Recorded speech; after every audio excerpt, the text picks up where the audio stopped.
Welcome back, everyone. Welcome back to the final day here of the RSL, the Rival StarCraft League Season 4 2026 Playoffs, day number 7, I meant to say. Welcome one and all here to the final day of the RSL. I'm, of course, RSI VIP, and with me, I'm joined by these amazing casters, by the players, and by the people in the chat as well. Welcome one and all. As we are live, we're here with something a little bit different, with a React stream, or with a co-stream. We're here with a co-stream. Think of a co-stream like an official React stream. We do, of course, have permission, as always, by those at RSL to be able to co-stream their event and to be able to add our own thoughts, our own opinions, our own added commentary on top of their own. So we're here, we are live. And again, it's been a pretty intense playoff so far. We've been seeing a lot of aggression, a lot of all-ins, a lot of shorter games. Oh, sorry, I was just fixing up the title, but a lot of shorter games, a lot of shorter streams. As of late, throughout the entirety of the playoffs, our big criticism, of course, has been how few matches are played each broadcast day. We've had like 2-hour streams, really short broadcast days for the RSL, but this should be a little bit longer. That's why it's starting earlier. This is going to be three series back to back, best of 5 followed by a best of 5 followed by the best of 7.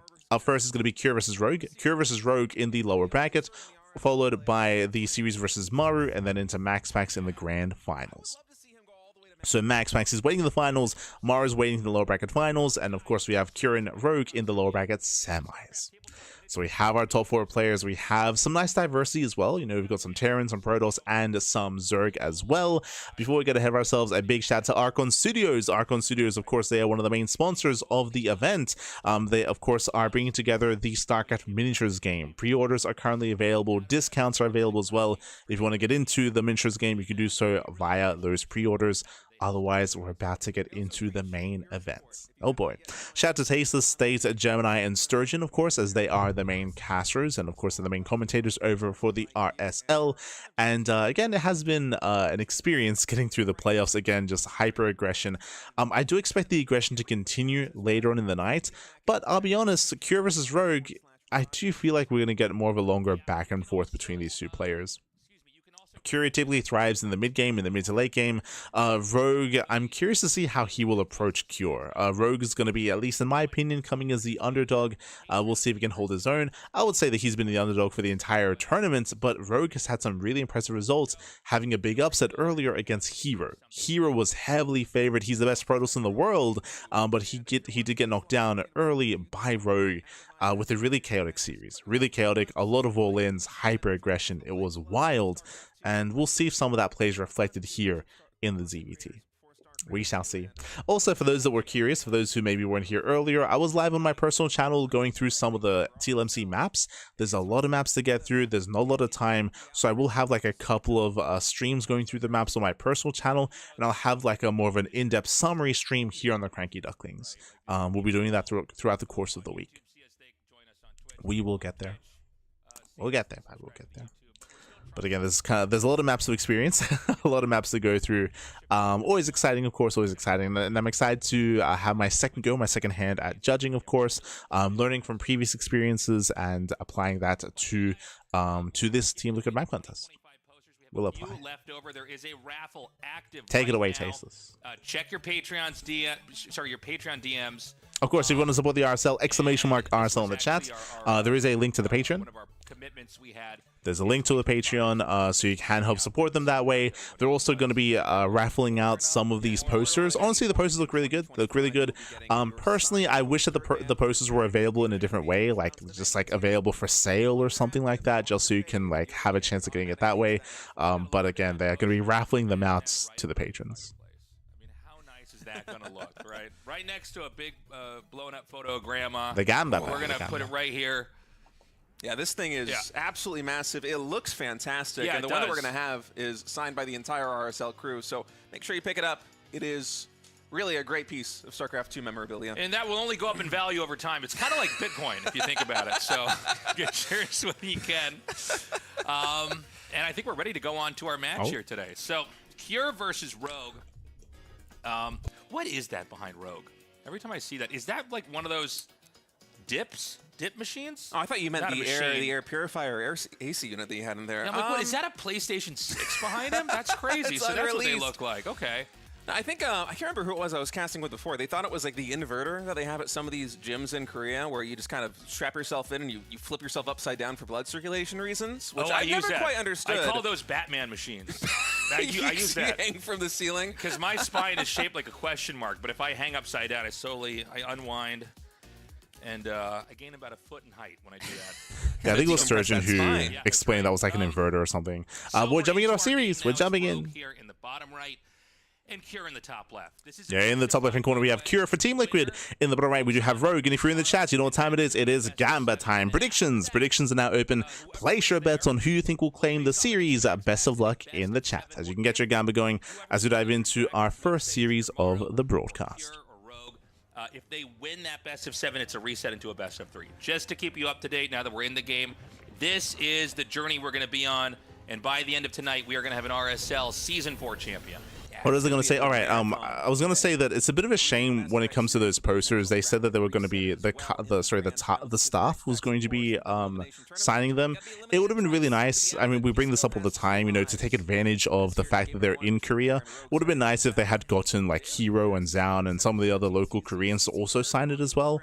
It would make sense, and I don't think that'd be much to ask considering that they hosted the offline event. So it'd be nice if they also added that kind of value for the patrons. Just maybe for future posters in the future. Impressive, especially Rogue this season. But you know, Cure's had a very unique approach to all the matchups. CC first at Cure. Not in any way like a carbon copy of Maru. You know, he really has a lot of interesting ideas that he's been tinkering with. Earlier pool build out of Rogue, interesting. One of the things about Rogue, and obviously this guy has been one of the greatest players ever in StarCraft 2, a world champion multiple times, but he just sort of knows how to win. You know, a lot of players will complain about like, okay, well, this is what the meta looks like, or the matchup's too hard because there are these parameters that make it too difficult for me to get into late game or do this. But what I like about Rogue is he just sort of circumvents that. Like, he's been playing a lot more of a poppy, aggressive style. Because I think in a lot of cases he doesn't want to have some of these more drawn-out games, which I think is great. I mean, I always think back to, and I can't remember which GSL finals it was because we've had so many, but he played a very specific kind of control play the entire tournament, and then when he faced Maru in the finals, he switched into only Roach Ravager and did this like weird mid-game stuff that like we hadn't seen basically. Yeah, it's an interesting talking point. I think this isn't the first time we've heard them talk about Rogue's play. Like, okay, I would kind of agree. I would say we said this last time how Rogue, he's a very strategic player. Rogue, he has a lot of very unique builds and very unique styles, and that's often what he does rely upon is that kind of like tactical advantage more so than speed. Like especially nowadays, like he's even said so himself in interviews, like Rogue, he's not the fastest player anymore, like his macro isn't amazing either, like not the same that it was like pre-military service, so very often he does have to rely on other things to kind of make up for that, and we have kind of seen that throughout the course of this season and previous seasons as well. When it comes to Rogue's play, is like these more unique, quirky, like specialized builds that he whips out and often does catch people off guard. That's kind of where his strength lies. I feel like he's at more of a disadvantage if he's forced into a standard game. If Cure can slow the game down and get into like the mid game in a secure position, that's where I'm going to be more concerned for Rogue. Rogue, he has some decent late game play for sure, but we'll see if we can get there. We'll see. I mean, who knows? Maybe Rogue goes all the way and actually takes it. It is a lot of games that they're going to have Jesus. ahead. That is a what, 325 layer timing? Oh my god. Say that either Cure or Rogue were to go to the finals. If you recall, we did bring up that there was an earlier pool timing, later gases. We're still going to link speed, but we're going straight into the lair. Right. It has to be a little bit harder. If MaxPax plays flawlessly. I don't know if they've noticed that, but again, a lot of gas is being taken. This does scream 2-base muta, so it does look like 2-base muta here by Rogue, and so far Cure is in the dark as to what's going on. I believe he did not scout the build because he went CC first, so he has very limited vision across the map. Cure doesn't know. Champion here for Cure and Rogue because of that bracket reset as well. Is Rogue going to try and get a Ling into the main base? Doesn't quite see the infrastructure, does spot the barracks and the starport, so a little bit further up that ramp than I thought he might be there with a vision, but obviously doesn't know that there's a 2 barracks follow-up to this one from Cure. Although, I must say, it's a pretty standard opening that we have Cure doing. It's not the greediest build in the world. It's only 1 engineering bay. We don't have a 3rd command center. Actually, hold that thought. We have 4 more barracks coming down. I wonder if we're going to have something really aggressive from Cure in a couple of minutes. Yeah, I actually was maybe a little bit deterministic about this in my head. I thought we would 100% have another command center. You know, this was like right when you started casting with me. Okay, we're building up to 5 Raxes. I don't even know if they've acknowledged the Spire, by the way. But again, we're rushing into meter play. Again, so far unscouted. Cure, he might be able to turn this into an A-Rax with that initial 5 Rax setup, so he might throw 3 extra Raxes down. He has aggressive potential available for sure, but so far he's not ready for the meters. And, you know, one thing about Rogue is he's very good at being greedy. Which is this could punish. Let's not forget, I still think about that game from Beyond 2 days ago, where he like basically did the cheese and it failed, and then he made a command center, and then just like did an all-in. Like the command center is part of the all-in because it makes you think that the game's going to go on. So maybe this push is going to do something. Cure is not getting add-ons on his extra Raxes. It's a really hyper aggression out of Cure. Rest of the game, because Zerg is usually able to kind of keep you off of a third base and slow you down and really like he's building up into a really high, really early Marine count for an early push. Right, stim in from Cure. He does not want to allow Rogue to spot exactly what the setup is. It's one of the reasons why I think we have 2 barracks hidden behind the mineral line in the natural expansion. 100%. Yep. Rogue is going for mutiling Baneling right now, and he's doing it on 60 drones, which is a relatively low drone count here on 3 bases. It's not full saturation just yet. And he needs to just make units basically nonstop from here on out, because there's no third command center for Cure. Cure is not trying to play a macro game. We don't necessarily have an SCV pool, but he is very committed to getting damage done right now. Okay, so the push is going to come out. The question is going to be, how much is this, you know, how effective will this actually be? Kind of funny to see he has the, oh my god, don't lose that bit of back. Okay, that was when the tank was in. I was going to say, right now it's all about Rogue slowing this down. Rogue has to try to slow this down. He has to try to pick away at the army. Right now, Rogue is not Cure's committing. do any extra damage as long as these medevacs stay safe. Is Baneling Speed done? Creep spread, by the way, is looking pretty strong. I think it might be.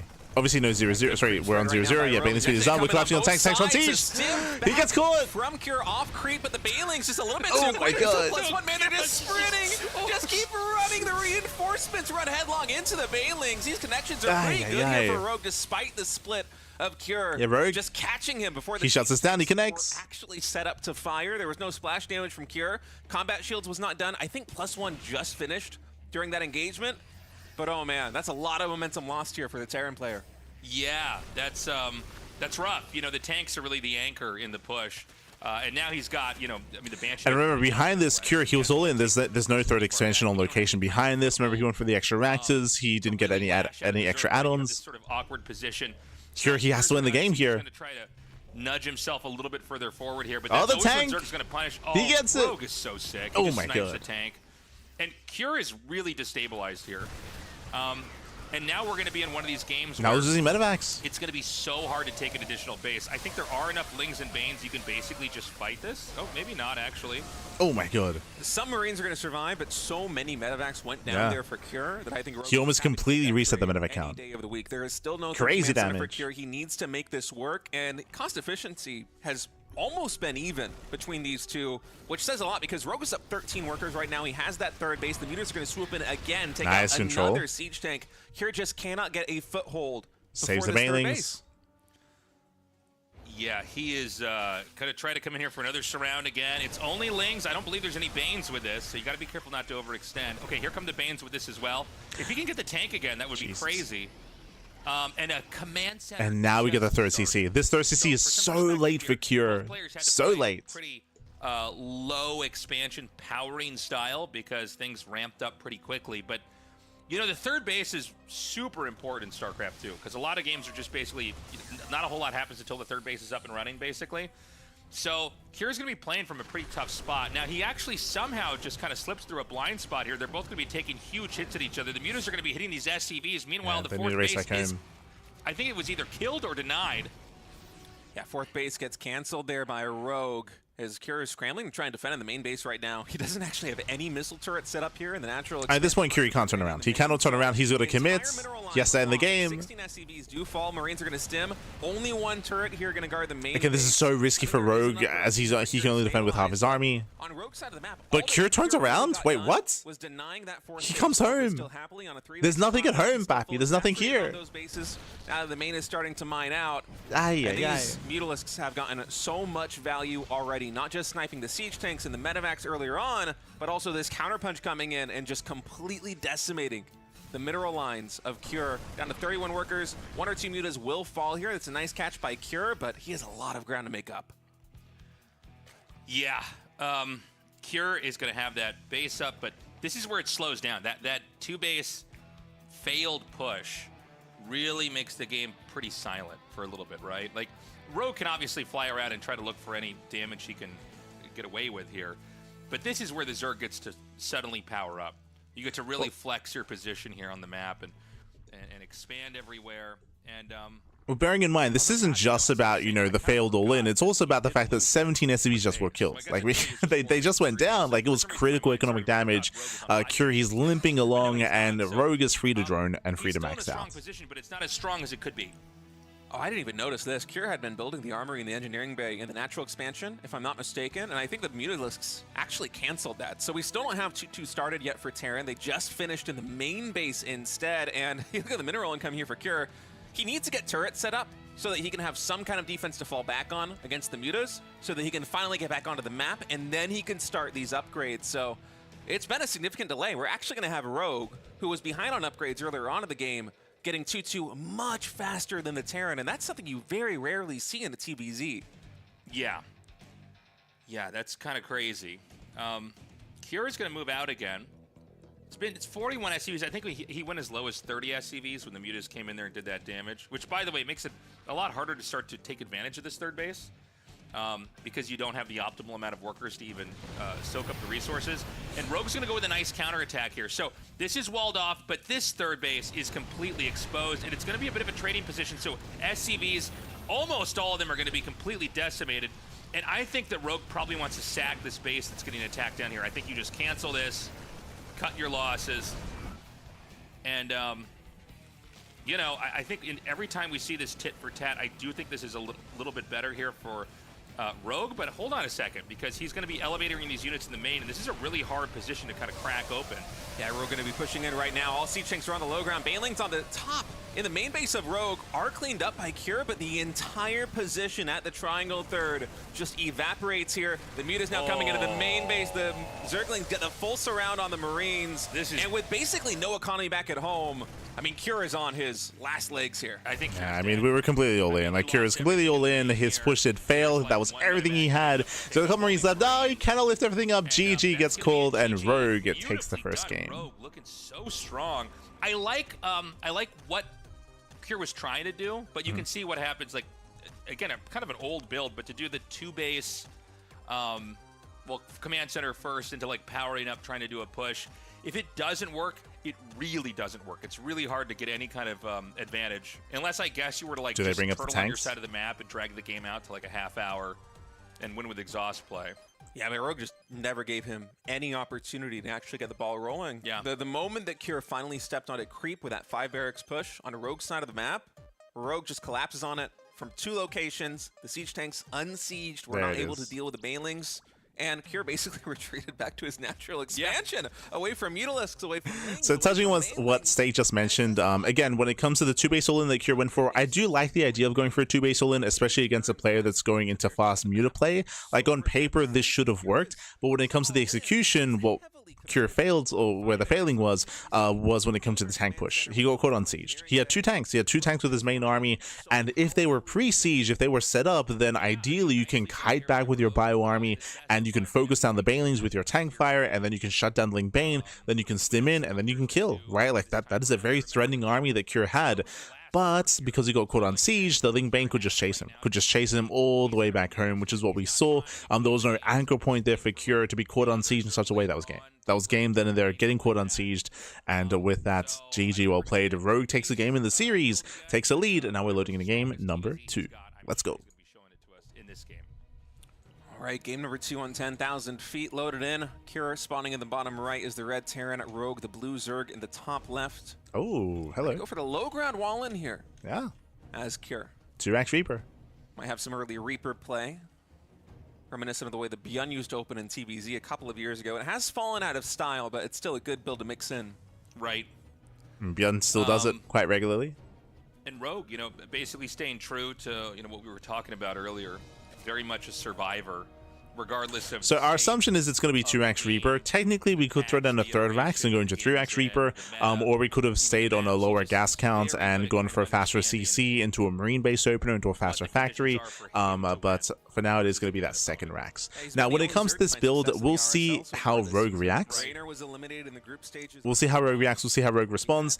There are aggressive follow-ups you can go for this to try to punish this build as well, and I would believe that Rogue is not above that. Like Rogue, he is willing to cheese and willing to be aggressive as a reaction, so we'll see how Rogue does respond to the aggression of Cure. He's still fighting here on the final day of the RSL, up 1-0 now versus Cure, and he's been playing a different brand of Zerg from basically everybody. Low economy, very aggressive, fighting for domination on the map, not afraid to all in, not afraid to cut drones and bully a Cure who's 5-rexing him on 2 bases to his side of the map. It's exciting to see. It's super cool to see. And it's, you know, I think maybe some of the ideas that Zerg maybe needed right now. You know, every once in a while Zerg get really into this kind of like macro mindset of like playing perfectly and kind of continuing to grow and tech up. And it's like, yeah, the race is not always going to be able to do that in different moments of the patch. Sometimes it's better to be trying to, like, you know, take fights on the map or to have counterplay and stuff like that. So this is going to be the 2-Rax Reaper with the wall in here, which usually, excuse me, usually has a command center behind it like we're seeing now. And, you know, there's a lot of different versions of this. We've seen ones where you get a lot of Reapers. We've seen ones where you get like 2 or 3. And as the game continues to develop, we're going to see exactly what Cure has in store for us. He's staying in gas. We got the answer. You cut the Reapers. Sorry, I was I was a little bit distracted. But Rogue, as a response, we spoke about this at the beginning of the game. We were curious how Rogue was going to respond to 2-Rax Reaper. The response is he stays in gas, goes to the Roach Horn, and he's going for Roach All-In. So it's going to be Roach All-In follow-up. Now, the reason why Roach All-Ins work quite well against this build that Cure is going for is because Cure, as you can see, has no factory. He goes for a 2-Rax Reaper into a 4-Rax follow-up behind this. That means there's no tank production, there's no Banshee production, it is purely bio-army, and if Cure fails to confirm the all-in, that means Cure, he won't have any bunkers, he won't have a defensive setup. He needs bunkers to defend, and he needs Marauder production if he scouts. If he fails to scout, he'll have nothing, and then he can just die. Meanwhile, a big shout in the chat to Roctopus. God, thanks so much for the Twitch Prime. We do appreciate the support, and again, we'll see if Cure catches wind of what the hell is happening, because if he doesn't, then the game can just end. Right? Because he's powering up with Roaches. The Reapers are no longer scouting. So you almost like magnetically pull the Reapers back to defend. Oh my goodness. Rogue able to get this around on all 4 Reapers. No. Dude. 0 scouting. Was tactically so perfect. No bunker, no bunker, exposed low ground. And then Rogue knows where every single here come the Roaches, here comes the all-in. Where Cure is going to go, should he decide to move to Rogue. This is just over. Intercepts them, and this is just game. A trickling of Marines. He's got vanilla Marines. From one more barracks in the like, how do you hold? Obviously, he has to pull the boys. He has to pull the boys. All started here for Cure. Actually, a 4th barracks even for Cure. So he still doesn't know. He's in a good position, but none of these upgrades are going to be in time. Yeah. And already the Ravagers are coming now into the natural expansion. That tech lab. Okay, has to pull the boys. Mash repair. Here. Yeah, and you can dish out these biles in a way that are going to hit those SCVs as well. Oh, he just opens it up. Gets in. No, he gets in. Oh my God. This is insane. The Roaches, the Ravagers are all going to come through here. The bile connects on the Marines. Oh my God. What? How often do you see biles connecting on Marines this early in the game? That bile does get dodged. Only 4 more Marines standing here in the natural expansion. Sure. Oh, not looking happy on the cam. Oh my God, I need to get Blizzard on my speed dial. We got to get Zerg nerf again. They're too strong. Rogue is looking so good. That was tactically so brilliant. Going for the 4 Zerglings. As he makes this call the moment he sees the wall on the low ground. I guarantee that was not the plan going into this game.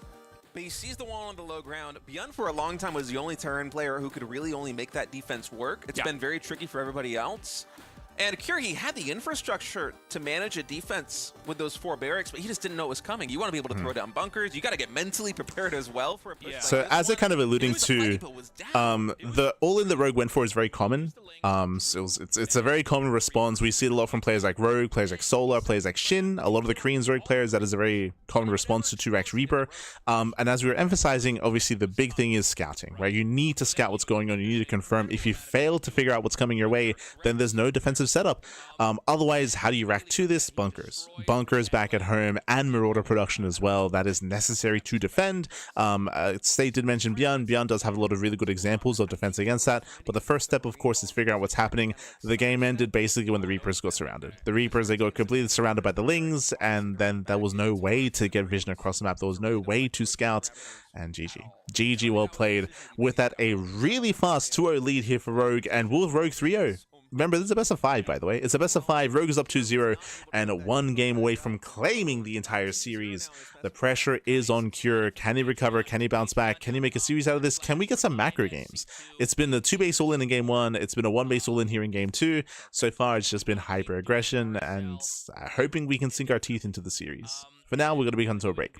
We're going to be coming to a break, and we'll be back soon with Rogue versus Cure. See you soon. Bye. See you soon. We know not everybody is able financially to be in a position to subscribe to our Patreon, but you can.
Welcome back, everyone. Welcome back. Whew, we are already halfway through the first series of the broadcast, or even almost done with the first series.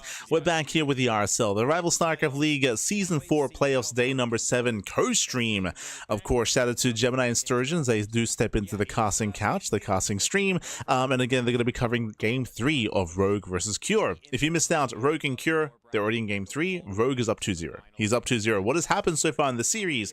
Game 1, Cure went for a big 5 racks 2 base all-in. It failed. He got caught on siege, got caught in the center of the map, and he got shut down, and the game did progress a little bit longer from there, but it was just Cure dying. He lost 17 SCVs, trying to hold on, and everything just snowballed out of control.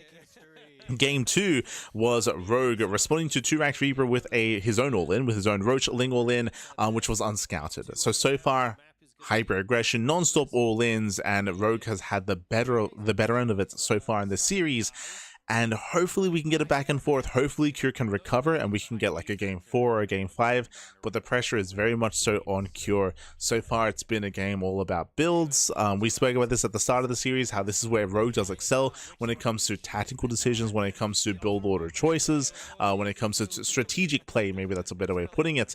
And this is where Cure needs to try to recover to make a series out of this. Let's go. Let's jump in. Bottom right hand side, Cure as the red Terran, playing for Team Liquid. Rogue currently actually teamless. Falcons just dropped him. Unfortunate. I'm Let's sure see if he someone can will prove pick it his up worth. soon. Yeah, prove his worth with this event. Insane mind read by Rogue, deciding to play pool first. Game 2. I mean, Game 2 was more about, if you recall, it was more about just zoning away the Reaper and denying the scouts. Bearing in mind that it was still hatch first, wasn't it? Wasn't it hatch pool, or was it straight pool first? I do apologize if that's the case, but I don't think that necessarily impacted the denial of the scout or the timing of said tech. Now that his tournament his life is on the line. Yeah, it was a bit surprising to see him go for such a is this live? style with that 2-base push. It's like Tasteless and them were saying, it's something we don't normally see as much. So would be very surprised to see him go back into that. But it's likely going to be some more stock standard stuff coming out of him. Cure, I'd expect maybe some Hellion Banshee stuff, whatever. Yeah, after all the aggression, it should be a standard build here by Cure. It is going to be hatch gas pool out of Rogue, so standard opener out of Rogue, standard opener out of Cure. There's no CC first, there's no 2-racks Reaper, there's no aggression. We're calming things down as we load into Necropolis. Necropolis is one of the more, I would say, macro maps in the map pool, has a secure 3rd and 4th base, does have the potential to punish the area in between the bases, but that's going to be in a later game state. For now, though, we're calming down. Settling in. I see in chat, what's the main stream? Do they not stream on Twitch anymore? I believe they do. I believe that's being streamed over on Tasteless's channel. I believe Tasteless is streaming over on his channel for the main stream. We're here co-streaming.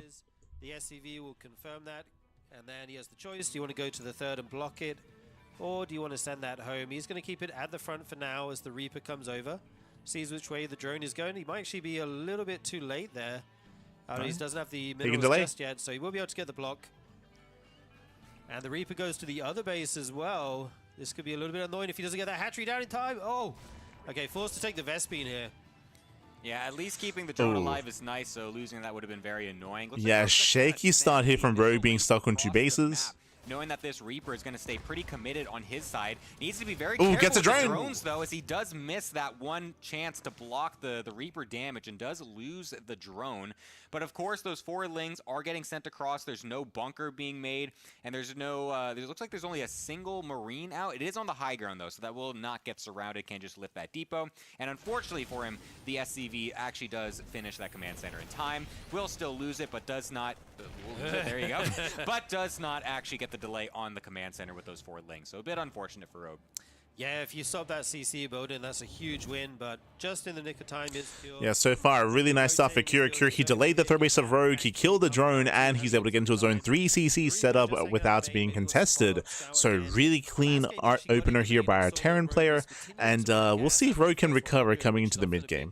There's nothing that's game-ending so far. It has been a better start for Cure, but these are slight leads. It's nothing too major. And 2 Lings just running around the map, checking there's nothing sneaky going on. Yeah, one going on the top right-hand side as well. Rogue just really making sure that there's nothing crazy happening. Doesn't want to get super caught off guard. Maybe Cure might want to try for something really interesting, considering the fact that it's, he's down. Maybe he has to take some risks here and there, but Cure, I think, we said it before, in this type of position, he's not the player that's going to be going for that. That's something that maybe like Maru would go for, or maybe Beyond or something like that, if they weren't already being insanely aggressive in the first place earlier in the series. But Cure is the one that's just going to go back to what he is known for, which is, again, that Hellion Banshee play, 3CC, getting Cloak as well. Very standard from him. So this is what we kind of know is his... Yeah, right now it's just all about rotations. It's just all about rotating back and forth, looking for a way in, just keeping tabs on Rogue. And again, after a very chaotic series, this is the most standard game we've seen so far. Like, there's nothing crazy. We're just droning, saturating.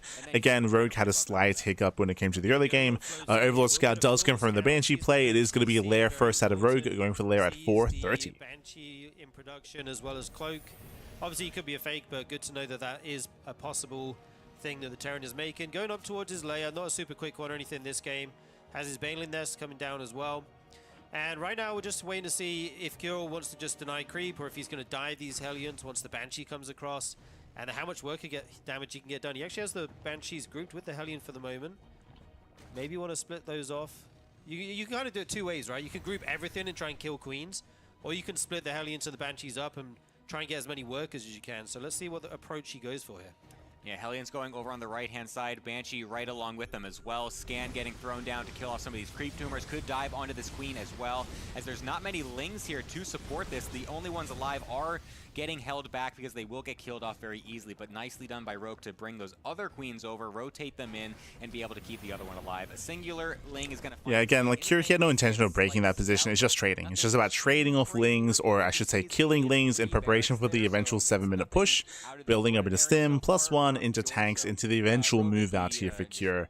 So we're still just kind of having a really passive, really tame early game here.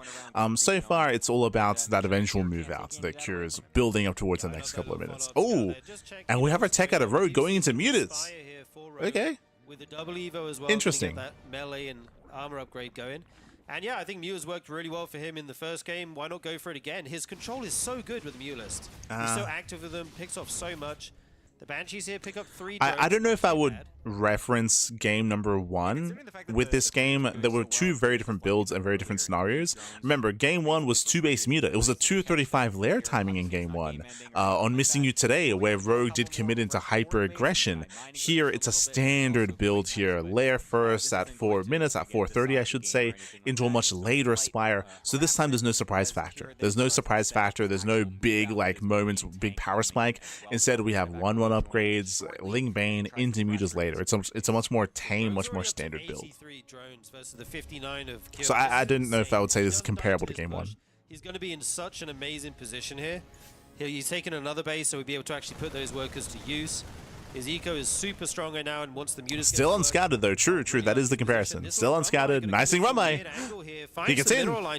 Yeah, this is quite nice. Really Cure, unexpected to have this come over here. Luckily, the Banshees are back and we'll be able to deal with that a little bit. But the SCVs need to evacuate, and a lot of them are going down. Whereas the push from Cure is not really threatening anything just yet. The tank is still kind of far away, so the Marines need to go very far forward to find any damage and kind of bait Rogue into this actual fight. You can see Rogue even trying to go for some sort of a flank with the units, but it takes forever for these units to actually get there. Yeah, 9 SCVs and 9 SCV kills. We can see Rogue trying to set up that surround.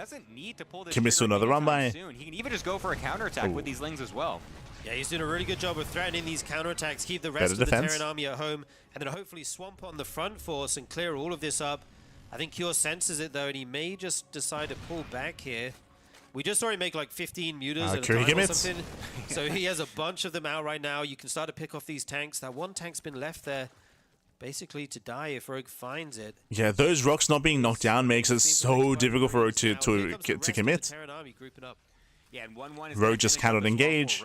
Goes to the counterattack, goes to the base raid, commits with everything. And he's also going to go for a massive counterattack God. with the Mutas spawning out and the Lings coming as well. So it's going to force everything back home. SCVs again being forced to run away, and a massive Baneling shot getting killed, killing a lot of those. And he forces Cure back home. Successful. 19 SCVs. Oh my God. Cure is taking insane amounts of damage. This over is and too over. much. Oh, walking over a giant pack of Marines. Don't want to have that happening as Rogue, but still, overall, good damage from him. That is like the only way you can lose this game right now is if you somehow sack your whole flock of mutas.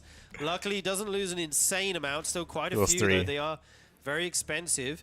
Those 3 meters going down. Cure is completely all in, and Rogue all he has to do is survive. Just survive the all in. Survive the push back. Basically, he's got everything going for him He's right now. counterattacking again. Way at a similar time to the Terran. Going for the Uber Chamber, and once again, not going to find the Terran help. Going to counterattack. This is just ridiculous from Rogue. Just every single time Cure wants to try and go across the map. He's going to GG as well. The counterattack unrelenting. Rogue with a very quick 3-0 to start off our final day of RSL Season 4. Cure couldn't even get the fight he wanted at the end. Like the big fight. He just forced to run home repeatedly, try to defend, and it felt like he was a bit indecisive with his push. Like he wanted to make the push, but then he got stopped. And he ends up just sitting outside the Zerg base for like 3 or 4 minutes. Not committing at any moment. And then forced to go home. It's really unfortunate because just the way the map worked out, like he got that cool little anchoring position at the bottom of the ramp, but it doesn't threaten anything. Like I had mentioned, like you have to go so far forward with the Marines.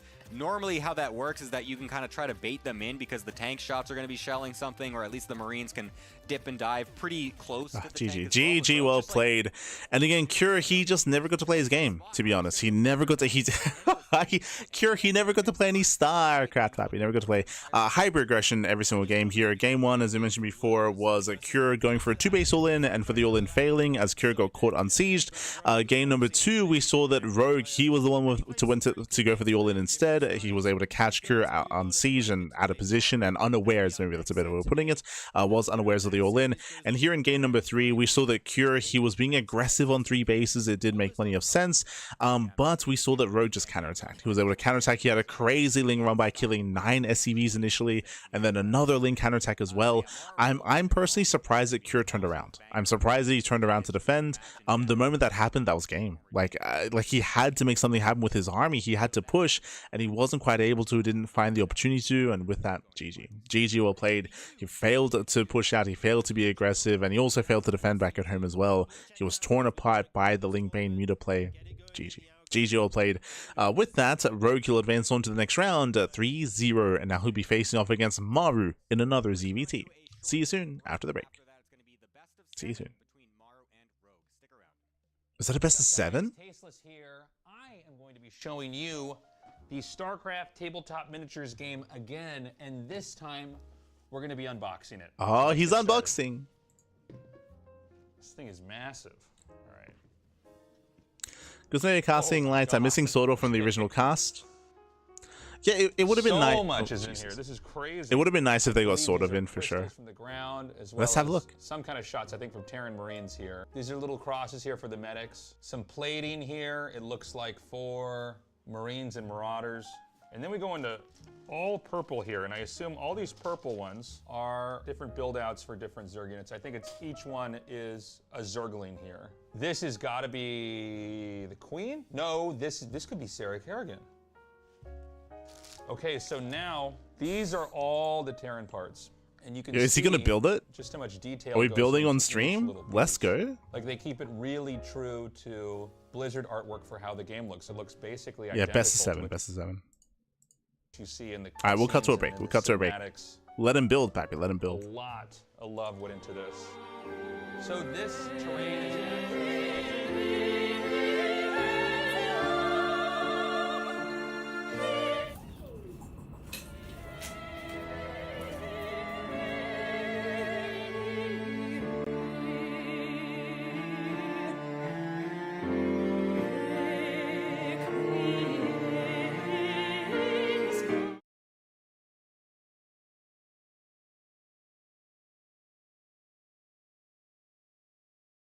Tabletop miniatures game booklet, which is basically going to be an instruction manual.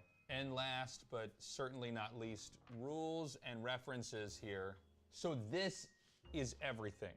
All of this comes with a StarCraft tabletop miniatures game 2-player starter set. It is honestly way more than I even expected. I knew when I looked at the figurines on the back there was going to be a lot in here, but it's crazy. So if you buy this, you're going to have a lot of work ahead of you, a lot of fun, a lot of assembling, a lot of painting, and then obviously a lot of games to play. Coming up next, we are going to start our first miniatures painting. The Stalkers can try and kite a little bit to buy time here in the center of the map, but we know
Welcome back, everyone. Welcome back to the RSL, the Rival StarCraft League Season 4 Playoffs, day number 7. The final day here, the final day of the playoffs. We're here to crown our champion, Rogue. He just took down Cure 3-0, and now he's up against Maru in the lower bracket finals.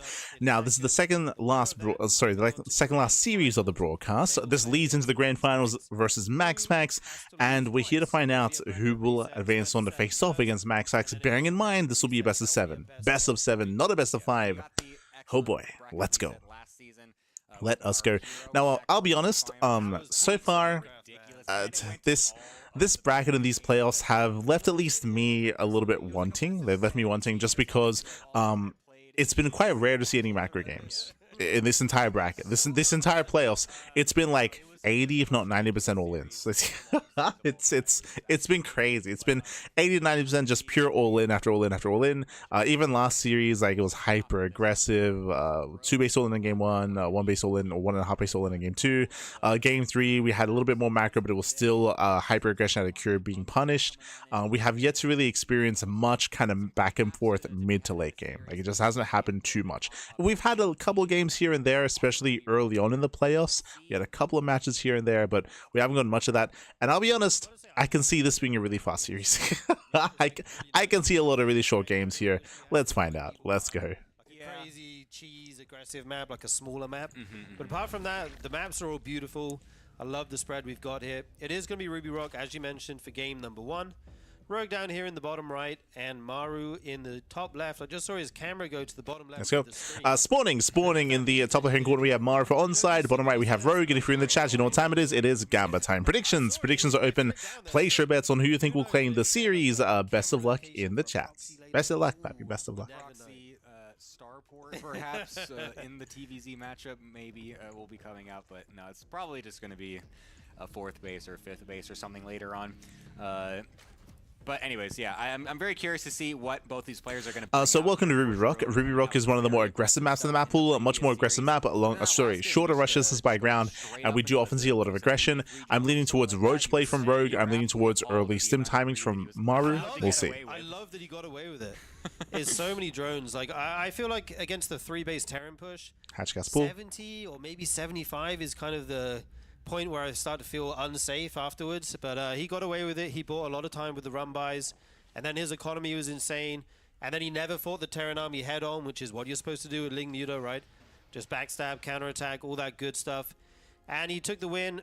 And Rogue's so scary to play against right now because of all these builds he's got. Yeah. And it's not just different macro styles or unit comps, it's cheese, it's timings, it's roach pressure into droning, it's just like all these different styles he's bringing to the table.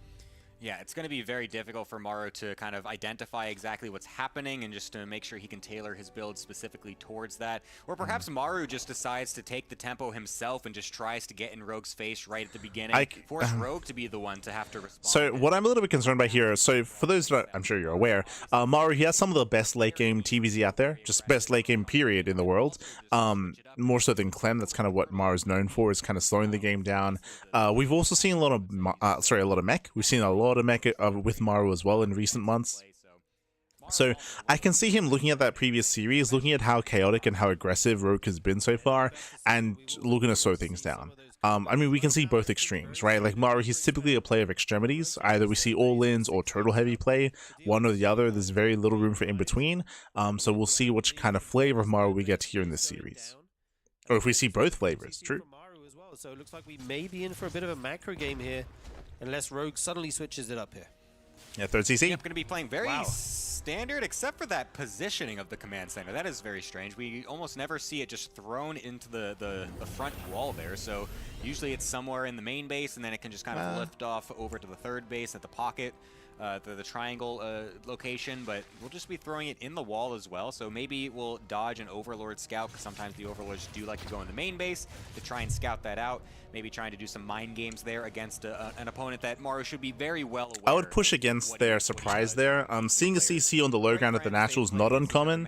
It's either in the main base to be safer. When you throw it down at the natural, it is easier to scout. That is true, but you're able to wall off with it, right? Actually, losing that Reaper is Maru. That's actually a bit of an uncharacteristic mistake. But yeah, like I said, they only played once last year, and that's the only time they've played really since Rogue has kind of returned from the military. So Yeah, it's kind of interesting. They have had a lot of games in the past, but not too much recently. Beautiful scout there by that. Checking the history. Does confirm the third CC as well as the early Roach Warren. There it is. On the Roach factory making Hellions. Throws down his Roach Warren now. Going to add a couple more gases. So it looks like Roach is. Oh. Stay with us. Rogue is going into his Roach style that we've kind of known him for recently, and actually a Liberator on the side of Maru. Yeah, I'm curious to see how much damage that's actually going to do, of course. So winding it back here, as I mentioned, Rogue, he's hiding his Roach Horn. He's going for an early timing, an early Roach push, potentially Roach all-in. It's important that they point out that it's going to be a Liberator-based opener. That means there are no Banshees. Banshees are typically ideal in this position. They can bully Roaches quite hard because of the amount of DPS output they have from the sky. But without any Banshees, it's going to be a bit of a more difficult defense. Rogue is cutting drones. Yeah, you can see Rogue, he cut workers, 40 drones, mass Roaches are on the way. Rogue is going all-in. That's very nice, but there are many overlords on that bottom left-hand side, so Rogue should be. And we'll see if we can catch Maru with his pants down. And Rogue is making Roaches right now. We have 9 in production with the Ling. As we mentioned, it's an all-in. This is not just for defense, guys. You do not need this many units to deflect Hellions, so he's going to be aggressive here. That is actually quite a lot of Hellions. He's got up to 8 or so. Now we see he's going back into Marine production, but he's got double eBay behind this. He's making 2 add-ons right now. Some Lings suddenly get hit into the natural, and there's actually nothing here right now. The Hellions forced to fall. The all-in is coming, and so far Maru is underprepared. Maru, he is underprepared, and this might just be it. He's coming. Massive for Rogue, as he is going to be going heavily into that Roachling attack. Plenty more on the reinforcement coming as well. Maru seems to have. They are so adverse to calling it an all-in. Again, it's all or nothing. Let's go. Banshee or something will be much better. Liberator does arrive. They will be zoned by this Liberator to begin with until the Ravagers get here. The Marines join up with them as well, and Rogue is starting to posture in the front. There are those corrosive bios, only 2 so far. There's a third one. Oh, the Liberator just survives though. That's very critical, of course. Maru needs everything he can get, and those Liberators are very good at defending if they can stay alive. The damage output is massive for them. We'll be able to get on top of these eBays as well as Rogue, so denying the extra upgrades. Again, behind this, because of all the extra Hellions, no tanks. There are no tanks to defend. The wall is falling. But for now, Rogue is he breaks down the wall. More Lings. Maru supply blocked. Well. He doesn't want to denies go one. any further in this game. He wants to end it with this push. Yeah, this 30's there, but he's just going to ignore it and shove into the main. Jesus. I can't believe he actually tried that. It actually worked. Insane. And so many Lings now. He got the Liberator. Wrap around the Marines. The denies the upgrade. In the front as well. Maru trying to hang on in this game, but his supply is plummeted. Stir step in as much as he can. Does he have enough to hang on here? More Zerg flooding in the front. The SCVs now being tanks as well.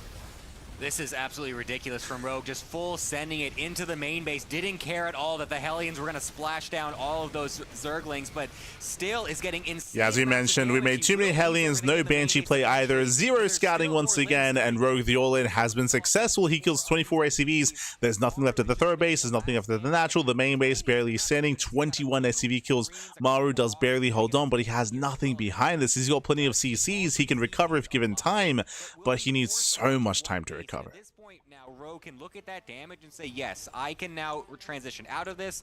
It was an incredible commitment from me in the early game, but this is still a position where you can just keep on going, get a couple of extra evolution chambers, go into your drone count again, and Rogue will be able to continue on in this game.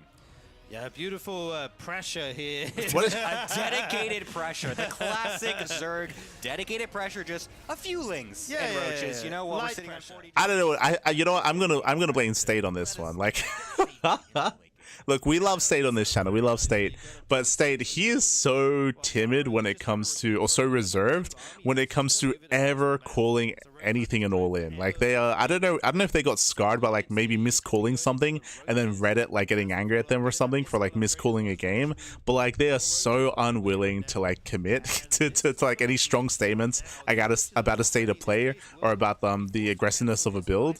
Like, God, every time. Shaking my head, baby. Shaking my head. As Maru earlier on in this game, but we'll be able to deny that base a couple times, which is very good. And on the back end, he's also making a 4th base of his own. So he's trying to go for he's trying 4th to CC. Get back ahead He is crazy. 4th, like. I'm glad you pointed that out. I'm already checked out of this game, baby. It's already over. It's already over. Be able to keep up with what Rogue is going to be putting on the table here. So what do you do? You're down in workers, down in upgrades, down in economy. What do you do? 4th CC, baby. Crazy. climb to get back in this game. Let's go. These Marines will finally be forced to pick up and leave. And a very common follow-up to early Roach pressures is a kind of 3-base saturation 1-1 Roach timing. And it looks like that's exactly what Rogue is going for right now, as we see him morphing in more Roaches and Ravages. Rogue is building up into a third wave, sorry, into a second wave on 3-base economy, which makes sense. You can see he's got 1-1 on the way, and Rogue should break the third. Yeah, I think it's a right call, of course, because you do have to cut some corners as Maru. It's not all in unless you pull your workers. Copium. Capitalize on that as Rogue is to just go for a We could see a Terran all in where he pulls all the boys, and State would say, this is very aggressive. The pressure is insane. There's so much pressure coming. Oh no. Yeah, Maru's in so much trouble right now. Roaches come around to the natural. There is a tank there, which is difficult to buy out, but this one at the front, a lot more exposed. In come the Lings. A lot of units fall in. The Roach army is actually split into two. I really like this. Take out the tank in the natural, then push in further. The medevacs forced to fly straight back to the main and help out. The SCVs are pulled, but so many are falling here. Yeah, this is just game over Rogue, all over Maru in this first opener in the best of 7. Really nicely done by him. Great aggression, like we were saying earlier as well. The series beforehand, able to bring out incredible strategies this time. Every time. But GG well played with that. Rogue does take a lead in the series, winding it back. Rogue, he went for a big Roach all in here off of a very low drone count off of 40 workers. That was basically 2-base economy, 2-base saturation, 3rd hatchery just for lava. It is one of the builds that we assumed would be seen here on Ruby Rock. This map does favor all-ins, does favor aggression, and Maru failed to scout. There were some layers to it, to be fair. It was a really nice Ling run by that Rogue went for. If you remember, Rogue went for a Ling run by at the natural, and because of that run by, the Hellions raced back home. So the Hellions, they were not in position to scout the Roaches. So the all-in was unseen, unscouted, until it was too late. Remember, Maru even went for a Liberator as well. As we emphasized, going for the Liberator means no Banshee, it means weaker defense. And he went up to 8 Hellions as well, so delayed tank production, so it was just a builder to win almost. A builder to win for Rogue as everything lined up. Maru went for an economic build, he went for extra Hellions, he went for a Liberator as well, so delayed tanks, non-existent Banshees, no scouting, no vision. GG well played, and with that, Rogue takes a lead, does take a lead in the series, and we'll see if he can extend it, we'll see if Maru can bounce back. As we're getting ready for game number 2. Unfortunately, I don't quite recall the map order. I'm not too certain as to what map 2 is going to be. We'll see, we'll find out. Whereas if, for example, you have 2 Banshees instead, you're going to be hitting that Roach Ravager army forever, and there's no way to really clear that out if you don't bring your queens. Wondering if Rogue will go all out with all-ins today. No, it's going to be I don't think we'll see the Liberator dedicated pressure. Who knows, though, as we are going to be loading into map number 2 in just a second here for game number 2 between Rogue and Maru. Yes, we're going to be going on to Missing You Today as our second map. Going to be very interesting because, of course, this map is relatively large, I would say, compared to most of the maps. It's just kind of got an interesting layout with all those spots in the middle. We've got those gigantic ramps in the middle as well, just kind of making it very strange way to engage in that spot. You got the double gold base on the top right-hand side as well. Here's that shot of those giant ramps, which you really don't see this in any maps. Huge. So, if any engagements happen there, it's just kind of like... So Missing Today, if you recall, this was in the previous TLMC. It's a very big map, very large, very open in the center, but does have very defendable bases and has a gold as well, which could impact the game. If you recall, last night we did see Maru rush into that gold base and claim it and take advantage of that gold as well. That was against the MaxPax, if you recall. So we'll see. We'll see how our players will change their approach. I assume that Maru's going to take a more defensive position, but we'll see. After the Beyond series, where he lost the 3 rags twice, he does not want to lose like that again.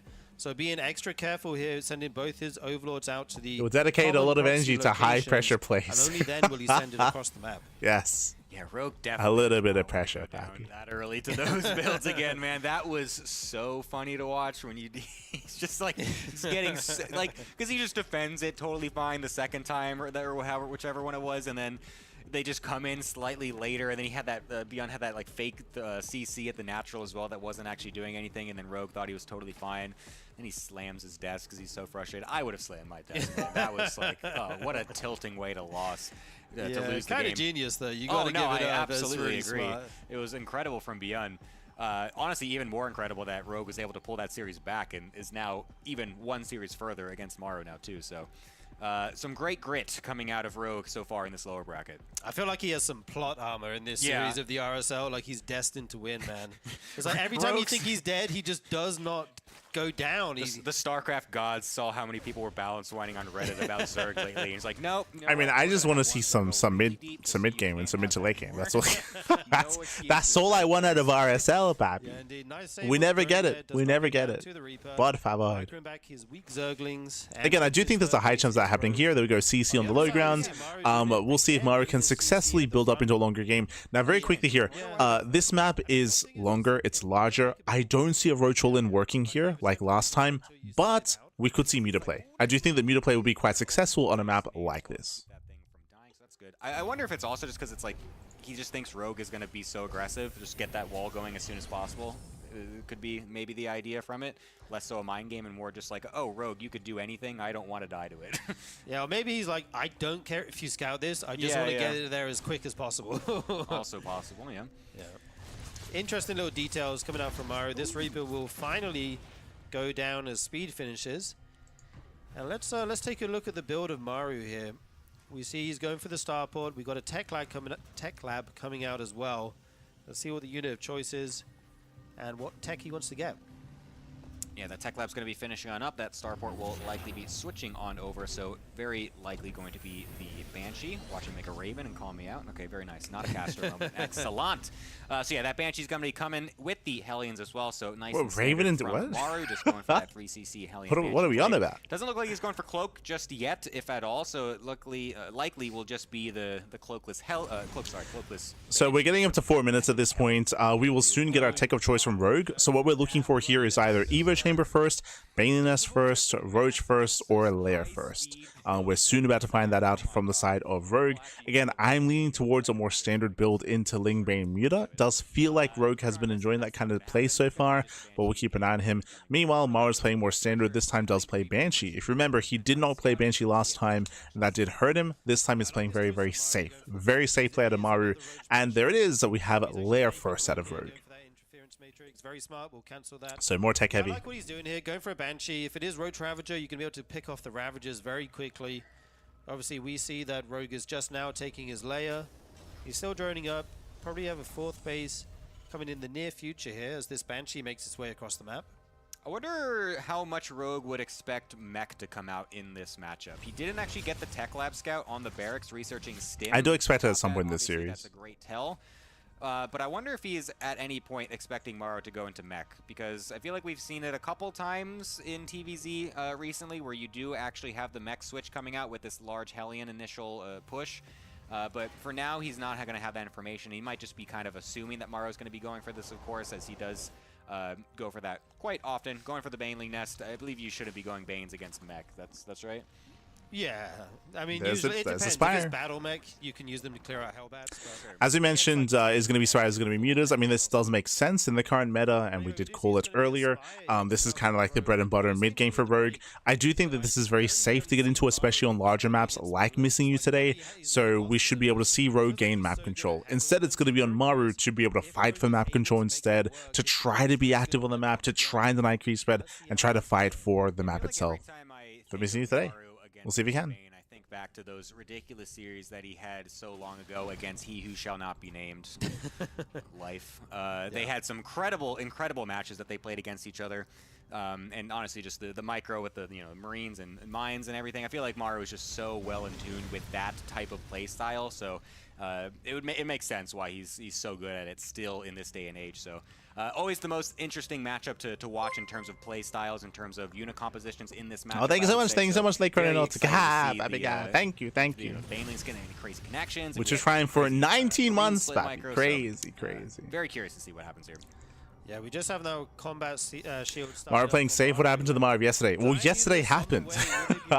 If you remember, Maru, he went for non-stop cheese, non-stop all-in yesterday, and he lost because of it. So I want to say that he's grown from last night. You have to be careful, as does Maru stepping onto creep. Wow. Nice Beagles, he has 2 queens. Some good damage here from Maru, and he picks up and leaves, but now the Mutalisks are out. Yeah, those are a decent amount of queens to get, and the Spire actually doesn't get scouted by that scan, but he sees the mutas, so if he was paying attention to that last second, he would have seen those coming out, and he will just see them across, going across the Hellions as well. So we'll get the information. The mutas will not Turrets on the way. Maru's sights for nice now, scout so here by Maru. Prepare, and he's got his mutas We'll get to actually muta. getting caught Gets in the middle two. of the map. Maru with the Marine rally to come on in at the perfect time. We'll be able to kill an initial few, and another one getting picked up as well. This is a terrible start for Rogue. And this looks so different to the first game against Cure. And again, mutas, they're meant to give you map control. You're meant to be able to zone away the army, but now Maru's across the map, and we have just lost so many mutas. This might just be too much. They are now Hellbats. He has an extra tank. He has Marines intercepting these mutas as they try to move across the map. Here comes the Ling counterattack at the natural of Maru, but there's a decent enough wall for the moment. The Lings will get in. Some SCBs will fall, but these units rally over as well. Nice run by. Maru will clean this up eventually, and meanwhile, he is pushing Rogue's 4th base hard. Yeah, that base is definitely going to get killed off, but it looks like Rogue is just going to sack it for now, as he does have more on the bottom left, so he's going to just transition over there and try to make something else happen elsewhere on the map. The mutas are on the other side as well, trying to kill off that command center, but Maru, with enough reinforcements, will be able to keep those mutas at bay. And for now, you can see Rogue is really kind of struggling to get into a decent position compared to how he was playing it against Cure. Last time, Cure was just getting completely blown open by all of the counter harassment constantly from Rogue, whereas Maru able to take the tempo away and actually is now forcing Rogue more on the defensive for now until this moment where he is actually going to go for another big play. But again, Maru is just so on top of these army movements, is not letting Rogue get to his side of the map. Yeah, his knowledge of where the Zerg army is at all times and being there to intercept it is second to none now. He's cleared out a lot of creep in the center, which will be really good for him once it recedes. Rogue is finally now up into the 80s, which is where you want to be. Here comes another counterattack. So right now it is crucial that Rogue does moves like this, right? He goes for a run by, he goes for a counterattack, does catch a tank, and he's forcing Maru back home to defend. Which means Rogue, his creep is being left alone, and his fringe base is also being left alone. Fly away from the army, and only a few So far so good. go down, and that's quite a lot of Lings. Yeah, we'll be able to pick off some of these Marines coming out of the barracks, might even get a medevac, but no, they will boost away. Maru's pushing. Out No. as well to help defend, as the turret will be able Rogue to needs him to kill turn off some around. of the mutas actually with the Thor coming Maru's as well. coming. Repair is very good. And that is a bit of a misstep there from Rogue. Pan I feel over. like kind of losing a bit too many mutas in this exchange. Oh, the tanks! Once again, trying to pounce Oh, on this and the army, though banelings? the tanks unsieged will be able to get some of them with the banelings. No, he's just going to kind of let the Lings get them. Thankfully, a couple more tank shots didn't go down. That would have been really bad if all those banelings got killed off before they were able to make any connections. But a pretty decent catch there from Rogue, considering the fact that things were really He just reset the tank count. out of control for him. Yeah, I think catching those 3 tanks like that has actually kept him in the game here, or kept it competitive. If Maru was able to siege those in range of a hatchery, it could have been really tough. But Maru is not stopping. Here he comes once again. Let's see the splits. Oh, the banelings. Oh no, no splits! A little bit late, Oh my some good god. connections, but still tons of bio left. Here comes Late the next splits wave out of now. Maru. Look at Better these spread splits from here. Maru. Absolutely beautiful.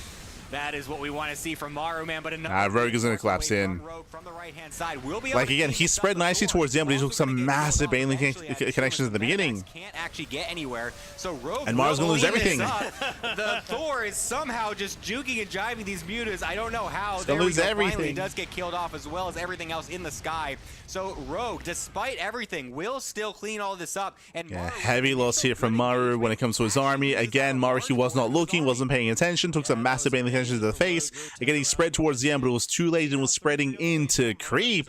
And with that, Rogue, he's snowballing out of control. Snowballing out of control, he's going for the kill. He can potentially break that third base. Widowmines will zone him back.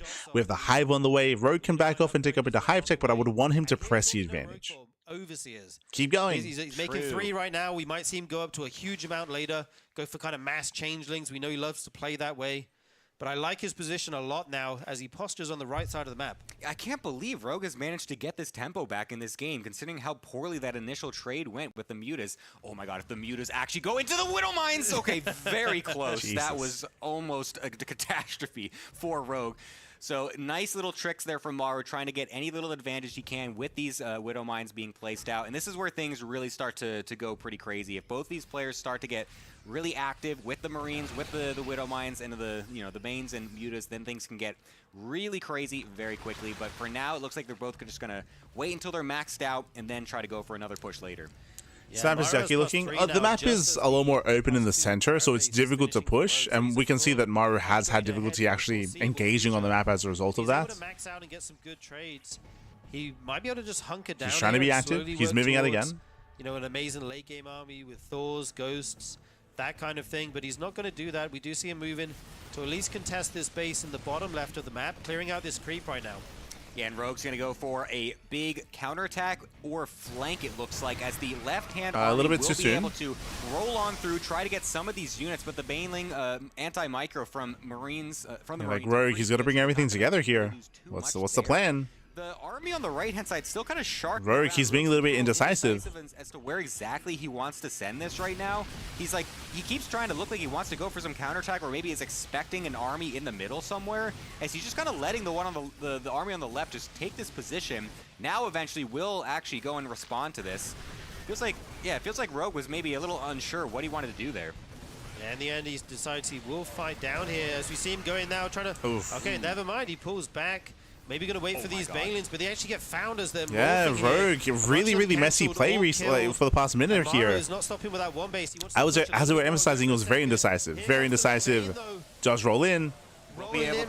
So we'll be able to kill plenty of those units. A massive split, but still so many Banelings from Rogue in that engagement. We'll be able to force Maru back yet again. So was just buying as much time as possible. Maybe just lets the base die, but has plenty of units on the reinforcement to be able to kill it off as he's expanding. And here come the ultras. As well. Yeah, the patience there for Rogue really paying off. Took his time to find the right moment to attack, and actually clears out that army very nicely now, taking a supply lead. He has 4 ultras on the way, kindness plating, finally getting that +3 attack as well on the way. Going for a +1 air upgrade, air carapace upgrade at this point feels a little bit weird, but might as well round it all out, right? Hey man, that 30-minute Broodlord switch is going to come in hot. Yeah, He's going to be prepared. I mean, you probably do have to make Corruptors at some point if they switch into Liberators, so it makes sense to get those. And now Maru's going to completely switch it up to the other side of the map. Going to pass this gold base here shortly, and will he go? It feels like such a long walk distance. The Rogue has a lot of time. Once again, Rogue has to make a decision. Does he counterattack or does he collapse on the main army? Otherwise, he will lose the gold. And he's counterattacking. Okay. Base wasn't even really mining anymore at the top right anyway, so he's just going to go for the counterattack on the bottom side. There is a Thor there. The mine well, shots! A couple of Widow Oh my mines, god. Getting some nice shots there, but not enough to actually kill anything, because there's nothing else besides those Widow mines. So we'll allow the Mutas to just go into the natural as well, kill off a lot of these units, and then the Ultra he gets into the middle line. also going down. We're in a semi-base trade. He's pulling Maru apart. Indeed, so many workers falling already from Maru. Nice 30 burrow. SCVs. These Mutilars trading out. Oh, where do they go? He's losing so many of those. The Ultra's standing strong, but There's a lot of Muta stacking. Here. Can he actually clean this up? Still, okay, eventually he will. Now going to take the fight at home, try and get Maru to leave. So how do things end up after all of that? We have 84 workers for Rogue and only 41 for Maru. Dude, 47 SCVs getting killed off in that exchange is insane. Rogue going to be able to have a nice read. Yeah, lack of anti-air for Rogue is going to hurt him, but he should eventually clean this up. He should. But that's all that Maru's got left on the field at this point on this side of the map. So we'll be able to kill this off. Still has a couple mutas. We'll be able to chase down the medevacs as well eventually too. So we'll kill this off. But I mean, Maru sitting here down at 47 SCVs was able to kill a lot of bases while he was going for that attack. And a Widowmine also going to get some extra drone kills. So actually not the worst situation I've ever seen Maru in, to be honest with you. I feel like he could still find a way to claw this one back because his army size is still very large and his upgrades are still very good as well. I actually like this for Maru because Rogue has the workers, but he does not have the bases to actually get them to, to mine from. Kind of. We saw that base, the third base, triangle base. Like, the supplies are very close here. Bearing in mind there are no ghosts, bearing in mind it's a very ultra-heavy army for Rogue. So, Jesus, there's a lot of drones going to be going down. Yeah, this is getting messy. Getting messy. Going to lose some more as well, as there's no Overseer to deny these, so they're just continually killing off units. Rogue is scrambling around to just find anything right now, as Maru has been the one that kind of has had the opportunity to remax a little bit better than Rogue, and his army is just so large at this point, able to march over to the bottom left-hand side. Those 2 Widow Mines from earlier as well, forgotten about from Rogue, and will be able to get a couple of decent shots and dissuade the mutas, as the rest of the army will try to react. I guess they're reacting to the mutas. Yeah, Rogue, he slipped up. He lost 20 workers to this Widow Mine. It was brutal damage. He's lost his economic lead. He was meant to have it. Meant to have more drones. Not anymore. That was on Rogue. Guys, only 6 ultras. Please try to snipe this hatchery at low HP. I am not trying to pounce on you. Yeah, Maru though is going to go the other direction. And I like it. Here comes the counterattack onto this far outside base of Maru's. It is a planetary, so he can't get rid of it. Move forward. Oh, juicy connections on some SCVs there. Gets the base. Runs away with the Ultras. Nice little pick off for Rogue. And we got double factory coming in as the transition for Maru as well, so he's going to be going into some more mech units to be able to complement this late game. I mean, the Widowmines have been popping up. Supply blocked though. We'll need to make a couple more depots at this point. You don't normally say that in a 17-minute game, but he does actually need those to continue maxing out. Might just decide to lose some of his army to remax as well. That's also totally fine. As we go in for a big push from Rogue though, it's the Ultras and the Banelings going to try to dive deep on top of all these units. He breaks through. Step as fast as he can, but Rogue feels like he's pretty okay to defend this position for now until he gets into that later stage of those Widow Mines far back there, not expecting any more of those, and now Rogue is starting to dip in supply. Yeah, layers and layers of Widow Mines there make it difficult to continue pushing without taking some huge hits. Mara's army is split a little bit. We have a big force down here. Yeah, nice little push. Splits against these Banelings. Actually running for a very long time. Will eventually get far enough away that they can clear that out. Rogue is keeping up. We do have Infestors behind us on the way as well, but Maru, he's applying so much pressure. Maru's multitasking is insane right now, and now we see a couple Infestors. Catches this is what I medevacs. was waiting for. Because the Ultras are amazing, but you need something to lock that Terran army down with so that they can get their damage output. Yeah, if you could get some Burrowed Infestor plays going, that could be huge for him. Of course, like you were saying, it's very difficult to get those Ultralisks on top of the units. Maru's so good at pulling back, so good at microing this bio. It's what he's made his name for over the years. And it's going to be a mass Widow Mine switch coming in from Maru as well, making it as difficult as possible for Rogue to take these engagements on the terms that he wants, trying to let the splash damage rule the board at this point. So he's going to try to do that. Nice fungal initially on some of these units, but with nothing else to capitalize. It's just going to be a warning shot basically at this point. Let's see if he can actually dislodge this push. Yeah, I'm not sure if I like that. Oh, that Widow Mine shot is ridiculous. Picks off the Infestor there, and I was going to say, I don't like him showing the Infestor. Not much anti-air. The Mutas.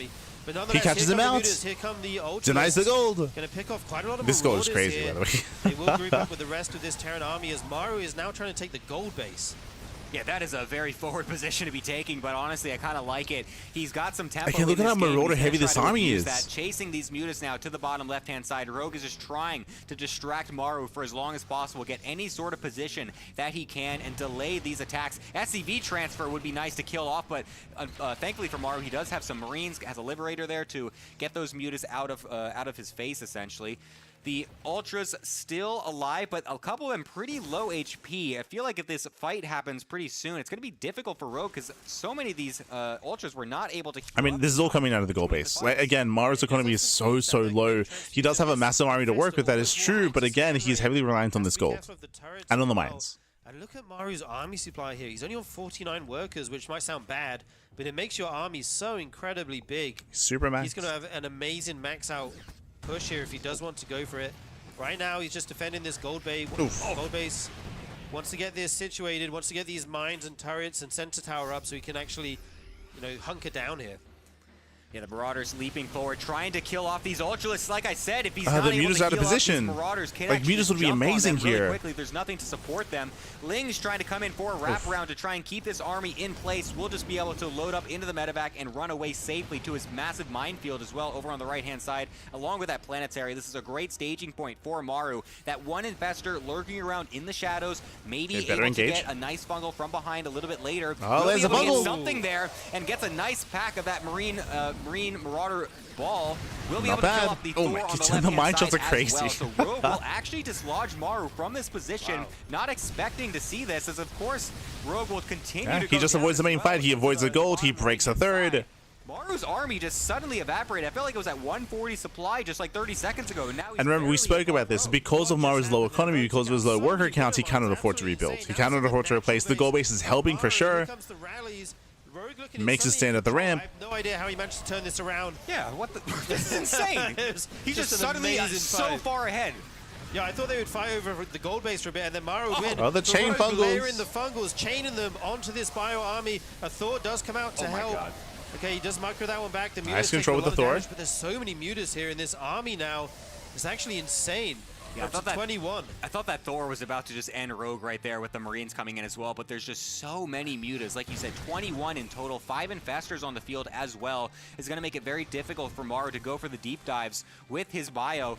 and the mutas are going to be able to rotate over to this gold base now that everything was left defending the main, and we'll be able to kill off a decent number of SCVs. Nice Actually doesn't really kill too many. We'll just kind of keep them off mining. And as long as Rogue doesn't make any mistakes here, he should be able to claim this. I mean, again, Rogue, he has had the lead for the majority of this game. Maru took some really rough fights on the left-hand side. Maru did recover when he was able to punish all those mutas and, of course, take down 20 drones with the Widowmine harass. So he was able to force the mistakes out of Rogue and recover from there, but he's hoping to do that again, and it's a bit much to ask. He has 36 SCVs, so he doesn't have maybe the income that he's looking for. Adding 4 gases right now is pretty insane. We see Rogue with the income advantage for a short time here. And will he decide to actually take out this gold base or just continue to deny these outside ones that are more easily accessible?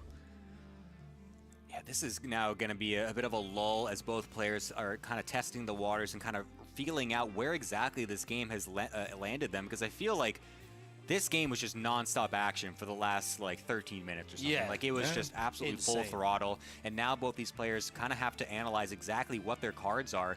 Rogue, seeming like he still feels like he has the tempo, will try to make something happen over on this bottom right-hand side, getting a decent portion of the army sectioned we off. overextending? We'll be able to kill a decent amount of it. The Banely's coming on Rogue, in can as well. he break through? Then He got going in with the no mutas. Once splits. the Marines are cleared No out, we'll be able to splits. target down that Thor on the bottom left. Oh no, actually a nice reinforcement of Marines will be able to help save that. But Oh, then the that just burrow makes as well.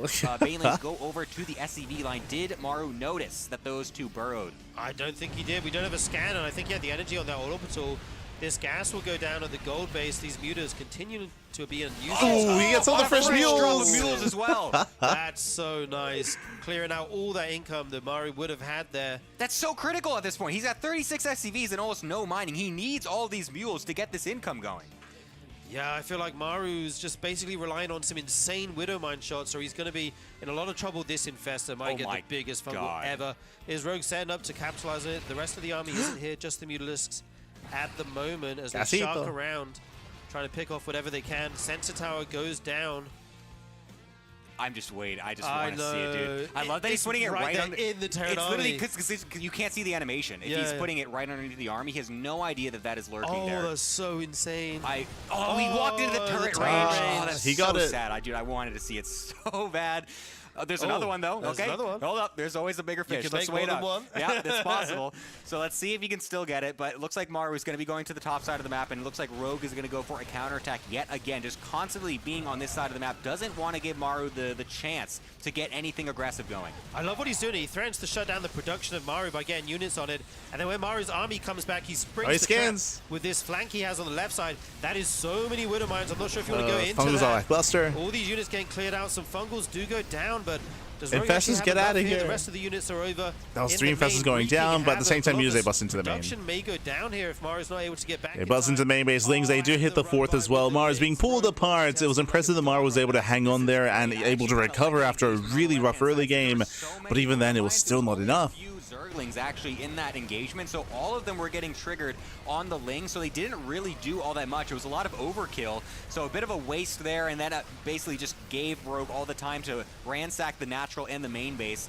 You can see just how insane this game has been. I can't believe that the units lost is that close after all of this. 40k basically for both players on the minerals lost.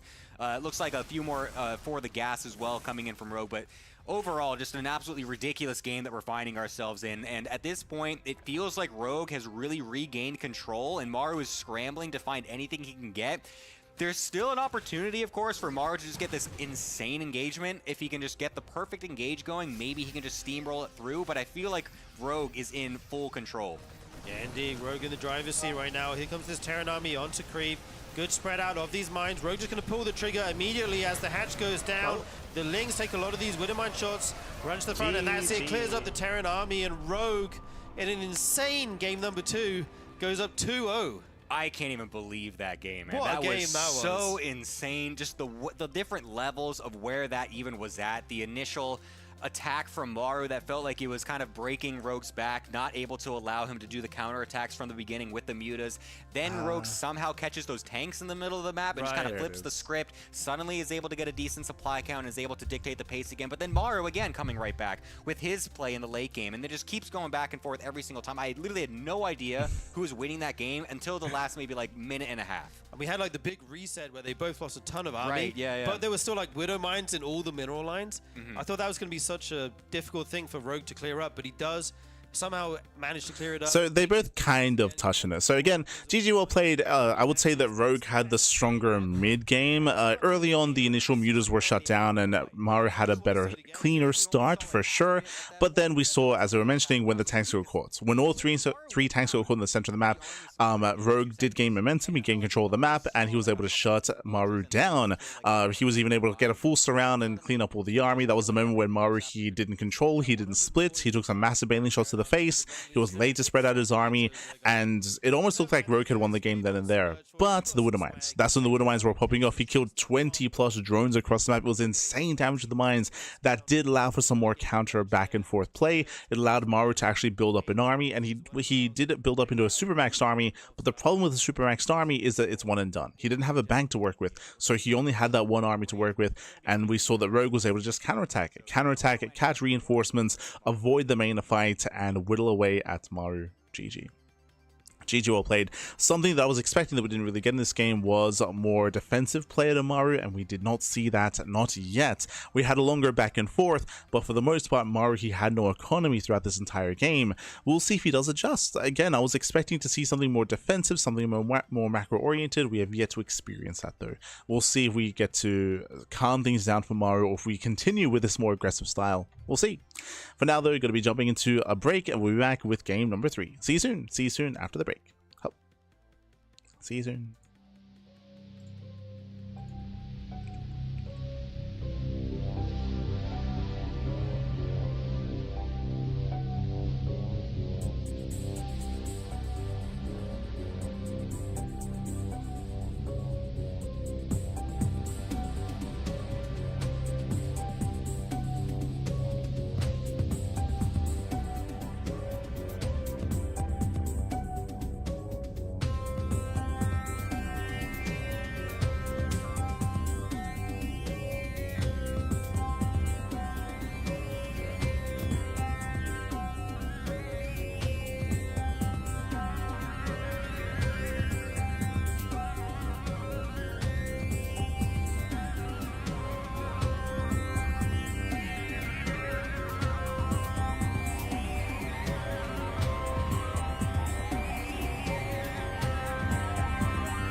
welcome back everyone, welcome back. Ooh, hope you enjoyed that lovely Brutal OST as we returned. We returned here with the second half, or the later half of the series here. We just wrapped up with game number 2 of Rogue versus Maru, and currently Rogue is up 2-0. He's up 2-0. Now what I will say though, is that Rogue, we actually got to experience a little bit more of a macro back and forth game. I mean, I don't know if I would say macro, but we got to see a lot more of at least a chaotic game stage with 4 or 5 bases, a lot of aggression, a lot of chaos, a lot of action on the map here. But alas, Rogue, he is still looking unstoppable. True. He does take a 2-0 lead in the series, and we'll see if Maru slows down, if he does change his pace here. We're loading into Celestial Enclave. If there's any map to do it on, it's this map. It's this map to slow the game down, to embrace a longer and later game, and to try to maybe even embrace mech as well. We could see a very different flavor of Maru here on Celestial. I feel like this would be the map. This would be the map to mix things up on. We'll see. We'll see if he can against the aggression of Rogue. Let's go. Game number 3 is loaded in. Celestial Enclave will be the map. Maru spawning in the bottom left is the red Terran, Rogue the blue Zerg in the top right. And Celestial Enclave, it's a typically very macro-focused map. It's easy to take your natural expansion on the high ground. You also have a pocket base attached to your main base with a worker-only path. And Maru, I feel like this map, out of all of them in the map pool, probably plays to his strengths in this matchup the most. Yeah, I would agree with that as well. You do have that pocket base if you want to put that to use. I'm very curious what Maru will go for in this map. I mean, so far he's played quick 3CC both games, playing very macro-orientated. And like you say, he is the best late-game defensive Terran, but Rogue was able to dismantle him last time, so does he now veer away from that as his kind of win con and try to get something done in the mid-game instead? I think it's a little easier to play the late game here on Celestial Enclave, but it does make you wonder if he's going to have some kind of adjustments here versus Rogue. But that would be a dangerous change to make, because Rogue, it feels like, even though he just showed that he can go toe-to-toe with Maru in a late-game situation, his power spike, his skill spike as a player, it's in the early game, it's in the mid-game. We saw that versus Cure, where he just absolutely dumpstered a CC first and a 5-rax push, which is the kind of game where the Terran player should have all the momentum, and Rogue is fighting back onto Cure's side of the map. And so I don't know if Maru's going to want to try and lean more towards the mid-game or the early game versus a player as aggressive as Rogue. We're going to have to see what the decision is. I think what's important, because they tried to compare like a longer later game to game number 2. I think it's important to bear in mind that in game 2 it was a very aggressive game and Rogue took a lead early on, and by no means was game 2 like a macro game. Like, yes, the game lasted longer and we had more bases, but things were kind of dictated early on. The pace was set. It was very high octane, very high octane, and by no means was Maru ever looking to like slow things down and build up into a greater army supply, into a more robust defensive setup. That's not really how he approached game number 2. We might see an adjustment here in game 3 when it comes to that more defensive play style. That's kind of what we're leaning towards. Meanwhile, something that has been more viable since the latest patch, of course, is Muta play. When it comes to these larger maps, we have seen a lot of Mutas out of Rogue in this series and the last one as well. We are expecting Muta play again on Celestial Enclave to try to punish the defensive Terran player. Assuming that Maru is defensive, it would make sense to go into Mutas to try to punish. We'll see if he can. He will go and get a gas in the near future. You do need gas at some point, but Maru just can't see that with the Reaper there. Yeah, Maru with no confirmation just yet. He's going 3CC himself right now, also going for the pocket expansion. So what they're pointing out here is that Rogue is playing gasless, so Rogue is being hyper greedy himself. Usually when you go gasless, that means you're going to be skipping link speed and you're going to be going into a faster layer, and that also means that most likely you're going into either layer into Roach heavy play or layer into Muta heavy play, one or the other. Yeah, it's interesting. Sometimes we don't see players go for these pocket bases. They are, basically half a base. You only have the one gas down there, but both of these guys opting to do it in this match is very interesting. Curious who it will benefit. Rogue now taking 2 gases at once. And what's going to be his unit comp this game? I feel like this often leads into kind of Roach, like a Roach build. Not that you have to. Obviously on the side of Maru, we see double eBay going down. And just leads into fast layer. Cancelled? Maybe just saving that gas for the faster 1-1 upgrades instead. He is going to throw down a barracks now onto that reactor. And from Rogue, one of the things I'm looking out for is whether he's going to start Zergling speed with his first 100 gas, or if he's just going to go straight into a lair. It should be straight into a lair. Hellions actually getting the main base. 3 drones lined up nice there on damage. the transfer to the pocket third. Now finally drone pull coming in. 3 drones in total and some scouting information. Maru should be able to glean from the path of those drones that Rogue has gone for the backdoor third base. He does have the in-base third hatch, and so I think Maru right now, he should be... So far it's just been a game agreed. It's just been a game agreed. Everyone's been cutting corners. Maru even going himself into faster double E-bays, into a delayed stim. And again, we're expecting that lair soon, as Rogue has plenty of gas. Timing of Rogue gets another creep tumor. Very nice control. I jinxed it. I was going to say very nice control, but he does eventually lose the Reaper. Maybe at this point it's worth it to trade it out for a tumor.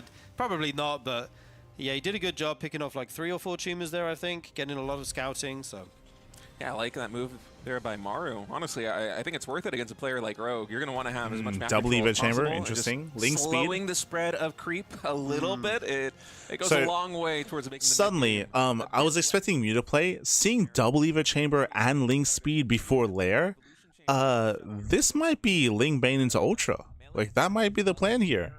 Let's find out. Heavy composition from Rogue. So suddenly after the lair, is it Spire or Infestation Pits? But Maru did go for a very quick 1-1. yeah, this is basically the most economic focused build you can do for both of these players.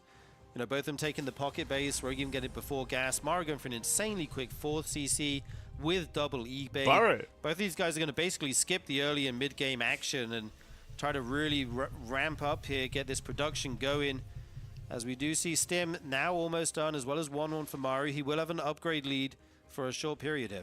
Yeah, with the one exception of the Hellion run by and the Reaper sniping tumors, it almost feels like a no-rush 10-minute map. Right, yeah, seriously, dude. Rogue right now, we're at 5 minutes and 50 seconds in. He is at 72 drones. And I think I remember watching with Tasteless while you and Gemini were casting that Rogue, like 17, 18 minutes into the previous game, was still around 60-something drones. He wasn't max, and he was still he had lost a bunch of links workers. because he wanted to bring in the fight. He has already eclipsed the economy of the previous game. Lair's in the early done. Stages here on Show us the Spire or show us the Finally pit. for Maru, some timings are finishing up. He has Stim now. What's it going to be? Is done. The first 2 medevacs are on the field, and it's time for him to get aggressive. Show us the Infestation You see Pit. these medevacs coming over. I love the Rogue's going for Burrow. I feel like his burrowed Double links jump are into so the good. natural.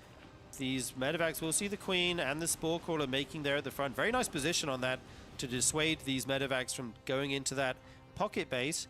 And yeah, Rogue can start burrowing Lings at expansions. If he gets them into a mineral line, it's going to take a scan. There it is. These Marines will be forced to pick up How do we here know as the that? Ling Bane comes over. Infestation Pit is going to be Ling Bane Ultra. Time here for Rogue, so those medevacs are nice and safe to maneuver around. It's going to the be map. Ultras. Now, any fear of being trapped by the Zerg player is Rogue's going to be going. But again, the reason why we assume that is because of the double Eva chamber. Like, if the plan was going to go into mutas, we would have seen an earlier lair instead of earlier Eva chambers.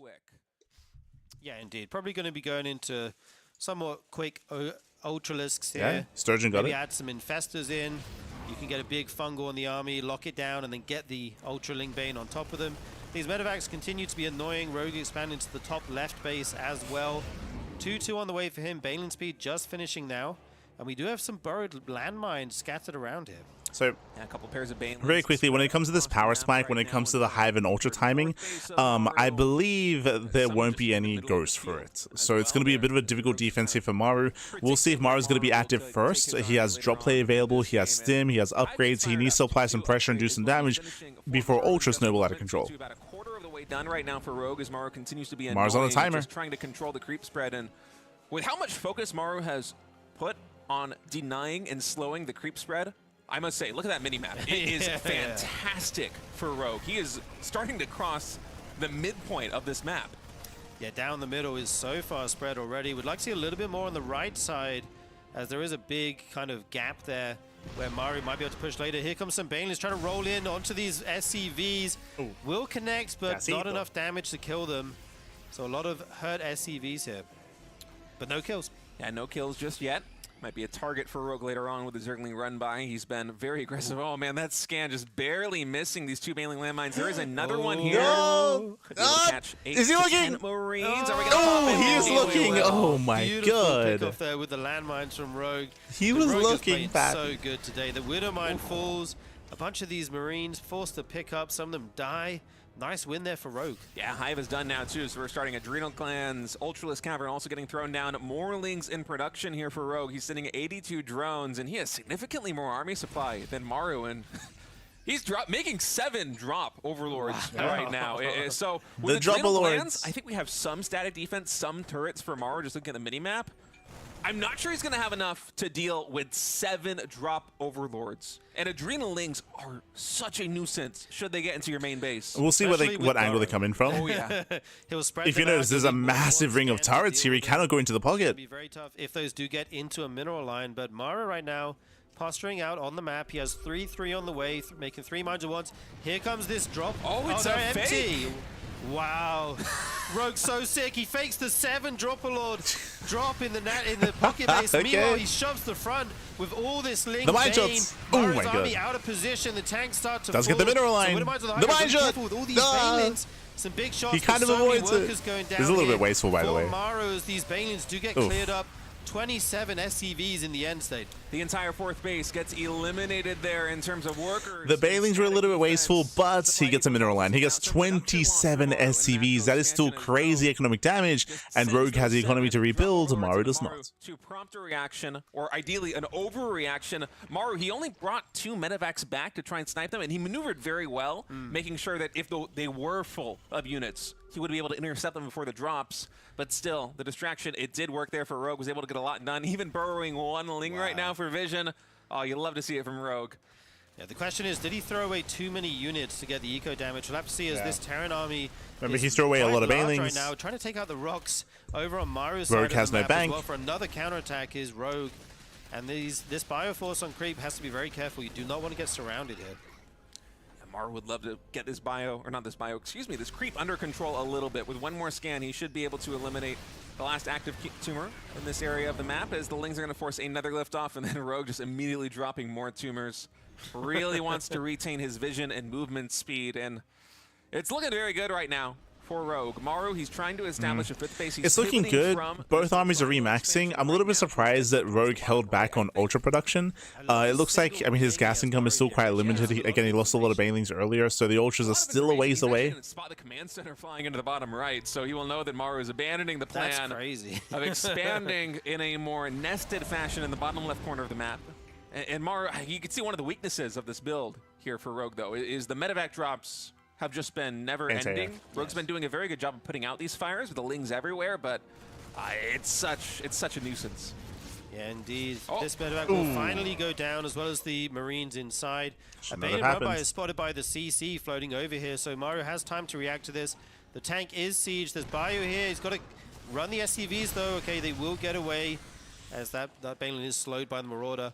Viper's now out for Rogue and collecting energy. Oh, but Maru's might have found them. Oh, he wants them. Oh, he finds the Vipers, actually dropping just a handful of Marines. Oh, if these medevacs had a couple more, he might have been able to snipe 1 or 2 of those Vipers instead. Medevac gonna have to escape with just a sliver of HP left. Oh man, he would really love to do it. This hatchery is also very low on HP because it's getting Oh, is he gonna get it? Vipers Oh, he gets the hatchery. hatchery. You're kidding me. 3 Marines and a Marauder. Able to snipe the hatchery because the hatchery is consumed by team Rogue, effort low on there. HP.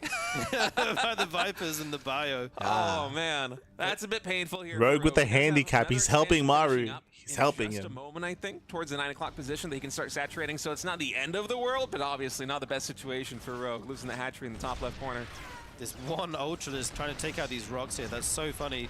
Will just get sniped by the Ghost, but does clear the pathway. That could actually be very important later on if a Ling run-by gets in there, but never mind that. Here comes the Zerg army down to the bottom right, and Maru is moving his over to meet him.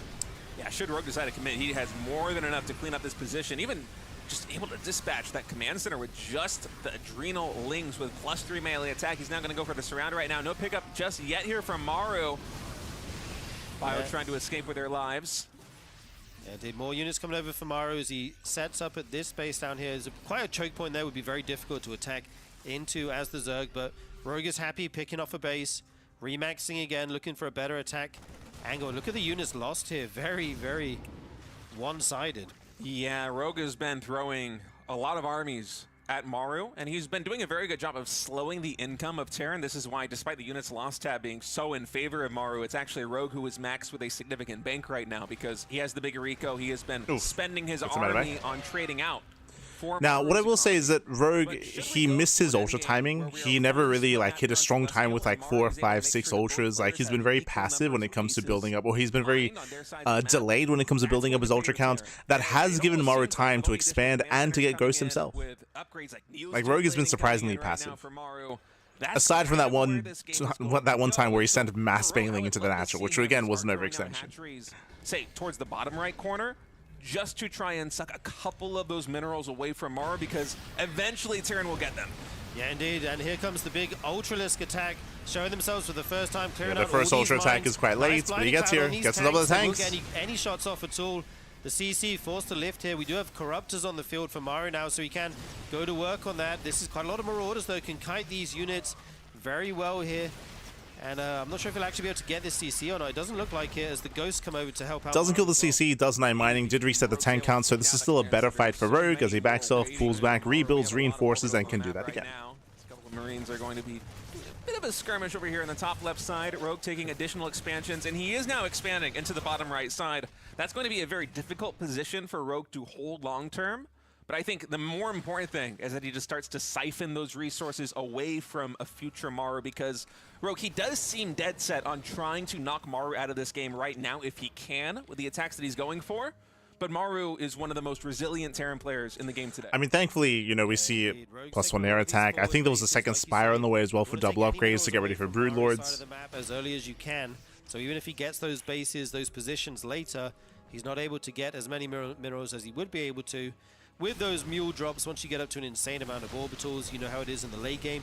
13 Ghosts on the field right now. They're going to trade out very well against the Zerg Hive units.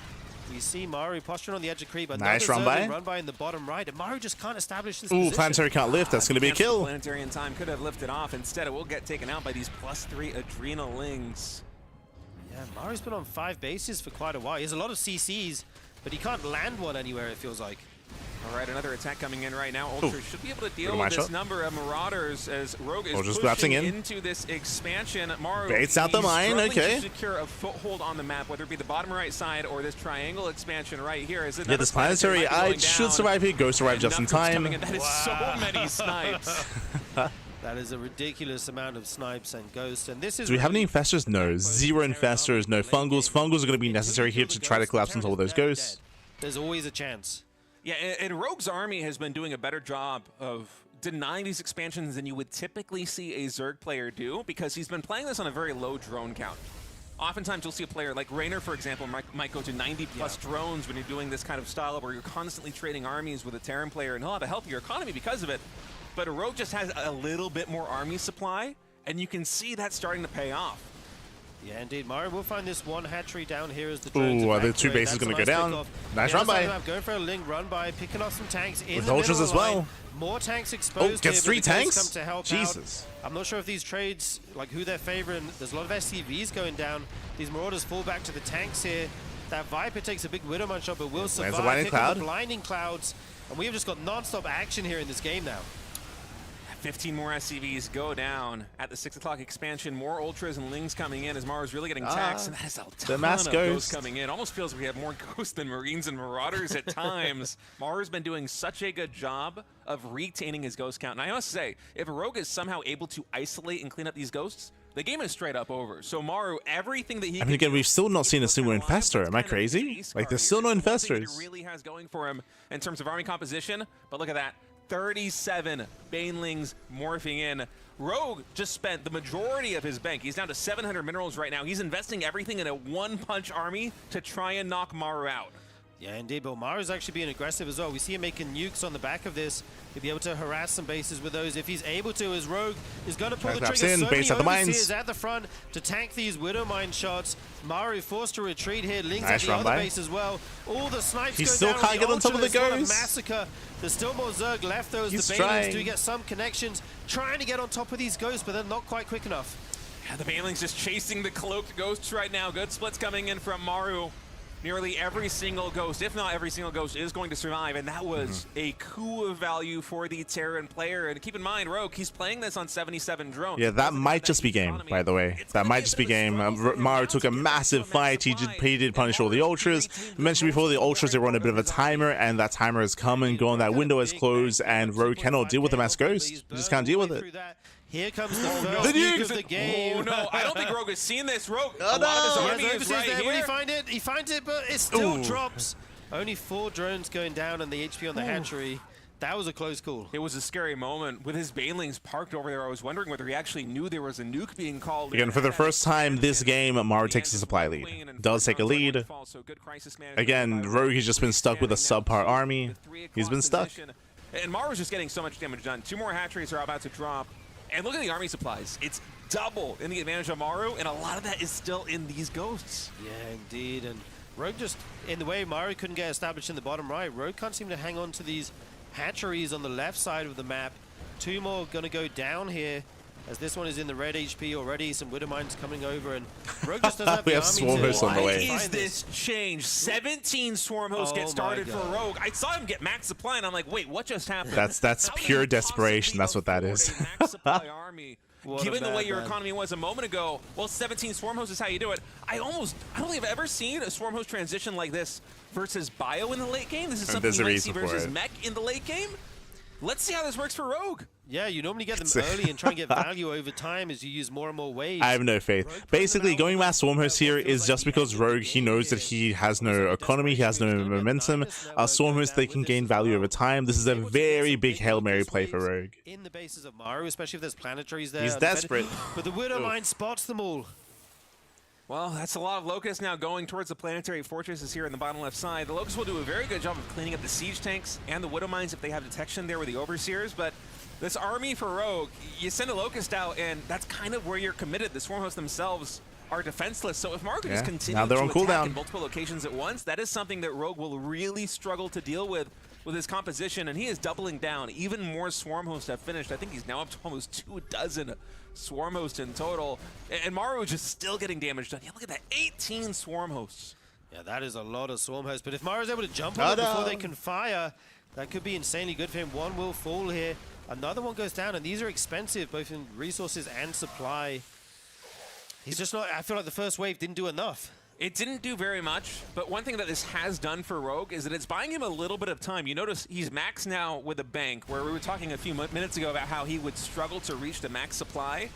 And Maru, he has been able to snipe 2 hatcheries in this time, but the Swarm Hosts are a little bit of a curveball here, and I think it's throwing Maru for a loop. He's slowing down a little bit. Even I mean, as Stay is saying, like, at least the Swarm Hosts are buying time. That is true, but like, I feel like soon we have to get rid of them. We have to get rid of them and replace them with something more efficient. Nice thing run by here from Rogue. Rogue is just an agent of chaos. Rogue is a genius. I can't believe he might find a way to pull this game back. There was a moment there where there was so many ghosts remaining, and Rogue's supply was falling. I thought he was, you know, on the way to being dead, but somehow bringing this game back to life, keeping it interesting. Maru only on 53 workers right now. He does have a ton of orbitals, obviously, and CCs, but will these Swarm Hosts be the answer he's looking for? I feel like he's been long-distance mining here forever. Yeah, Maru just keeps sniping this hatchery. Every time it's like 75, 90% complete. We're going to come in again. Oh, those ghosts quite far forward. Bit of a late reaction. Get some connections. 2 ghosts, 3 ghosts, 4 Still a good ghosts spread. all go down. It is Sesame Street here. And Roxon come in again with a Swarm Host, taking out another expansion. That's going to be another force lift. More siege tanks potentially being taken out. Yeah, these Swarm Hosts getting some damage at least. They've got to pay for themselves many times over to be worth. This Nidus in the main is keeping Maru busy. So far, this is worth it, actually. So, my big concern about the Hail Mary play about going into Mass Swarm Host was that you'd send out a Locust Wave and then bam, Maru would counterattack. But Maru's been stuck at home. Why? Nidus Worms. Like, these Nidus Worms, these Ling run-bys, there have been other counterattacks, and Maru hasn't had the opportunity to turn back around. The Ghost's going to be going down to Lings! A bunch of Lings. 1, 2, 3 ghosts falling. No shot. Rogue is making this work. Ghost just got cleaned up in the main base here of Maru. That was 4 ghosts. Insane. You try and kill the ghosts all along, Oh game. my god. And suddenly it's a couple Lings. He managed to do it in the main base. And another wave of Swarm Hosts coming down here. Rogue, he was desperate, but he's making really it work. Right now. I'm not sure who's going to win this. We have Hellbats being made, +3 weapons, more Swarm Hosts being added. This game is insane. 11 hatcheries have fallen so far for Rogue, but he just keeps re-expanding once more, re-expanding on the bottom right side. And you look at the mini-map, a lot of the expansions of Rogue have basically no minerals left. He needs expansions like this one. That's why there's so many drones already saturating it and distance mining from it. Because the mineral income right now, it might be okay for Rogue. In a moment, it's going to be very poor. And with Maru still leading an army supply, especially against a Zerg army that has Swarm Hosts with very little gastro mating to remax, Locust Wave is coming in. it is potentially a problem here for Rogue, the main despite army. how good this late game is looking. Indeed, another wave comes in. We'll get cleared up. And I like that Maru's adding so many Hellbats into this army. They will absolutely shred. As I kind of alluding to here, the Swarm Hosts, when it comes to a main fight, they're not really going to be too useful. It's all about gaining value over time. This is such a weird base setup here. Yeah, the other command center is like parked to the north of the Ideally, he does want to catch some tanks, expansion. It has been a chaotic game, and you can see it just in the infrastructure in the main base and the expansions here at Maru. Another Nidus network coming in, the pocket expansion here, the natural expansion. I'm not sure if that has been spotted just the yet. snipes! The snipes coming in. My God. Swarmhosts are tanky. I don't really see ghost sniping Swarmhosts very often. I kind of assumed it would be a one-shot, but... Yeah, they just survived that very low HP, but they... And once again, we have another Nidus in the pocket base. The Ghost Academy going to nice Nidus takes down the Academy. Will be forced to lift, and if you can get that in the main as well, that could be very good for Rogue. If units don't come back from Maru, right now there's a lot at the front. Getting the planetary. And what are we seeing right now? Is this like a change in the meta where you switch into Swarm Host at some point against Bio? I mean, Rogue himself is just a living change of the meta right now in the RSL. He's the only Zerg surviving in the entire playoffs. Bane's crashing into Marauders, 2 hatcheries going down. He's doing it in such unconventional It's getting out of hand. The Swarm Host, I was skeptical. He still has 19. He is still making them work, but Maru, he's fighting back. Another hatchery gets taken down. This is going to severely cripple the mineral income of Rogue. I'm still worried about the Remax. These plays, they are awesome here for Rogue, but with 2,000 minerals and basically nil gas, he kind of has to work with what he's got. Yes, indeed. A lot of lings will be able to be made. The Swarm Host coming again. They're going to get some more tanks here, which is very nice. If you can trade out gas units for your Locust, that's awesome. 1, 2, 3, 4 tanks and the planetary. Well. This wave, was very effective here. Another command center taken out. Maru is trying to drop a bunch of mules over by the 10 o'clock position of that expansion. As Rogue, I think his highest mining base is this one on screen right there with 10 drones mining at full saturation. Ling, Bailing, and Ultra now coming into the center of the map. It's a bit of a choke point here. Oh, Maru, yeah, messy fight there from Rogue. Very messy. Not quite finding the connection, and that's the only Zerg unit that can really chase those ghosts down. Gets a tank there. I'm curious where the Swarm Hosts are while this is going on, because it's usually a 1-2 punch. There's so many of them, you can just see them on the mini-map. Oh yeah, they're all the way back here. That's so funny. It would have been really nice if he could have sent those into a Terran base at the same time. Now they do move over. Maru having this 10 o'clock base is problematic for Rogue. I feel like he needs to shut down these expansions. Look at that income advantage. 2,700 income advantage for Maru right now, and it's all the mules here in this expansion. Rogue is eventually going to be able to take this out. I think with a surround right now on the Locust, yeah, there isn't enough surface area to repair there for Maru. Yeah, that's a lot of wasted mules as well. No, I wouldn't say so. They spent about 90% of their life already mining the minerals. They just missed like a trip or two at the end, maybe just the one trip. I think it's a good play for Maru. I mean, this is one of the benefits that you have here as Terran is you have so many orbital commands. You drop down the mules and the income comes in one big burst. We see Maru is really struggling for resources. Now he has a 2,000 mineral bank. And this is one of the dangers for Rogue is you have to be so on top of denying these extra expansions for Maru if you really want to starve him out. But Maru, he's been so tenacious. Coming in. It is so hard to eliminate him from a game like this one. And now the Locusts have to be used defensively as Maru is pushing all the way onto creep here. The Zerglings will come up. Maru doesn't want to engage into the Locust, but might be forced to here as the tanks are sieging in this location. Not ideal. Bane coming in, Blinding Cloud goes down as well. Takes down one. Doesn't look bad for Rogue, but I think Maru's just coming out too far ahead of this. The supply too strong. He has so much army remaining. Yeah, that was a brutal fight for Rogue. Like, he fought so inefficiently there. He felt the pressure he had to try to save his expansions. There's no minerals remaining. There's very little gas. And Maru's doing it. He's adding in some more corruptors right now to try to deal with it, but I think he realizes the effort is futile. And I must say, that was a brilliantly played game by Rogue, and the fact that Maru was still able to fight back and win game number 3, this is going to be an epic series, Sturgeon. I mean, it is already incredible. GG, well played.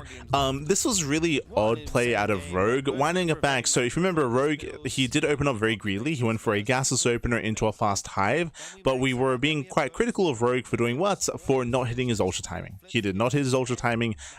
He was getting his hive, getting his ultra cavern, but took him a long time to invest in ultra ultras themselves, he was very heavy on Ling Bane instead, so he went for a very delayed ultra timing, and with that we saw that first push and it was really lackluster. We saw him waste so many banelings pushing into the natural. He spent his entire army, of course. This was just before Ultra Tech, if you recall.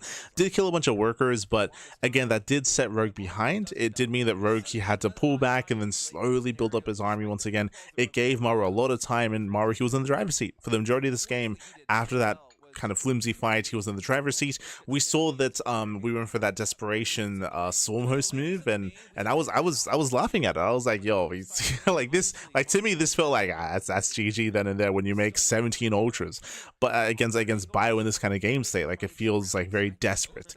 But you know what, he made me believe in it. Like he actually was doing some decent damage. He was knocking down some bases, he was catching out a couple of tanks. Like the Swarm Host, they did more damage than I assumed they would. If you recall, I assumed that it would be a Locust Wave and then Maru breaks out, but Maru, he was stuck at home. He was stuck at home defending, so the Swarm Hosts did pay for themselves. They did pay for themselves.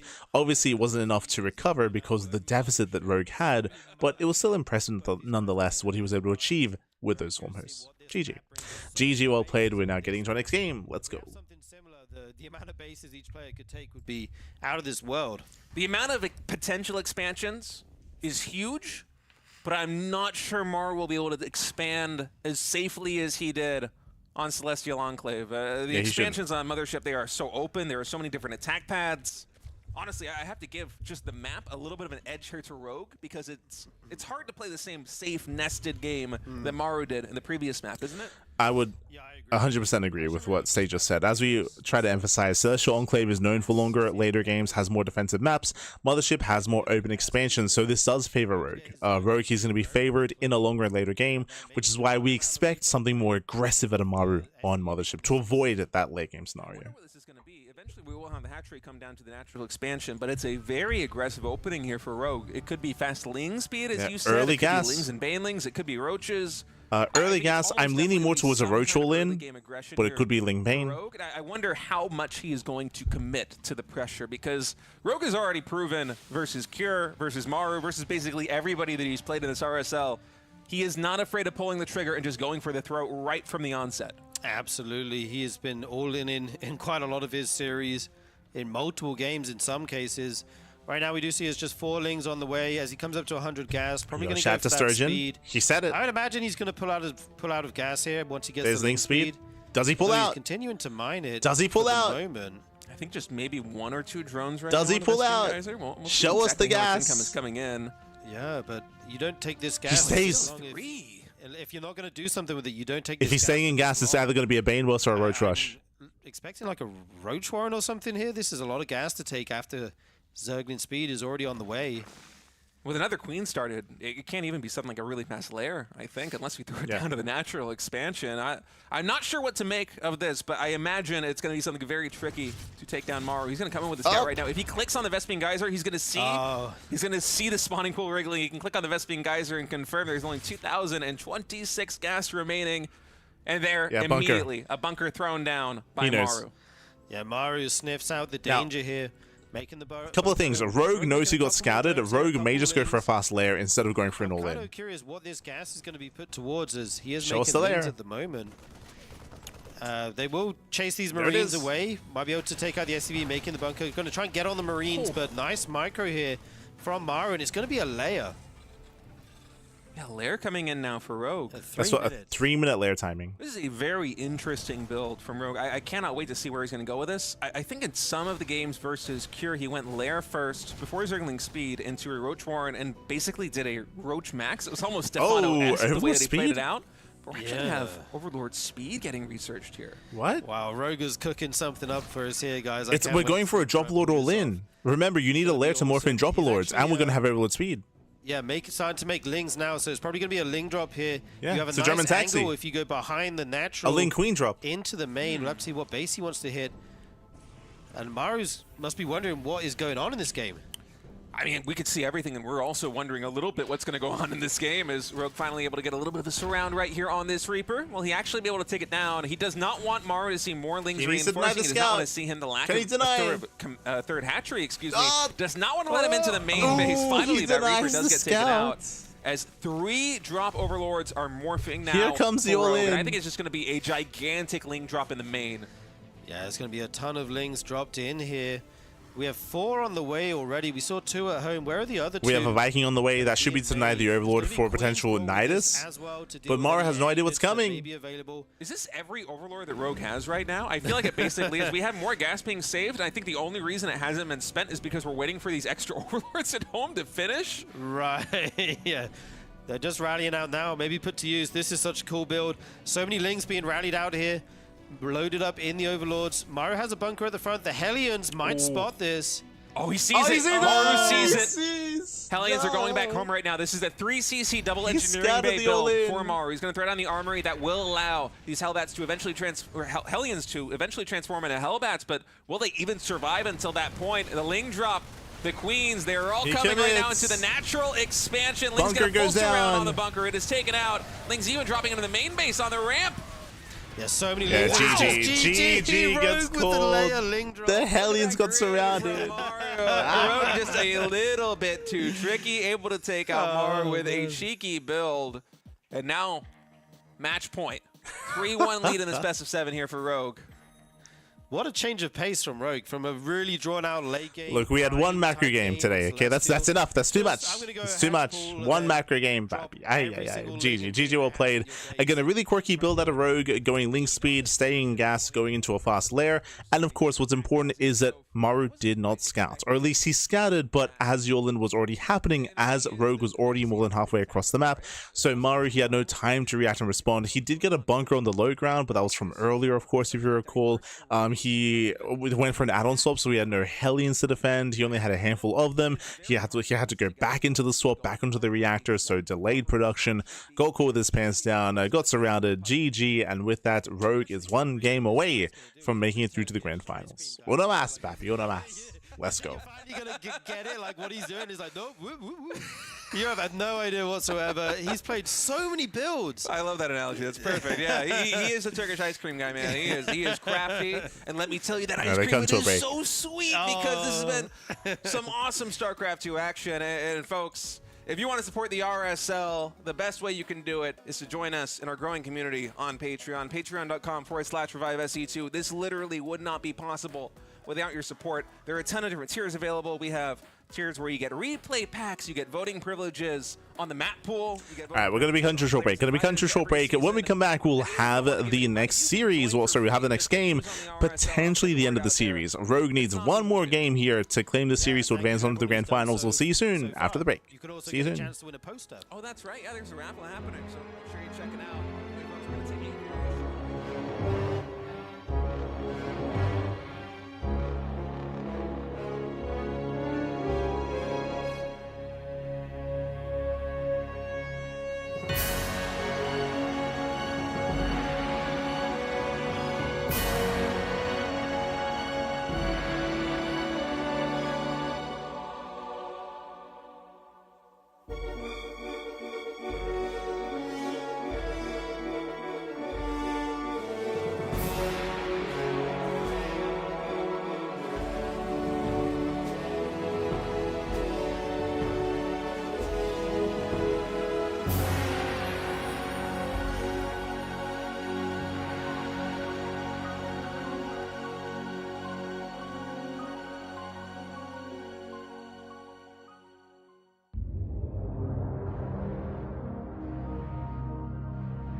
Welcome back, everyone.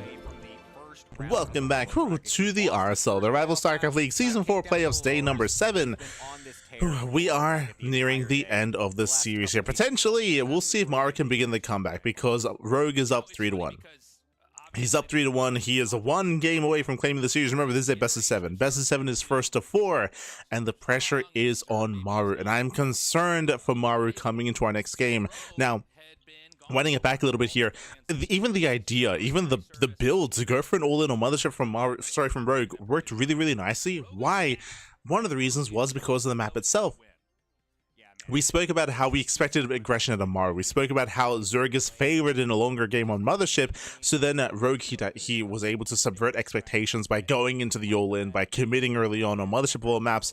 We'll see if we see something similar here on the Old Republic. Let's go. Let us go. In the ZVT matchup particularly, and Old Republic is going to be our next map here. Can Rogue close this one out 4-1? Yeah. Now, I mean, if anybody could come back in a series this big, sure, it would be Maru, right? But, I mean, Rogue is really showing such a deep understanding of how to navigate, you know, what are pretty complicated matchups that he's in right now. And you got to think, too, some of these players probably come into a tournament like this not even really thinking about Zerg that much at all. Right? Even other Zerg players, they're not even facing off against each other. Another one? Another one? It's like the Spider-Man meme. They're just like exactly. You're like, oh, I thought we were extinct. So here Rogue is, and he's playing a lot of different games, a lot of really crafty, you know, all-ins and timings, a lot of fantastic, late, drawn-out, dramatic macro games. Kind of. And the winner of this best of 5, whoever it is, will be going up to face off. Something that I think is a little bit more interesting to discuss here coming into the Old Republic is what we just saw in Mothership and kind of what we were alluding to. Where Mothership is more favored towards Zerg players in longer games, so then Rogue goes for an all-in, catching Maru with his pants down. It's similar here. The Old Republic is a more open map. It is more open, it is more difficult to defend your 3rd and 4th. I would say that Zerg in general is more favored here on this map, coming into a longer game, coming into a macro game. But after what just happened, Maru has to be careful not to make assumptions, of course. He has to be very, very careful, and we should be seeing safer play out of Maru, and as a result, we might be seeing greedier play out of Rogue. We'll see. Rogue, he has set the pace, he has set the momentum for the series. Rogue is in the driver's seat, and Rogue, he can pick and choose, like, how he wants to approach this, whether he wants to drone or not. Let's go. After being down 3-1, but we'll see if he can actually claw this one back, because obviously Maru is someone that we know that has done this before and can absolutely put it up with the best of them. Yeah, but it's going to be tough. So we have the drone ready to make the hatchery here. Now he's just shy. Okay, I was going to say, delays the hatchery. He needs to turn that into an extract. He gets blocked. That was sick. Oh my god, nastiness. Maru. That was so good. That was so nice. It's going to delay the 3rd base for a really long time. You got to get another drone over there. You're not going to be able to do that safely until there's a couple more lings out. Ooh, barely almost losing that drone. Thankfully, we'll be able to keep that one alive. But he's back. He wants it. He wants the drone. He comes from the high ground. We'll actually snipe it coming out of nowhere. Oh my god, Rogue is getting absolutely trounced by this little Reaper right now. Yeah, does he get 3? Maru is going nuts over here. He's going to try to get that final drone. He does get get a kill on that one. This never happens. Oh my god, 3 drones for a single Reaper. A lot of times in the early game, I don't even really talk about what the Reaper's doing because usually nothing ever comes of it. Yeah. But that was crazy. 3 drone kills, a delayed 3rd hatchery, and Maru on pro level here just doing damage that's kind of unheard of. Can he get the Marine? Now, Rogue can he get the Marine? No, he cannot. God tier control. Dude, Maru is just so sick, man. All right, well, he's down 1-3 right now, but it seems like he's not really phased by that fact because he is just coming into this early game. So when it comes to the opener, here, Rogue, he's had a really shaky start. Maru able to just settle into a nice little lead here early on the Old Republic. Behind this, going for a thorough TC into what looks to be Banshee play. Very safe play out of Maru. And then he's going to go into most likely some Banshees out of the starport as well. Maru is definitely looking pretty good in this. See in chat, Mothership is like the most viewed map ever. Maybe it's sad. I think so. I mean, it's kind of like It depends what you mean, right? Like, Mothership is seen more than Lost Fantasy. Lost Fantasy, that was the most vetoed map ever. Mothership is accepted a lot more than Lost Fantasy, for example, but it's still quite rare. Like, it's quite rare to see Mothership in best of 3s. In best of 5s, we see it more often, but for sure, in best of 3s, it's quite rare to experience Mothership. As I will say that we've had worse 3-player spawn maps, but intended to not as bad as it otherwise could be. drones if he can. That's so cute. He's attacking the rocks to get the splash damage to go. Yeah, people forget about Lost Fantasy. People. What? How is he getting damage on this thing? Yeah, Maru's playing better than I feel like in the last couple minutes of an early game I've ever seen. You know, so much at the pro level is both sides basically playing perfectly, which is remarkable. But you kind of get used to it if you watch a lot of pro matches. That to really see him, frankly, outdoing Rogue at every step on all these things that, you know, usually it's like lower level players have to deal with this when you're against somebody who's considerably better. But Maru already really on top of it, looking to be very healthy here as we're in game 5 here. And again, Maru needs to win not one, but 3 games. Early Roach Warren. He's out. So there's a big. I mean, again, remember, Rogue, he's had a worse early game. Literally no margin. Curious whether Roach Warren has been thrown down. Yeah, he's sharking around with the Hellions, trying to see if he can get any damage done, and he's just going to get let right on Oh, in. he The commits. door is He gets wide in. open. The Lings not in position whatsoever, able to take control Rogue of is just the getting ramp torn as well. apart. So all of the He's Lings just getting torn torn apart apart without losing any of these Hellions. We'll be able to get an Evo block, but that's just going to mean the Hellions go over to the left-hand side, get right on top of all of these drones. This is a terrible start for Rogue. This is one of the worst early games I think we've had for anybody in the tournament here. It wasn't just a straight-up loss. This is game-winning damage. 20 drones. You know, 20 drone kills. Game-winning damage. Finally, we get a standard opener from both players, and finally, Maruki finds some damage. He's not done. Banshees is still out as well. More damage can be dealt. Catching out Queens, catching out more drones. Rogue, I feel like he has to all in. Limping now into the mid-game. Not even on a 4th base yet. Like, we can't just redrone from here. No shot. I mean, Terran is ballooning out, teching in all the right directions, checking all the boxes here to be in a healthy position here for a push that will inevitably come. You know, there is something oftentimes formulaic about TVZ, which is like the Zerg has a 4th base and the Terran comes out and attacks at some point in time, right? And most games, that's not where it's decided. But, like, online there is. You know what I mean? In ladder games or when there's one player that's just better than the other, a lot of times that is where it is. This is going to be an interesting one because we have Rogue, who's one of the best Zergs in the whole world, and a, you know, obviously former world champion, as is Maru, in a very difficult position. Here's the 4th base being set up now. So, I was going to let him finish this point. When it comes to Rogue's position here, he's getting an Infestation Pit. This tells us Infestors. It does look like he's going and rushing into Infestors. That is a way to fight it despite having a smaller army supply, so that he can maybe survive and maybe make a game out of it, but it looks like Rogue wants that macro. Like, he wants to try to recover. He's trying. A little bit later, it looks like he's got a medevac right now that's going to come out.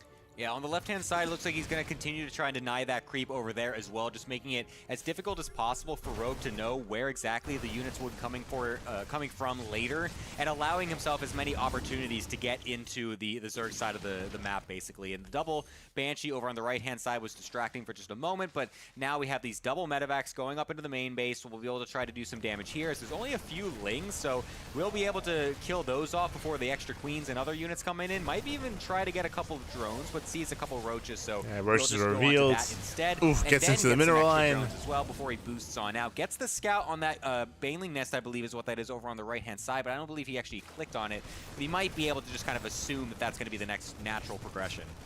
Yeah, the drop's going to come in here. He's going to try to kill any drones he can. And I don't know that he's going to be able to get out of here with that much. Surprised the Queen actually got killed off there. Yeah, he gets a Queen, 4 more drones. Any extra transfuses, and this push should end the game. Meanwhile, if you remember, we saw the Infestation Pit. I thought it was going to be for safety Infestors. He's rushing into Hive. Like, Rogue should be dead here. He's going to try to hold on there. Coming, and now there's a very little amount of leverage points for Rogue to be able to get into this army. I mean, I don't know, man. I'm worried that this game's just about to end. The hatchery's at like 20% HP. The Ravagers are going to come down here. It just seems like everything has enough sustain. GG. It does. Maru with literally the best early game I think I've seen from him TVZ.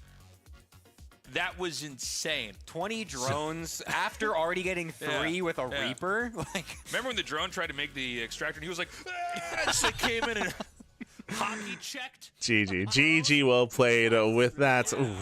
Maru, he does fight back. He does put a point on the board. We have a series. It's not going to end here and now. Again, winding it back, we had the most standard builds out there from both Maru and Rogue. And what I mean by that is that we actually haven't experienced that so far. This entire series, even the game on Celestial Enclave, it was hyper greed from both players. That's why there was very little aggression. That was why there was very little happening in the early game, just because both players were being as greedy as possible. But here we finally get a standard back and forth. We had Reaper aggression to Hellion aggression, and this is where Maru did excel, and I'm hoping that Maru does more of this coming up into the rest of the series. Is just calming down, not going for all-ins and not going for hyper greed, just applying pressure early on and seeing what damage he can deal. We'll see where this leads us, as I'm not entirely certain as to what maps this leads us into. Un momento, quickly checking the map order. Up next, we should be getting into Throne of the Dunes and Necropolis. Ooh, we have 2 of the otherwise non-ladder maps coming up next towards the end of the best of 7. Curious. Throne of the Dunes is similar to the Old Republic. I would say that aggression is maybe a little bit more favored on Throne of the Dunes, if we're referring to an all-in specifically. We'll see. We'll see how our players will approach. What exactly Maru has in store. Now, remember, Rogue, by the way, that last game, I think it's fair to say we don't really know what Rogue wanted to do. Yeah. He was basically on the receiving end of like a lot of abuse and in a pretty turbulent game that he was not able to even get out of mid-game in. Yeah, any plan that he was attempting that game basically just got upended from the early harassment, just getting completely outclassed in that regard. So I think Rogue can just kind of take that game and just kind of push it to the side, just be like, okay, that was just a bad early game. I'm just not going to let that happen again. That just never usually happens at all in my game. So just totally take it the same as he was going to originally. He did look pretty frustrated, though, at the end of that one. I saw in the webcam, taking his glasses off, rubbing his face a little bit as he was typing that GG. So he definitely is going to be feeling the tilt. Rogue is someone that is known to be a bit of a rager overall. I feel like he's had a couple of pretty classic clips of him, punching his desk or screaming. I remember watching like some like when he was back in Gen Air, they had the team house or whatever. You see one of the pro players streaming, and then in the background you hear just this guttural roar from the back, and everyone's like, "Oh, yep, that's Rogue." Yeah. So, yeah. I mean, by the way, if he makes it out of this group, we have a short break, but then he's got to go right up against MaxPax. I mean, this is what happens when you come from the losers bracket. And by the way, guys, if he wins, so in case you're just now joining us, I know we're front page on Twitch now. Thank you very much, Twitch. If you're joining us right now, the winner of this goes on to the finals. But the winner, I'm sorry, if the guy from the losers bracket, so whoever these two make it past that, has to win the best of 7, and then it's a reset into a best of 3. Right. So this is a really exhausting marathon for those coming from the losers bracket. But of course, that's the burden you get being in the losers bracket, right? The guy in the winners bracket had the flawless run. Yes. So MaxPax is waiting for whoever's... Okay, so standard opener so far, Hatchgat Spool, likewise Arax into Factory, into follow-up. It makes the win that much more impressive as well if they're able to actually go all the way, because you just realize how many games they have to play in a row to get that victory. So it would be absolutely crazy if Rogue could actually manage this. But for now, again, Maru looked very strong in that last game, coming out this game as well with another totally cleaner early game this time out of Rogue, third CC out of Maru, standard economic build. Going to be going into some Hellions, and the Banshee did so well last game. Do not change it if it wasn't too broken. Now, the last game is pretty... Oh, nice. Okay, the last game's pretty impossible to recreate. Yeah.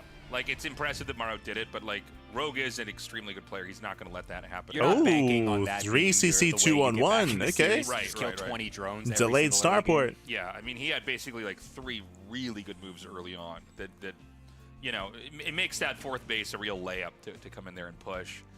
But yeah, Maru basically going to stick with, I guess, the basics, you could say, over here.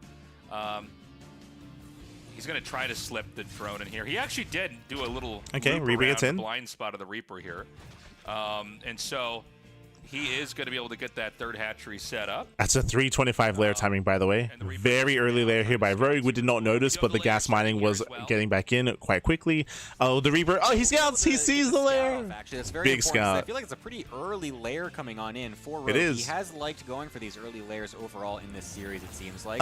Thankfully, This early layer timing looks like 2-base Muta. But thankfully, Maru does scout. And remember, Maru, he's going for a 3CC 2-on-1. He's going for an early sim timing. Out as well. There's no cloak, I believe, on the Banshee. Actually, there's no starport. Actually, Yeah, there's no starport. Noticing it's got 2 barracks coming out already. They just noticed. So no starport coming in for Maru. So a bit of a switch up on his end. Going to be going for slightly different style. Going to be going for some more bio-heavy play and the faster double eBay.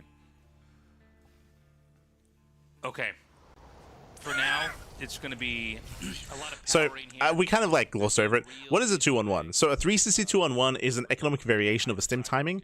This means that we're able to build up a heavy marine counter early on. What is the downside? You sacrifice Hellions. As you can see, there's only one. There's only one Hellion. So you have no big Hellion aggression. You have no Hellion harass. That means you cannot threaten the mineral lines. That means that you cannot threaten the creep. It means that the early game defense here for Rogue is quite easy, as you can just drone and cut corners quite heavily, and you can build up into a stronger economy, but you have to respect that stim timing. Again, the medevacs are coming, stim is coming, and eventually Maru can push with 16 Marines. Meanwhile, we assumed that it was going to be 2-base Muta, but no, it's 2-base Hydra out of Rogue.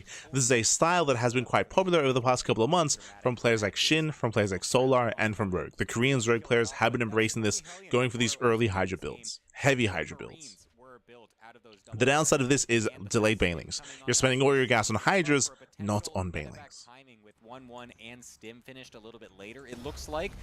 Might try to poke the front a little bit before that just to kind of bait some units out. Did get the scan as well to see that the Hydra Den was making, so it's very critical that he sees that because there's a lot of Hydras in the production tab right now for Rogue. He's not droning anymore big scan, at this point. true. He's going to go full on to a lot of Hydras, continually making them as well.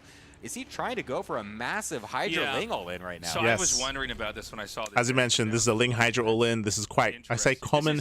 It's common amongst the Korean Zergs. Common play. Yeah. But you have a lot of burst damage. And remember, you know, the Hydras, if they can get, you know, if you actually win the fight over Ooh, here, but Rogue is droning. you can... Typically, we see Rogue rallying Lings behind this, but no, he's droning up. Yeah, I don't really...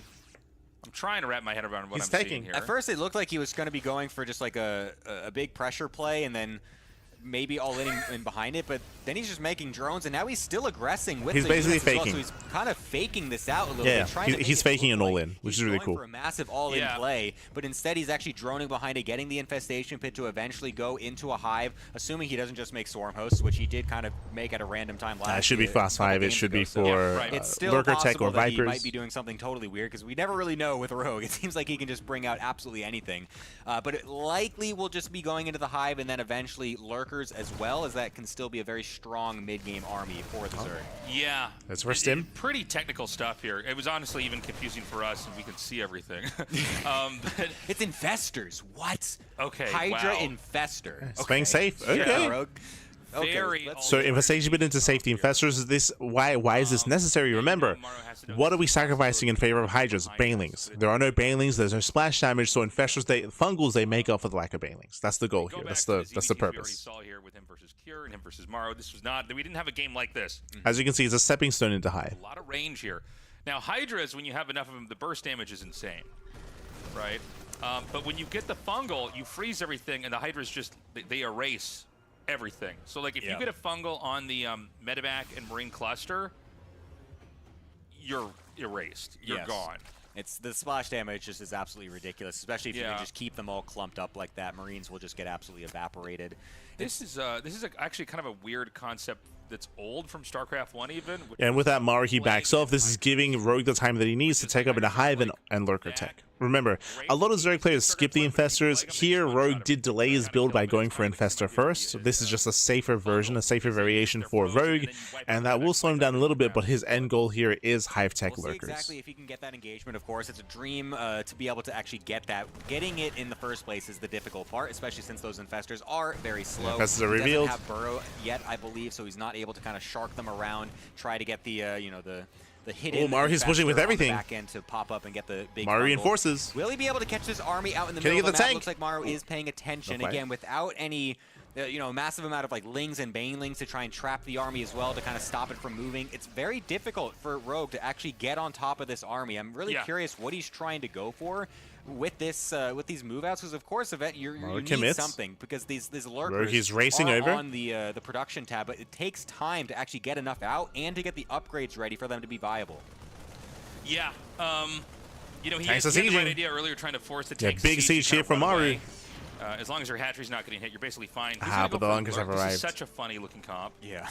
By the way, there's a reason why you don't see it that often. It's not easy to attack in with this, but here we go. Ooh, the massive fungals. This is a He lands really both. good. Oh my god! Such a narrow area for the Terran army to be and Maru's gonna lose everything. In there and melts that.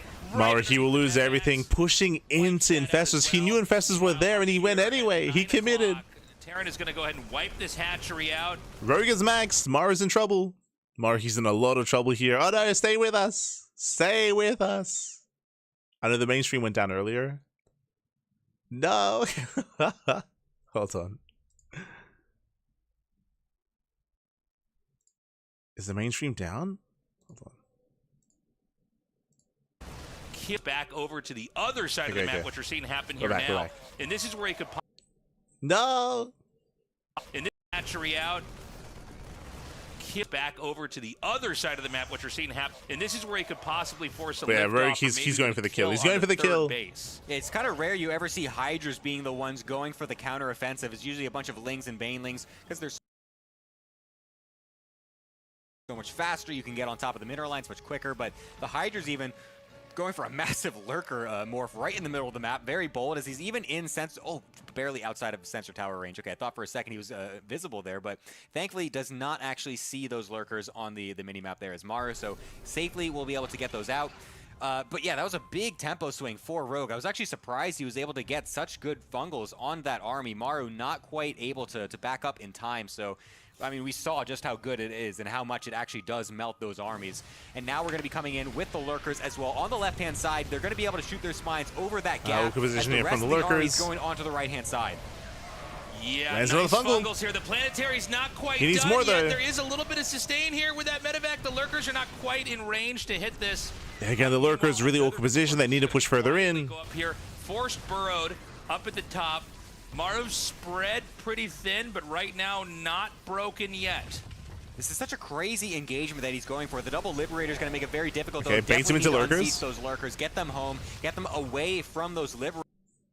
Oh yeah, the mainstream went down. Wow, the mainstream went down. No. That's so unfortunate that fun fact, this is the second time the mainstream has gone down. The clean feed. Well, I guess not quite the clean feed. Oof. I'll check everyone. I think they're down on Twitch as well, right? Not like this.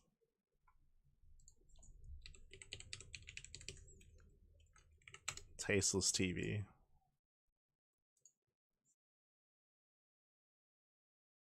Yeah. I can see the mainstream Twitch chat freaking out. I mean, these are the final moments of the game. Like, Rogue is about to win. He's about to kill Maru. Show us the games, Pappy. Show us the games, Smooch. But it's really unfortunate that if you've been watching all the days of the playoffs so far, this is the only day with any tech issues. This is the only day that they've had the stream going down twice now, and it's the finals. Like of all days to have tech issues, it's really unfortunate that it's on the final day of RSL. Not just that, but remember, Tasis just said that they're on the main feed. Sorry, I say main feed. They're on the Twitch front page, right? They're front page at the moment. Now is not the time for their internet to be dying. No. Now is not the time.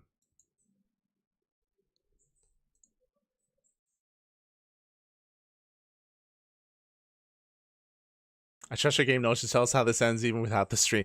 I mean, based on what we were seeing, so winding it back, if you recall, like, Rogue, he was being quite greedy with his initial Hydra opener. He faked an all-in by droning up behind it and getting up to a proper economy. He baited Maru to attack. I'm shocked that Maru actually pushed into the infestors, knowing that he saw the infestors ahead of time as well. So massive win there for Rogue. Then he's able to take up into lurkers. Currently, as the aggression is ongoing, Maru, he has no ghosts. He has not teched up. He wasn't ready to deal with lurkers. So Maru, he's behind tech-wise. it's going to be very difficult for Maru to recover in this game. Not impossible. It's possible that maybe Maru turtles. Maybe he turtles up on 4 bases. He's already working on Liberator production, or sorry, he's already working on his tanks. Maybe he can go into tank, Liberator, and just turtle up on 4 bases and slow the game down. That's probably the best chance that Maru has. The best chance is just turtle up and just hunker down and hope that Rogue overextends into the siege lines and overextends into the army. That's, again, like, best case scenario for Maru is to slow the game down to a crawl, max out from there, and then have a back and forth. But it's going to be very difficult to achieve. Very difficult. As the mainstream is still down.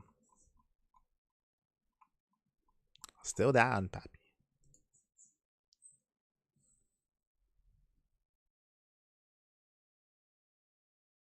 No, you, pappy. Mainstream is down. Yeah. Smooch. Korea's having energy issues because of the war. I mean, I don't know if that's necessarily accurate, in the sense that, like, I can just open up soup. Do we have any issues on soup?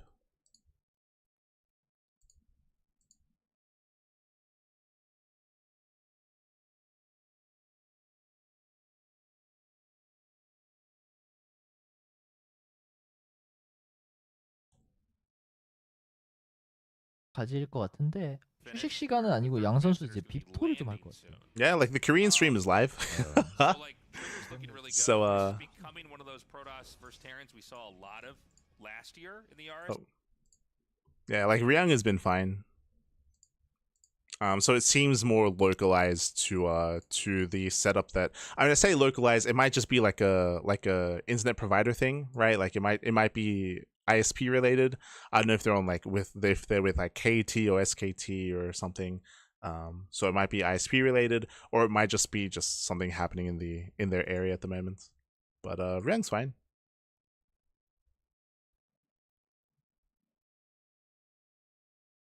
Trying to be, I think, a little bit too in the Protoss's face.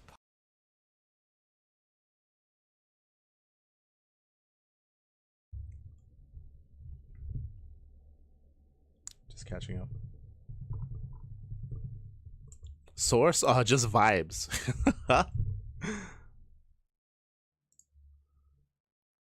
But yeah, it looks like the mainstream is back. Did Rogue just win the series? That's the real question. But also bearing in mind as well that the players aren't lagging out, it's the stream that's lagging out, right? So that's why I said it's more like localized. Again, maybe it's like ISP related for RSL, or maybe it's like it's specifically in their like region, in their suburb. Something's going on. Playing the toss. True.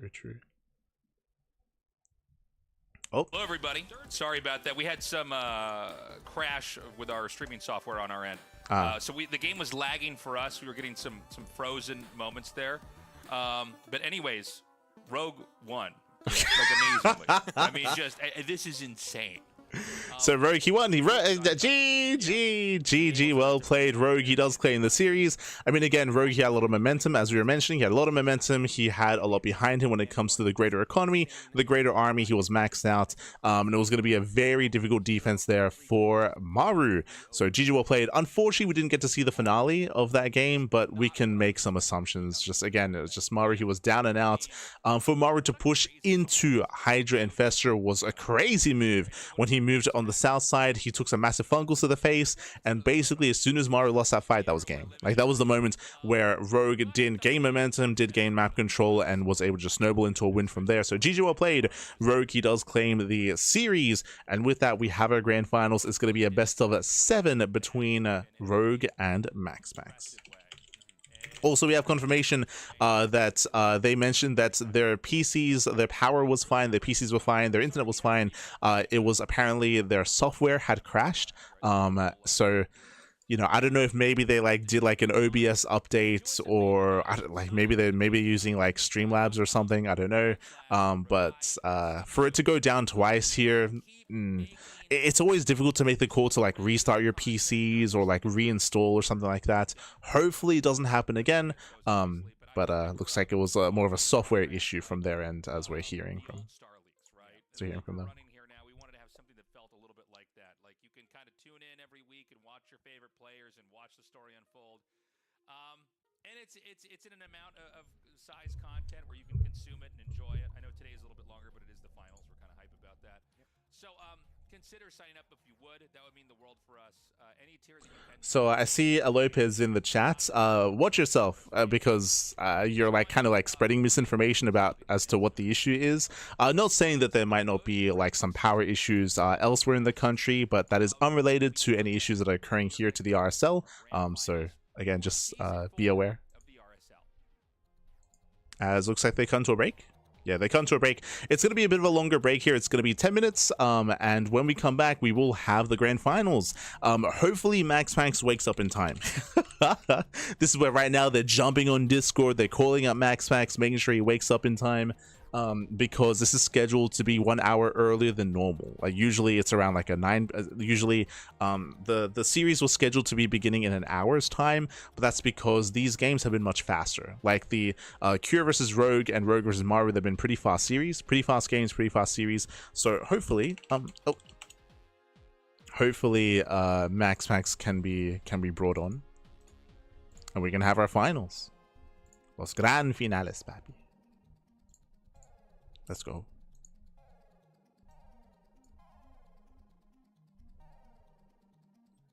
Minutes, that's like too hot. It's true. It's true. We gotta wake up MaxPax. We gotta wake him up. Aye. So for now, we're gonna be going on a short break. And when we come back, I say short break, a bit of a longer break. When we come back, we will have our grand finals. Take this time, get some food. Get some snacks, get some rest, of course. Hydrate your hydras, do stretch your roaches, massage your marines, and we'll be back soon with the grand finals. See you soon with Rogue versus MaxPax.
Marines, we're kind of back.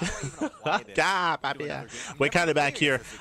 It looks like, so this is a replay. If you weren't here earlier, if you weren't here earlier, the stream went down, so we missed out on the end, the finale of this game. The stream cut right after this fight. After this fight, when Rogue was pushing up the ramp on the left with his lurkers, there he is, he's pushing up the ramp. This is when the stream was cut. This is where the stream went down. So it looks like they're replaying the replay, or they're rerunning that, so we can all see the finale of Maru versus Rogue. Let's go. I mean, we know who won, but go back and look at the replay of this and see some of the smaller things that you might have missed. This is us doing that superpower where we can look into the future to refine our cast. That's right. Slightly later. This is us doing that. That's right. Oh no, it sounds like they're recasting. They're just straight up recasting it. Okay. Yeah, I think the base actually does get taken out. I think this is about when the crash started happening, so we didn't quite see exactly how this started to go down. Yeah, so the screen started freezing for us up here. And we got another attack coming in up here. Yeah, he rotates and over. So this is where you have Planetary goes down. Maru's out of position. Right now you're like 6 bases to 3, which is really bad. The attack comes in up here, but you can see Hydra's here able to kind of stem in and chase this back. Maru's not really getting anything done. Yeah, and then the lurkers and the Hydras kind of came back up. They were able to get this trade-off. Were able to kill off a decent amount of these reinforcing bios, so that was a good hold as well. Yeah, Rogue, he just out-trades. He out-trades, he's reinforcing, and again, Maru's just on the back foot. Reinforcements as they were defending that position, and it looks like he kind of just continues to go full throttle with this and doesn't really let off the gas at all. Okay, not the best fight out of Rogue. Get some defenses going, tries to kill off as many lurkers as possible. Yeah, Rogue overextends. To get rid of some of those, it looked like, at the top, but then I think the next wave is what really ended up doing Maru in here. Yeah. So again, the fungals. I mean, again, that was a really rough fight for Rogue. He pushed in too soon without reinforcements, so that was like the best fight possible for Maru. But now he's caught on the low ground. It was like one of these things that's so off-brand that, like, if you don't know exactly what to do, you're just gonna die. But this looked really pretty decent, honestly. And by the way, Rogue bringing just a lot of ideas here. A lot less about meta, which I think occasionally when people start to get a little bit caught up in balance and complaining and like how the game should work or ought to work, you know, take a look at what Rogue's doing. It's just a lot of fresh ideas. Yeah. Kind of. It's very interesting just the way he can have a totally different take on the matchup. Just doesn't really care what the meta is, doesn't really care what people are saying about things. I would push back against that because this build is more common. So I would not say like this is something that we haven't seen before, that Maru hasn't seen before. GG. Continue on to the aggression overall. But what I would agree with and what I would say is that Rogue, he was very diverse. We saw something different almost every game. Almost every game we saw something different. That I will say is that Rogue, he did have a really diverse outlook on the entire series, and we saw a lot of cheese, we saw a lot of all-ins, we saw greed as well, and we saw some earlier timings, some later timings. That I will say about Rogue's play for sure. I don't know, sometimes this just happens, not a lot you can do. The players still have time, right? Should we go to another break here? Another break? So we give the players, specifically Rogue in this case, a little bit of time. Okay. So it looks like they might cut to a new break. But yeah, so it was, again, a really diverse and really very varied series here from Rogue, where he was able to just pull Maru apart. It was very impressive. You know what this reminds me of, actually? It reminds me of Dark. It reminds me of Dark. Dark is very similar, where Dark was kind of known to be hyper-aggressive, but the real strength of Dark was his diverse play, was the fact that he could cheese the hell out of you, or you could play standard. We didn't really get any standard play out of Rogue. The only standard game that we kind of got was the game that Maru won on the Old Republic, if you recall. We just snowballed out of control and just ramped up into a win after the early Hellion aggression. But for the most part, Rogue did a great job when it comes to dictating the pace of the game and dictating the pace of the series and catching Maru with his pants down. So it does have some Dark-esque vibes, or Dark-esque like kind of like influences there, where he was, you know, that diverse player where he could do anything.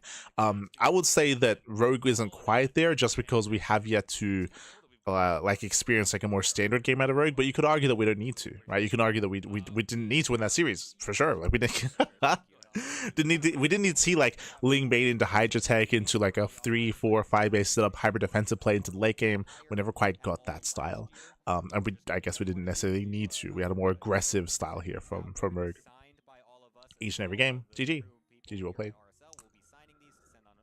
Thanks for letting me know when she's back. YouTube doesn't tell me. Yeah, it's all good. It's all good.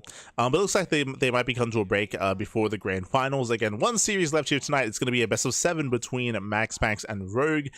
Bearing in mind that there is going to be a revive match. If Rogue wins the series, then he will have to win another best of 3 afterwards. MaxPax just needs to win the singular best of 7. And it's going to be an interesting matchup here, just because, I'll be honest, MaxPax, I would say that his weakest matchup is PvZ. Actually, I would have said that last year. I guess technically this year I would say that his weakest matchup is PvP. That's maybe where my stance would be. It's hard to say. By far, his strongest is Protoss versus Terran. Like, that's where MaxPax does thrive the most. And one of the reasons why I'm of the opinion that his PvZ is a little bit weaker is mainly because we don't really get to see it too much. And whenever we do, it's against like Reyna or Serral, right? Like, it's against one of the other best Zerg players in the world. So we don't really get to experience much of his PvZ matchup, and whenever we do, it feels a little bit lackluster, but that might just be in comparison to the top Zerg players that he plays against. So I'm curious to see what he brings to the table and how prepared he is for Rogue, considering how aggressive and how unorthodox Rogue has been throughout this entire broadcast. I'm sure we're going to be seeing a lot of cheese out of Rogue in the PvZ as well, to be honest. I'm sure we're going to be seeing a lot of cheese, a lot of aggression, a lot of unorthodox play. MaxPax, I'm sure he's going to be the reactor. He's going to be more of a reactive player, playing safe, playing defensive, playing standard. I will say that being aggressive in PvZ is more difficult. It is. Like, it's going to be more difficult. Safe defensive play at a Protoss is expected. It is stronger, especially with the new Storm. The new Storm does favor defensive play. We've been seeing a lot of Zergolins struggle that much more and fail that much more against these earlier Storm builds on 3-way saturation. So we'll see how we'll see how Rogue approaches the series. I'm sure we all expect to see more defensive play out of MaxPax. We could see Rogue try to be hyper greedy instead. We have seen Rogue have some success with hyper greed, and that would be an approach to take. The other thing that I expect to see multiple times in the series, mutas. Muta play is a really good way to catch a player off guard, even if you're not able to get damage done early on. If you can get away with mutas unscouted, you can just snowball out of control with mass muta. We're just catching the chat with Pascal. Sad thing about this RSL Revival series, the series have been pretty fast or pretty one-sided. I agree. It's just really unfortunate. Do I want to say seeding? If you've looked at the brackets, like, it's just a lot of the matches that we've had lean towards aggression, right? Like Maru, he's been all-inning like crazy, so he had a hyper-aggressive series against Zaun and against Bjorn. TVTs are hyper-aggressive, so we saw that out of Bjorn and Cure. We had the PvP between Hero and MaxPax. We had the PvZ between Rogue and Trigger. If we had like shuffled some of these players around, it would have led into longer games, right? Like Cure or Bjorn versus Hero or MaxPax would have made for some really, really intense and fun mid to late game play, but they never played. They never played against each other. Likewise, Hero versus, I mean, there's no other Zerg play except for Rogue, to be fair. So a lot of that also Rogue. Rogue has been hyper aggressive this broadcast. If, say, replace Rogue with like Solar, we would have seen some longer games depending on the matchup. Specifically in TVZ, we would have seen longer games for sure. Solar, he is very all in against Protoss. That would have stayed the same. When it comes to PvP, that's always chaotic. So a lot of it just comes down to the matchups themselves and who played against who. There are certain matchups that do lean more towards aggression, and that's kind of where the seeding fell for the playoffs, unfortunately. If you're looking for longer games, right? Like if you're excited about, you know, like 5-minute game after 5-minute game, then you're good. That's what we had this playoffs. It's just a little bit unfortunate with the matchups and with where players kind of fell in the bracket. But otherwise, we are going to be going on that break. You can see here the timer, 7 minutes here until the grand finals. So hopefully we can find MaxPax and bring it all together. We'll see you soon. We'll see you soon after the break. See you soon. Bye.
welcome back, everyone. Welcome back to the Grand Finals, those Grand Finales here of the RSL Revival StarCraft League Season 4 2026 Playoffs Day number 7. We are here. We've made it to the final series of the broadcast. We've had some very fast initial series here, making it to this Grand Finals, and we'll see if we can sink our teeth a little bit more into the best of 7. Or if it ends once again in a faster scoreline. Let's go. Let's find out.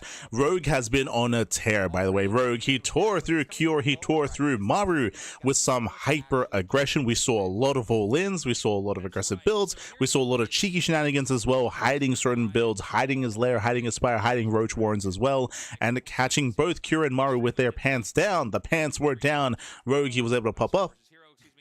But we'll see. We'll see how Rogue does handle himself in the Grand Finals. Now, what I will say is that typically, in ZVP, it's much more difficult to be the aggressing player. There are still things you can do. There are still certain all-ins on certain maps that are quite effective. And also, mutaplay is another big factor that you have to consider. That is true. But for the most part here, personally, I'm going to be favoring MaxPax coming into this series, but we'll see if Rogue can do it again. I'm reminded of a Rogue series versus Hero, for example, where Hero was hyper-aggressive and Hero was punished for that aggression time and time again. I'm still thinking about game 1 between Hero versus Rogue earlier in the tournament. Meanwhile, MaxPax is not that kind of aggressing player. He is much more defensive, much more macro-oriented. I do think that this is going to be a big challenge here stylistically for Rogue. We'll see if he can pull it off. We shall see, as our players have had time to prepare, time to rest up, and time to get ready for their builds, for their matches, for their eventual finals. Oh boy. Now, the way this works here, because Rogue is coming in from the lower bracket, it does mean that Rogue has to win 2 series. He has to win the initial best of 7 and then win a best of 3. If he wants to be our champion, he has to win 2 series back to back. Because MaxPax is coming in from the upper bracket, MaxPax, he just needs to win 1 best of 7. 1 best of 7, and that is all that MaxPax does need. Just 1 series. I say best of 7, whether it goes into all the way to the Super Ace match of that best of 3, he would have to win that one as well, of course, if Rogue wins the first series. But there's a lot of pressure on Rogue, and we'll see if he can bring it back. Also, fatigue is a factor as well, right? We've had 2 series already here tonight, so, you know, the fatigue does start to settle in for Rogue. We'll see if he can... I mean, that's why we had an extended break as well, just so we could rest, recover, recuperate, get some water, get some food, get fueled up, and ready to go. Oh boy. Plays from all of these tournaments. You can vote on maps and players. Of course, if you want to support this event, you can do so via the command !RSL in the chat. So there is a Patreon. There's a Patreon for the RSL, so you can support them via the Patreon. Likewise, shout out to Archon Studios. They are the main sponsor for this season, for this event. Of course, they are bringing together the StarCraft Miniatures game. It is on the horizon. Pre-orders are currently available, and they also were able to showcase some of the models in some of the content they prepared for the breaks. They did prepare some of that. So that is available. I'm sure that's going to be uploaded to the YouTube channel momentarily as well after the season does conclude. Otherwise, we're getting ready for those finals. Check us out on YouTube as well. True, we're streaming on YouTube. We're streaming on Twitch. Our VODs are available on YouTube immediately right after the stream, of course. Are available. The finals. Oh. All right, guys, this is it. A best we're starting. of 7, and if Rogue wins, we're just, another best of 3. We're not showing the vetoes? We're just jumping right in. The hell? What's the map order? Rogue here in the bottom right, and MaxPax here in the bottom left. Or top left. Start it over. Start the finals over. There you go. Sporting in the bottom right-hand corner, we do have Rogue. In the top left, we have MaxPax for Storm Gaming. And if you're in the chat, you know what time it is? It is Gamba time. Predictions. Predictions are now available in the Twitch chat, so you can place your bets on who you think will claim the series. Best of luck in the chat as we jump into our initial best of 7. Game 1. Let's go. Oh my god. All right, well, anyways, let's get into this one. Of course, a PVZ, first one of the day. First time we're getting a Protoss. We've had a lot of TVZs, so a nice refreshing look, of course, getting some Protoss. And so it's going to be likely from MaxPax, a lot of super standard stuff. He loves to bring in just normal Stargate play, going into the normal mid-game stuff. Rogue, on the other hand, of course, we all know, loves to go over some shenanigans, loves to throw in some proxy hatches, loves to go for some early all-ins, likes to go for even super long macro games as well. So you never really know what to get when you're looking at Rogue's game. So very curious to see what they're going to be bringing here. Delayed gas. It's been TVZ all night here. as we watch Rogue navigate the losers bracket. And I got to say, this guy brought more ideas in a day of ZBTs than you'll see sometimes in an entire tournament. Yeah, absolutely insane. I mean, it's crazy. But the question is, how's he going to do here now? You know, in this matchup. Yeah. And this has been probably one of the more controversial matchups here in the game. Yeah, I mean, you got to totally switch up your mindset now coming off of all those TVZs. And now, I mean, he has looked pretty decent in the PVZ as well overall this tournament. The only time faltering to Trigger, interestingly enough, of all the players, I feel like Trigger, maybe he's a great player, but still kind of an up-and-coming talent, essentially, whereas he just Trigger is the NA dispatched MaxPax Hero very easily. And he also beat MaxPax in the group stage already, like we had mentioned. So Rogue will be, of course, looking back at that series, MaxPax as well, taking ideas, seeing what worked, seeing what didn't work. And so if you're out there, if you watch the group stage of RSL, I'd love to know what happens. For those who are unaware, we have been co-streaming the playoffs, but we did not co-stream the group stage. So I don't know how Rogue beat MaxPax in the group stage.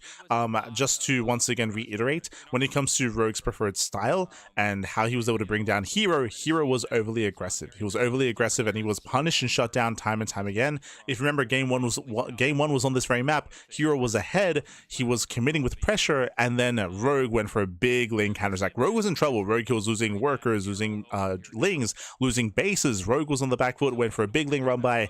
The wall was not a wall. It's Hero. So the natural base was open. Lings, they got into the main, they got into the natural, they got into the third base. They crippled Hero's economy. They forced him all in, and Hero was just shut down. And that was kind of setting the tone for the entire series, was Hero being punished for his aggression.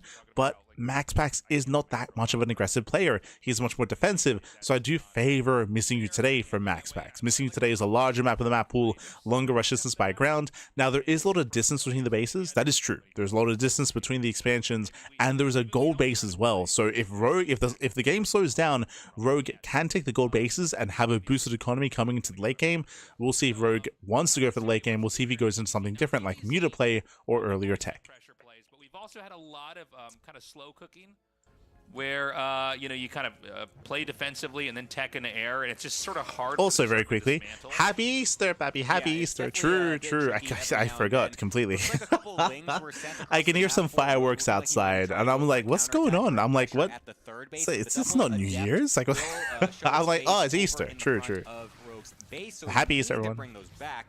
Coupling them up Easter Sunday as well to deny that harassment, making sure he doesn't just lose a bunch of fireworks are popping up. You cannot let that double adept to freely shade into your mineral lines. They will one-shot your drones, and of course, you're going to have a really bad time in the early game if that's the case. Early Twilight Council. Early Council. Extra gateways. But at least for MaxPax, he's able to clear some hopefully the cast is realized soon. But MaxPax is being hyper-aggressive. Is this Glaives? Is he going to Glaive it up early on? Okay. No forge, no +1. Adepts are going to try to shade. Show us the Glaives. Rogue's defense has been pretty solid. This could be early blink, but with the gateway count, I'm leaning more towards Glaive Adepts. We'll see. Is it blink or Glaives? Like this, you got to be careful. It's hard for the Adepts to get back out, but you know the balancing act here from MaxPax has been pretty perfect. There it is, Glaive Adepts. I mean, you know.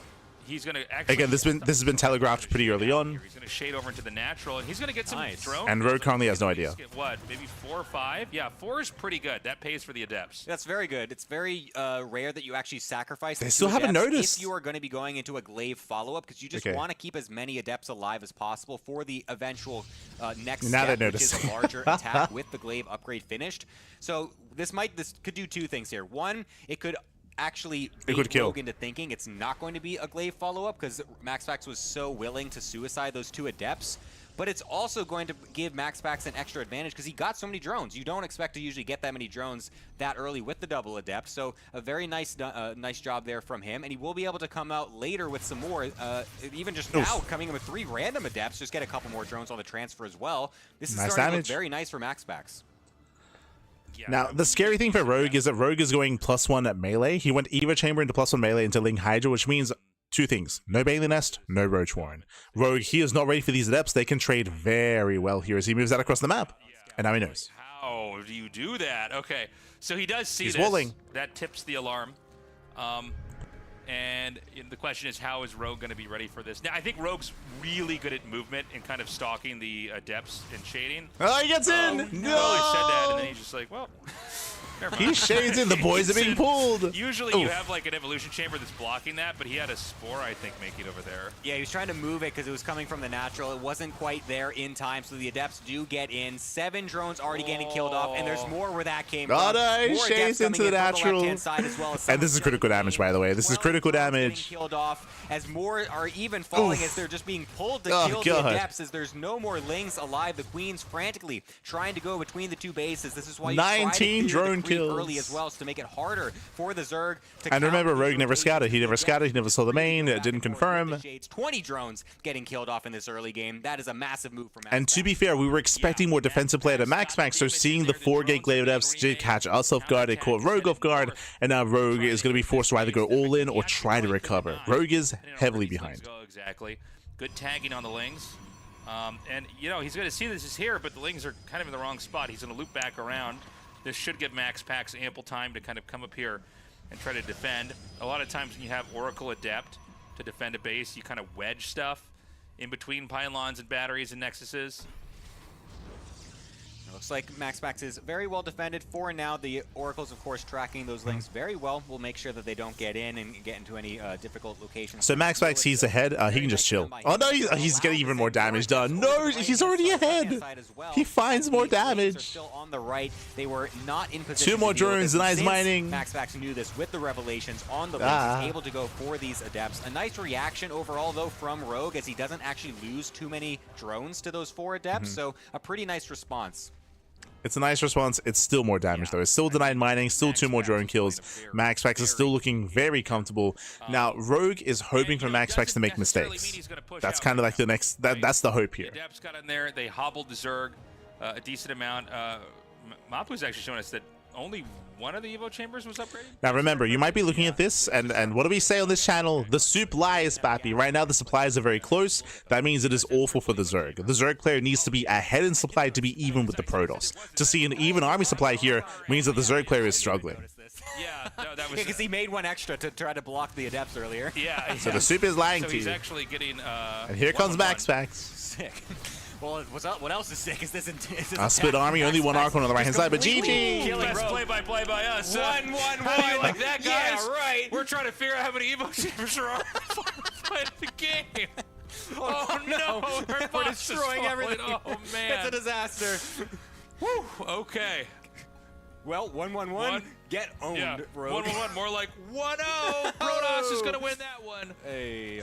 GG, well played. But yes, with that, MaxPax does take a lead in the series, winding it back when it comes to the game itself. Remember, MaxPax, he went into early Glaive Adepts. The Twilight Council was thrown down as the 3rd base was thrown down, so really early Twilight Council into the Gateway Explosion. Rogue did not go into the main base with his Overlord. He did not scout. He didn't realize what was going on. What was Rogue doing? Rogue was going into +1 Evo Chamber. So he was going to the early Evo Chamber into +1 melee. Rogue was going Ling Hydra. He was setting up for Ling Hydra. That's why there were no Roaches. That's why there were no Banelings. Rogue was playing standard, and he was caught with his pants down. He was caught with his pants down. The Adepts across the map, they killed 20 drones. That was game-ending damage. The game did last a little bit longer from that, but the game was kind of over then and there. We saw that Rogue tried to drone up from that point, but he was so far behind. As you mentioned, we saw MaxPax moving out, 130 supply versus 130 supply. As you mentioned, that's a big lead for MaxPax. Just A moves across the map. GG.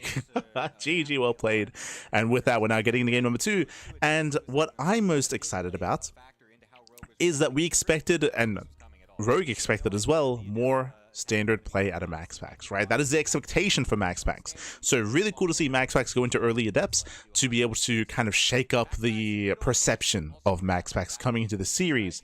He's saying like, hey, I'm not going to take this lying down. I'm not just going to be the reactive player. I'm going to be aggressive if you let me. So you can't just be greedy. You cannot be greedy against me. You cannot play standard or just avoid scouting against me. You need to actually scout. You need to respect MaxPax because he's willing to be aggressive as well. Let's see what kind of game these guys are going to give us. So game 1 was like a big statement, to be honest. MaxPax sent a probe out very early here. This is usually to try to block the hatchery.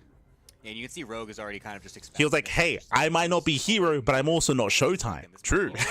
Oh, the hatch block. That's what I'm talking about, That's Rogue. why it's just like what we said in our analysis over there. I'm like, well, he could just cheese and not play for real.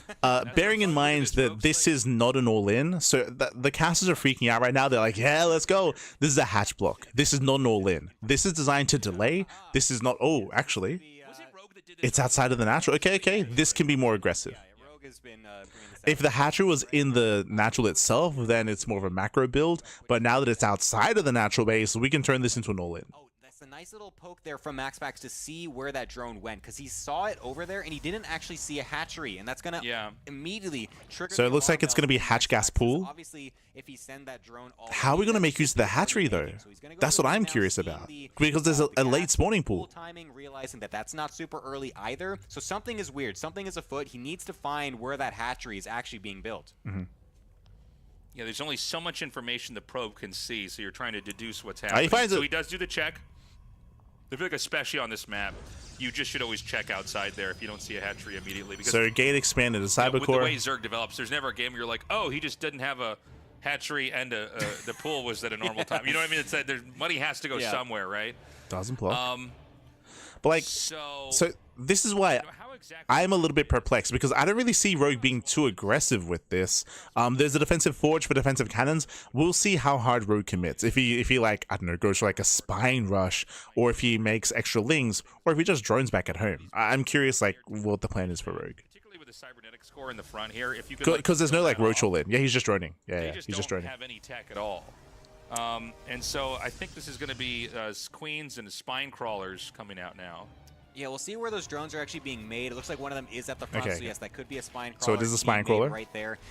Interestingly, Sentry first is the choice from MaxPax. I'm very curious on how he's going to be going about this defense. Usually, you'll see some players go like what he's doing with the fast forward, so you can get shield batteries and cannons up at the same time.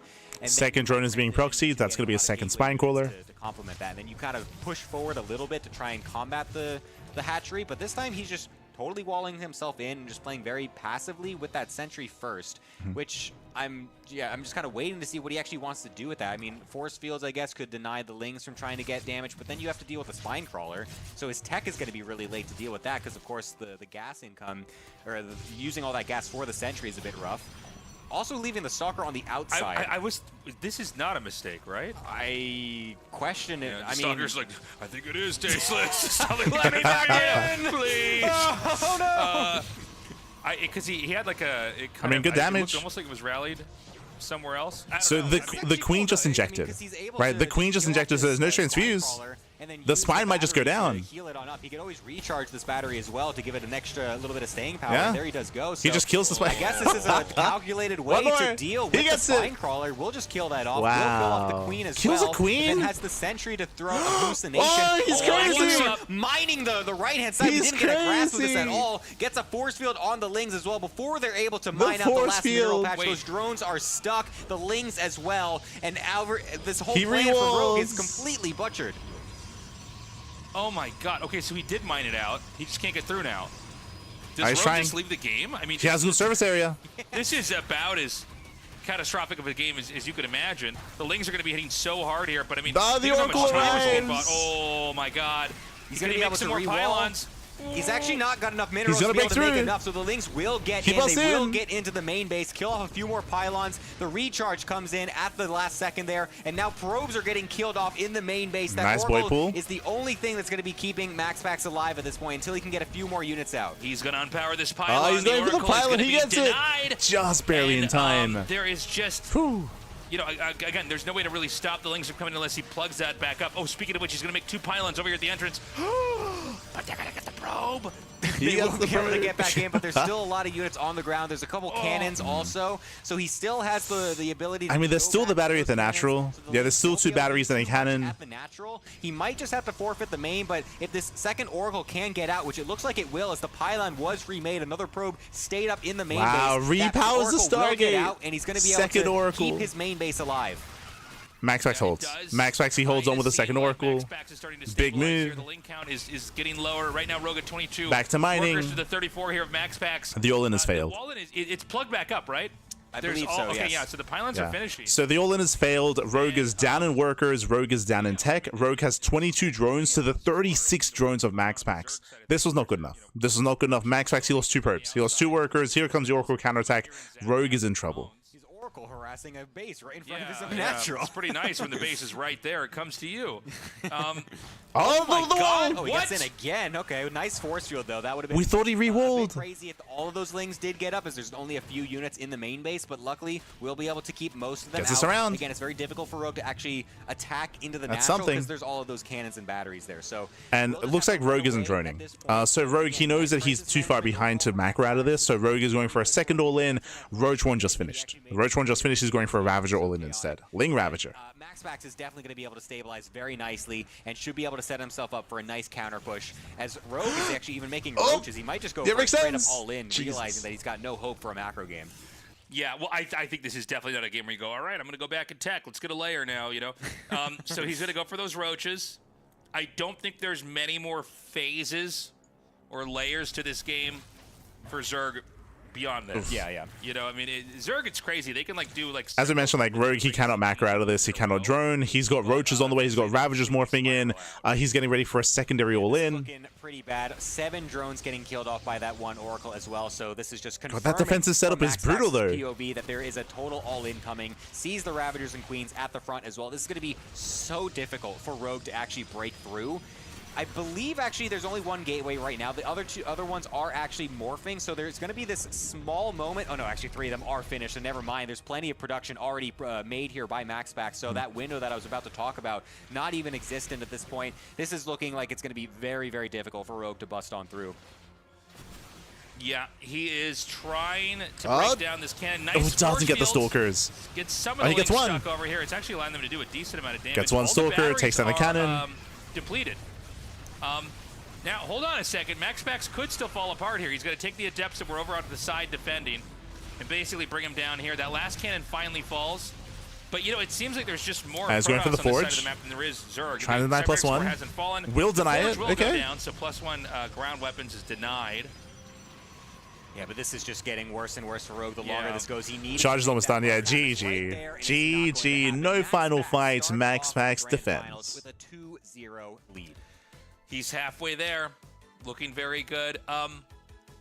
Really, really catastrophic early game there from Rogue. Interesting to see the sentry on the outside. I know we were both kind of joking about that, but as it played out, it actually seemed pretty good. And then when the Queen went down, the Spine Crawler went down. I thought, okay, well, this is done.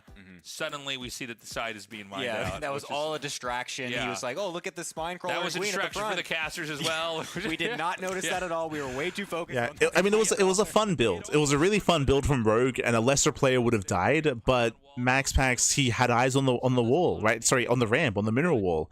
So MaxPax, he was able to force field, able to buy enough time to re-wall. Lings, they did flood into the main base, but they killed 2 probes. They did not do any damage. I say they did no damage. They killed 2 workers, and they went back. They killed 2 workers, and they depowered the Stargate, so that gave Rogue a chance. But the Stargate got repowered. And the moment that it got repowered, it was like, okay, now we have 2 Oracles, now MaxPax defends. Before that moment, there was a chance that maybe Rogue kills the main. Maybe Rogue is able to kill the main base and keep MaxPax on a 1-base setup, and then you can drone. But we saw that the Stargate got repowered, a second Oracle arrived, Lings got forced out, and then MaxPax defended with a massive economic lead. And then GG. Then GG well played. With that, it looks like we are cutting to a break. Again, we are halfway through the series. I say halfway, potentially halfway. You know, MaxPax, he needs 4 games to win, and he's already won 2. He needs 2 more.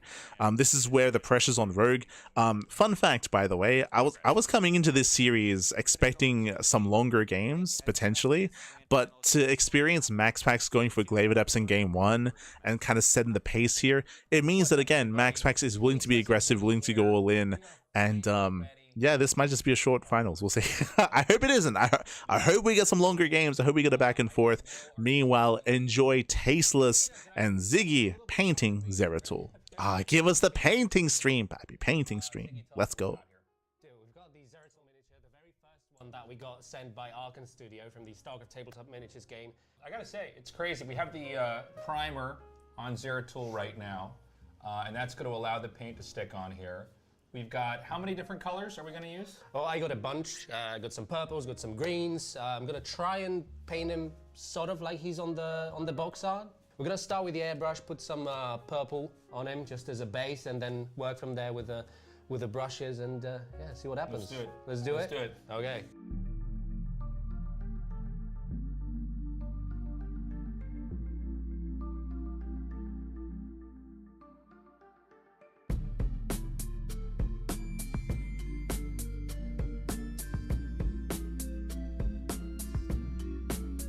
Is Ziggy just gonna paint the entire thing for tasteless? Is that what's gonna happen? Like, clearly, like, I know that he has like, some experience with Warhammer, so Ziggy, he knows what he's doing.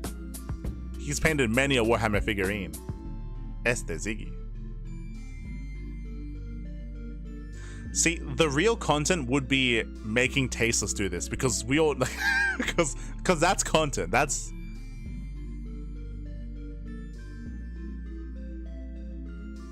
Like, we're taking the fun out of it. We're getting a professional in here. Yeah. Okay, we're back. I'm checking in on Ziggy's progress again. How are we doing? We're doing great. I think it's coming along better than I thought it would. I don't know what you think, but I'm kind of proud of this. It looks good. Yeah. I love what you did with the lighting here on the cape and everything. I think you did an incredible job. We're near completion here. Also, Archon Studios I love the lighting. sent us some miniatures of their own they painted. If you want to see what their models look like, take a look.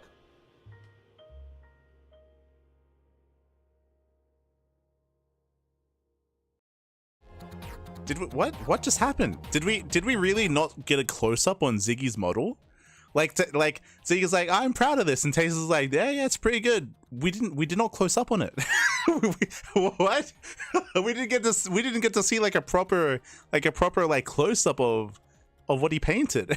But again, the real content would have been a side-to-side comparison of Ziggy's painting of his painted miniature and Tasteless's painted miniature. That's what I wanted out of this. Anyway, we come to a break. We'll see you soon.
Welcome back, everyone. Welcome back. Ooh, we have returned here with the grand finals here of the RSL Rival StarCraft League Season 4 Playoffs Day number 7.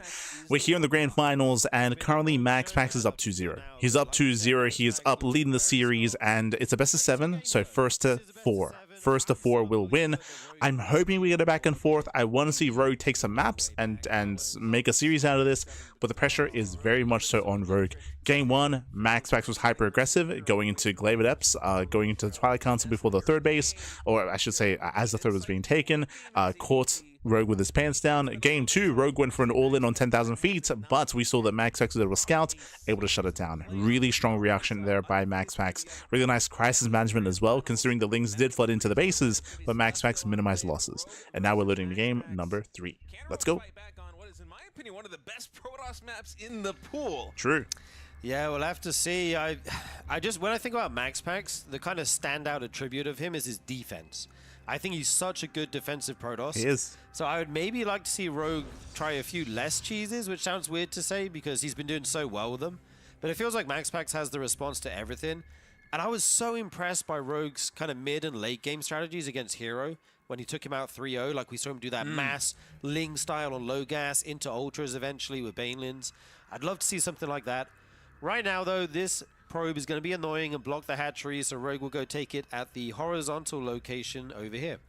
Going back to the point that you made about Rogue switching it up and going into late game, I think he might have to do that here on Celestial Enclave. Of all of the maps where you're going to try and bust down your opponent, Celestial Enclave is perhaps the hardest. Yep, it is. Not just because of the distance between your base and their There's base. no perhaps about it, State. It feels a little bit longer than most other maps that we have in the pool, but also the natural expansion is on a high ground. You have a pocket expansion in your main base. It's kind of a half base, but it still is a base, right? Yeah. Which you could take if you want to be very defensive. And so it's not usually a map that we see games end particularly early on. And Rogue still can't just throw caution to the wind and go for the throat and try and make something happen in the early game here versus MaxPax. But as you said, he is a defensive master. He really is, and yeah, it's so hard to regrow at the moment. Who knows what he's going to do? So I do have to echo the sentiments. First thing, as always, I want some more conviction out of State. State is like such a knowledgeable like caster.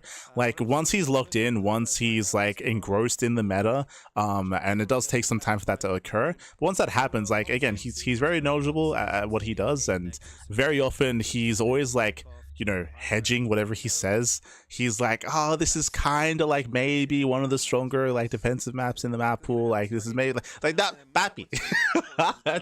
Have some conviction, Bappy. Yeah. What I will say is that, echoing what they said, this is the most defensive map in the map pool. This is where Protoss players are very favored to turtle up and to get into Sky Toss. Building up into the mid game, building up into a heavy splash damage style in towards Sky Toss is common on this map. And what is Rogue's plan to stop that from happening? Does Rogue go for an all-in? All-ins are weaker on this map as well. The 2, 3, and 4 base setup is very defensive, so we shouldn't be seeing an all-in. But what we can see is hyper greed out of Rogue to rush into Fast Hive, or we could see Spire play. That's a way to be active on the map and to be aggressive aside from just going for these ground-based pushes. So I'm leaning towards maybe Mutas or Fast Greed, Fast Hive. We'll see. Rogue got that in just the nick of time. That was milliseconds. It was like frame perfect. Yeah, that was beautiful by Rogue. Yeah, interesting. I'm curious if they were both aware of the timings there. Probably MaxPax definitely is, and obviously Rogue as well as the second Adept comes over. Yeah, able to snipe one drone there. Creep Timber is going to get dropped now by Rogue. First Oracle is getting chrono boosted out here by MaxPax as Zergling speed is getting closer and closer to completion. I think there are enough Lings here that, oh, he actually is going to allow that Shade to does commit. continue. I think One Adept should go down. At least should be going down. Yeah, especially as Metabolic Boost comes through. Both these will get cleaned up here by Rogue. So in total, 2 Adepts for 1 drone. No delay on the third expansion here for Rogue at natural. I think Rogue's probably feeling pretty good about this, especially because losing those 2 Adepts, now MaxPax likely has to keep the Oracle at home to defend the third. Yeah, very Yeah, I just can't add anything to that. As they mentioned, as they just mentioned here, that was a big slip up from MaxPax. Losing those Adepts means that his active aggression is delayed. It also means that his scouting is going to be delayed as well because the Oracle is stuck at home. He's stuck at home, stuck defending, limited vision, limited information, and Rogue, he might do something with this. now by MaxPax as he's adding in Twilight Council, second gateway as well. Another Oracle's Ooh, that's an early council. The baton, so to speak. First Oracle will go cross map to try and get some probe damage done. It does Pylon give a goes small down. window here for Rogue to at least snipe a Not Pylon. bad. So he's finding the damage where Pylon goes down early. Twilight Council. I don't see a Forge. If he throws down 3 or 2 more gateways, we're expecting Glaives. It doesn't build HP fast enough. You have to go for the evolution chamber there if you want to save the drone. So maybe just Rogue just hot fingering going for the fastest possible structure. I don't see a Forge, but I also don't see extra gateways. This could be Glaives or this could be Blink. It looks like Glaives. I think he did somewhere, but Late Forge, either never way, mind. We'll go down. We see more gates being added here for MaxPax, as well as the single Forge. Should be Blink. Gonna be getting 1 upgrade at a time, just for the moment. Lots of drones coming out for Rogue. Nothing crazy this game. It looks like we might get to see that macro game we've been looking for. And 2 more gates now coming in with Blink, so it'll be 4-gate Blink with a +1 Forge as MaxPax establishes that third base, where it counts still relatively even here, actually dead even when I said that. They didn't touch on it. So very quickly, when it comes to the build, this is not a standard build out of MaxPax. MaxPax did go for an early Twilight Council. That's why you saw the Forge was late. It was delayed. The reasoning for this is because Blink is earlier than normal. This will allow MaxPax to be aggressive and to be active on the map earlier than normal with Blink Stalkers. So this is a much more aggressive variation from MaxPax. Obviously, the downside of this build, late +1. +1 and +2 as a byproduct is going to be delayed here for MaxPax, but the added advantage of being more active earlier with his Blink Stalkers. We'll have to see what his plan is as the first Stalkers are warped in now. Yeah, especially if Rogue decides he wants to play a Ling-based style here versus the Stalkers. It'll be tough to go all the way up into the top left corner here for MaxPax, and we'll see what he's going to get done. We do have Rogue, honestly, usually when you go for early Blink like this, you want to pressure the 4th base. That's usually the goal. And MaxPax is headed for the 4th. A couple more drones get squeezed out here by Zerg before he really begins to ramp production. This is actually going to be... Now, he has to be careful because Blink isn't done yet. Blink is not done yet, but the Lings are across the map. They don't spot the Stalker move out. He's already pushing up here in the Now he top knows. left. We're talking about how it's a bit dangerous, but he's feeling ambitious. Yeah, indeed. Quite interestingly, Rogue didn't go for a quick Evo chamber in +1, which you often see with this build. We see the single Evo chamber coming now, but some Zergs get this as early as 4 minutes. I see in the chat someone asking, does MaxPax have an advantage for coming from the winners bracket? Yes. Because MaxPax comes in from the winner bracket, he only has to win this series. For Rogue to win this series, he has to win this best of 7 and then a best of 3 after. Basically, MaxPax has a life and Rogue doesn't. So MaxPax has to win 1 series, Rogue has to win 2. He's adding in static defense and some photon cannons. He's getting +1 in charge before doing anything like taking a 4th base, as he's really respecting the threat of Rogue throughout this entire tournament. He's mostly been powerful in the early and the mid game, as MaxPax is actually going to blink now into the natural expansion. It's nice time of the Queen. The stasis goes the stasis trap. So the Ling's actually now forming basically. Is that just a dead hatchery? Oh my god. No Hydralisks yet on the map. MaxPax, calm down. In the pocket expansion, I think MaxPax may be able to force this expansion. Can down. he kill the base? Only 1 Hydralisk of DPS is not going to be enough. The 2 more volleys. Trying to keep that hatchery He alive, gets but it. it will finally Oh my fall. god. For the price of what? 1 Stalker here, MaxPax takes that trade all day. All day. But the good thing for Rogue is he still has the top left base, and the pocket one is still is a half base, as you mentioned earlier. So if you could choose one to lose, it would be that one, I guess. So. Do you notice something? Rogue isn't droning. Rogue, he got up to 78 workers, to be fair. That is proper 4-base saturation. Rogue, he's supply block. That will slow him down, but Rogue is going to be hyper aggressive, and we'll see if MaxPax can defend with Storm. Archives is done. We have more gateways. So Rogue, MaxPax now he has to be focusing his defense. On this nexus in the bottom right corner of the map, we do have a defensive warping coming in for MaxPax. Looks like he'll force a cancel. Yes, of these Zerglings is going to be just enough. Yep, that is the cancel. Oracle's out of position. Rock's being knocked down. Of those Lings, as Rogue is trying to find some damage somewhere. He's also going now, for bearing in mind that Rogue, he's choosing not to get up. Sorry, he's getting gases. Never mind. He's getting gases, so he's working towards Hive and working towards Lurkers. He's thinking about that next step. MaxPax has been pretty much buttoned up on a 3-base economy. He hasn't really exploded the way you might expect him to in a typical PvZ. Yeah, indeed. Almost catches the War Prism gets away. away. Take some of its shields away, but good for him that he at least knows about it, can put units in position. And remember, the soup is lying to you. Yes, Rogue is maxed. That is true. Rogue has a maxed army, but MaxPax has a more efficient composition here, so he can keep up defensively, especially with storms. Archon's coming over. The rest of the army needs to be there as well. So remember, the soup is lying to you. We have the fleet beacon on the way. We spoke about this at the beginning of the game. This map does favor defensive play into Sky Toss.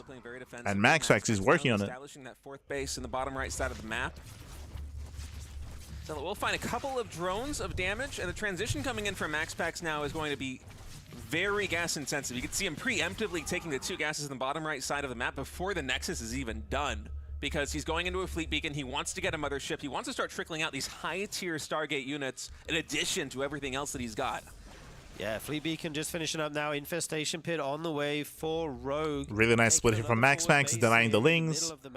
Again, Rogue has been maxed for like 1-2 minutes, and he hasn't achieved anything with this army yet. But he's knocking down the rocks. Okay. As he does take down these rocks, opens up another avenue of attack for himself. Oh man, Rogue is going for a gets in. huge timing attack right now, attacking He's committing. through the wall in the MaxPax natural responds. expansion, and then also getting caught by a stasis trap here, but there should be Ooh, enough Storm Lings doesn't and connect. High Hydras to Templar at least exposed. take He out gets this 1, 2, Archon. 4. Immortal's also exposed here in the 4 front. High Templar. That Storm catching so many Hydralisks. Meanwhile, the natural expansion, the Lings trying to break through this small choke point between the Nexus and the pylon mothership about halfway Rogue, down. can he do it? MaxPax is stabilized Can he on do the it? low ground, but in the natural expansion, he's beginning to lose probes. More Warpins now coming in. MaxPax still a lot of energy left on these Templars. High Templar exposed once again. Now those Hydras have to respect it.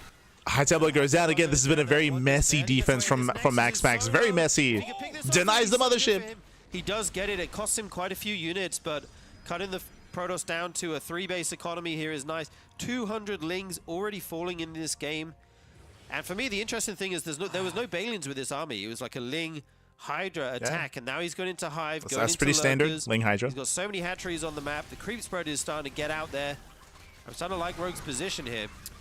That was a good defense by MaxPax, despite losing the natural expansion. The mothership restarts. It was a messy defense. MaxPax, he can hold his own. He did lose a lot of High Templar in that defense, but the Prism gets across the map. We're harassing, we're distracting Rogue. MaxPax is buying time for SkyToss. On the left side, MaxPax is everywhere, really taxing the multitask of Rogue, hitting the 3rd base, hitting the top left corner, dropping in the main base. The Warp Prism is still alive between the main and the natural expansion, and this is buying MaxPax time to re-establish that base in the natural expansion, to finally finish that mothership, which is such a useful tool in PvZ, and get his first Tempest out. Yeah, indeed. I'm so impressed by the way Rogue deflected all of those attacks, only losing just a few drones here is really impressive. The Warp Prism, though, warping it in a... Bearing in mind, as State mentioned, like, this harass has not been about doing damage. If damage was done, that would be a bonus. It's all about distracting Rogue to buy more time. Now, Rogue, he's built up a heavy Hydra count, and there is a window. There's a window in time where Rogue has Lurkers, and if he can kill. He has a window where he has Lurkers before this critical mass of SkyToss, and Rogue has to kill here and now. We'll see if he can. To get more damage done, make that 13 Lurkers. We have upgrades. That's a lot of Lunkers. Massive storm. Now in the natural Jesus. expansion, those Lings very low on HP. We'll need to pull back for now. As Rogue setting his eyes on trying to deny this 4th base. MaxPax, keep in mind, he still has the pocket expansion as an expansion opportunity here in the future, but he's just trying to hold the bases that he's got. And Rogue, with his huge Lurker switch, is trying to just power his way through it. The problem is that MaxPax, he's already been working on the solution to those Lurkers. It is SkyToss, it is Tempest. He already has 4. Like, as State is stating here, no pun intended, but Rogue, he's on a timer, right? Like, he had to hit with Lurkers and kill before SkyToss, but it's too late. Now there are 4 Tempests already. Rogue, he missed his timing. He missed it. Yeah, this is kind of reminiscent of the last time they played, where they had that crazy base race. It was Ultralisks against that unkillable SkyToss army, and Rogue was able to take it there. I do like that he's trying to play around the weakness of these Tempests, which is their movement. He's got his army split up into 2 groups. He was prodding each of the bases, see if there's any weakness, but MaxPax has defended very well so far. He's now got a 5th base online. Now, to give Rogue credit, this has been a very tense and very shaky kind of like mid to late game, but MaxPax survived. MaxPax, he's stabilizing. He's stabilizing. MaxPax, he's close to maxing out. As we mentioned, Rogue has had like a 30, 40, 50 supply lead this entire time. That lead is now dissipating, and that means that Rogue is falling behind when it comes to the quality, when it comes to the size of the army, when it comes to the strength of the main forces. And Rogue has to start to switch into Corruptor, into Skyzerg, into a different kind of composition. Enough minerals, enough Vespene gas to fully flesh out his army, and this is a powerful army we're building. We're adding in additional robotics facilities. That might be the 2nd or the 3rd one, as we have another engagement now coming in. Mothership. Lurkers are exposed. No oh no! He gets 3. Lose as many Lurkers in the process. Yeah, gonna need some overseers with that army. That was a lot of Lurkers going down, and now we have the Corruptor transition for Rogue. Starting to transition into Corruptors to finally deal with these air units head on. Obviously, Corruptors are amazing against Tempests if they get on top of them without being rained on by the storms. So he might try and find a good engagement here, going into some melee upgrades just to support those Ultralisks a bit more, as well as the Kindness plating here. +1 air attack, tons of upgrades on the field for both sides.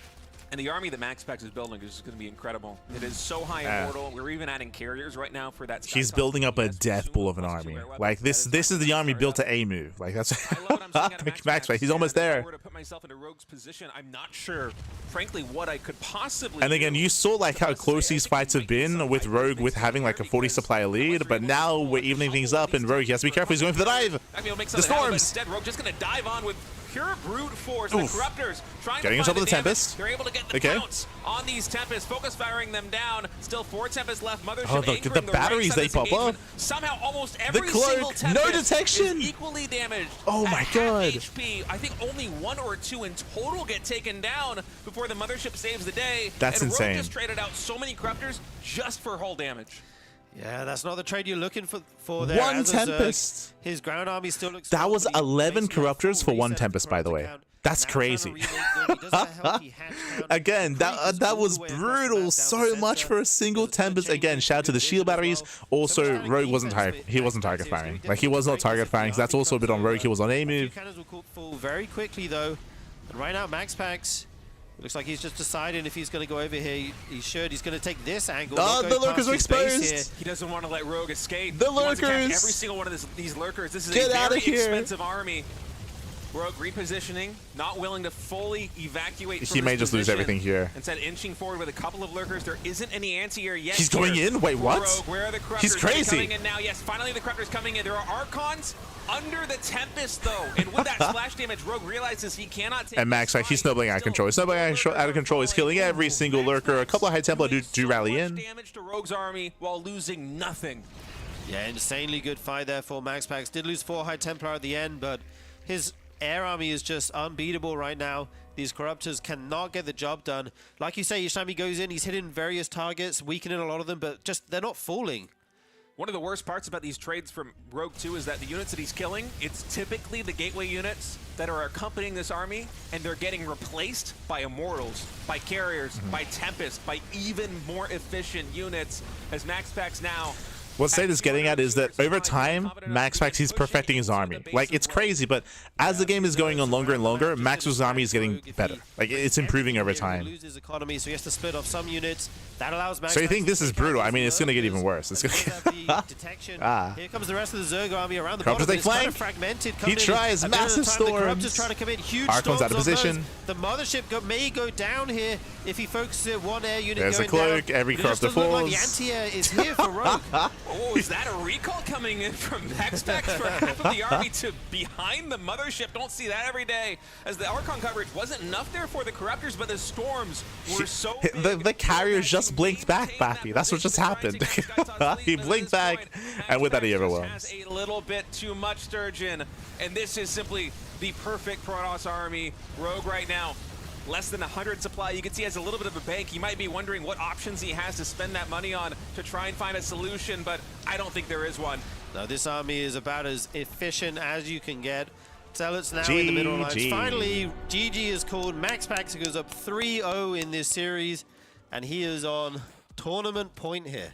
MaxPax is just on a tear right now. He's playing so good, dude. As good as Rogue. GG, well played. Again, this game was kind of decided the moment that Rogue failed to kill with his lurkers. Basically, when the 4 Tempests arrived. So winding it back here, Rogue was hyper aggressive. He was forced to be aggressive as well because remember, he lost his 4th base, right? He lost his pocket expansion to the Blink Stalkers. So Rogue, he had to be aggressive. He went for a big Ling Hydra all-in, and it was quite tense. It was not an easy hold. Like, I obviously credit where credit is due, right? It was not an easy defense there for MaxPax. It was a very messy defense. That was kind of like how we were phrasing it. Where MaxPax, he lost a lot of High Templar. He was like storming once, and then High Templar were dying time and time again. And it was a very shaky defense there for MaxPax, but he did hold. I'm referring to the moment where the rocks got knocked down. We had the Lings flooding in towards the natural. We had the Roach Hydra towards the 3rd base. We had that kind of back and forth. But the moments that MaxPax held what was he doing? Behind it, he was building up towards Skytoss, Fleet Beacon, 2 more Stargates into Tempest production. We did see a lurker timing, and we did try to emphasize that, hey, there's a window. There's a window in time after the failed all-in that that Rogue could try to hit with lurkers and could try to kill. Remember that lurkers were delayed this game because he delayed his tech, he delayed his gases, he delayed his infestation bit, his hive, and his lurkers for the initial Ling Hydra all-in. So his tech was late because of the failed Hydra all-in. Then he got into it, but it was too late at that point, right? He built up all his lurkers, he pushed across the map, they were already Tempest ready, and then MaxPax held, right? MaxPax, he was just perfecting his army over time. And to re-emphasize, this is a unique situation for Celestial Enclave because this is the most defensive map in the map pool. We spoke about this at the beginning of this game, how this is the map where it's easier to tech up into Skytoss, and MaxPax did it.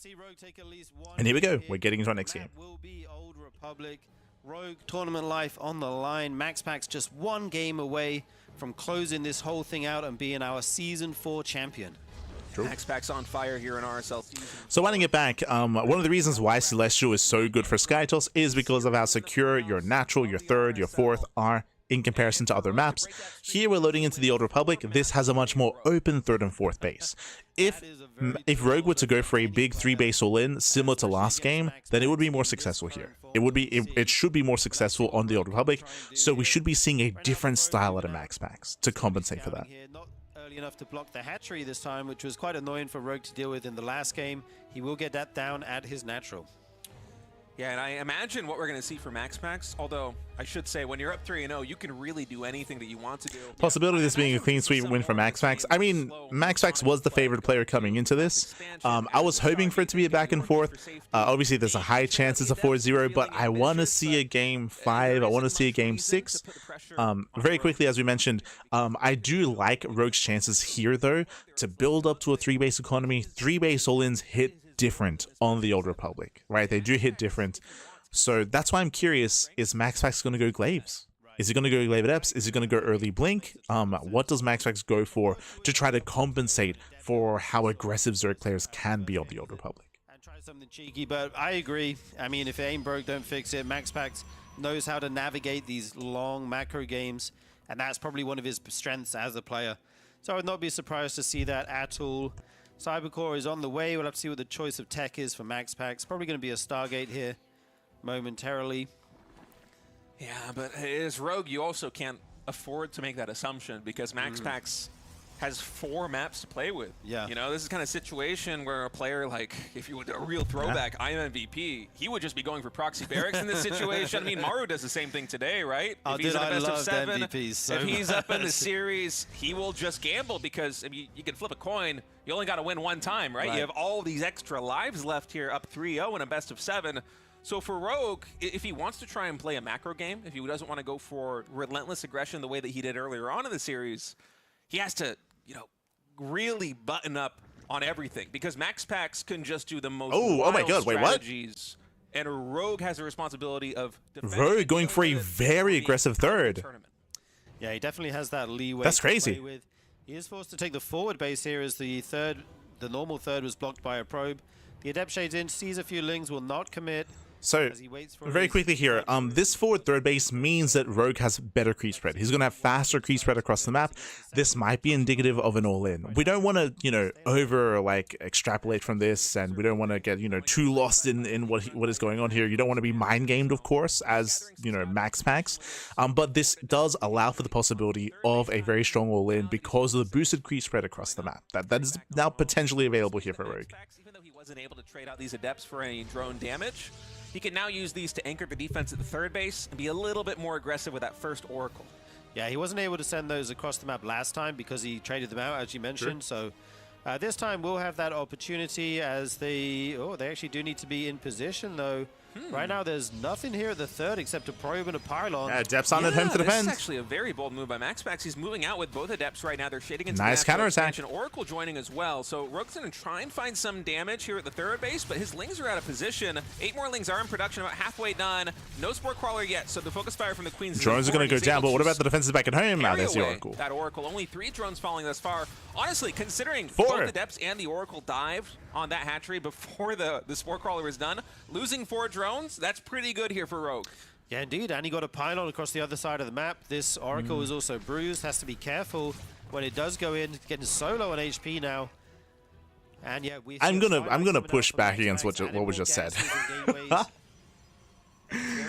State is saying, oh, he only lost 4 drones, you know, that's pretty good. It's like, I mean, this is better from, I mean, MaxPax lost a pylon, I guess. He lost a pylon, true, so there was some damage dealt, but overall, I'm pretty sure MaxPax is happy with his position here. Behind this, going for his own Twilight Council in the Forge. Once again, earlier Council, looks like earlier Blink.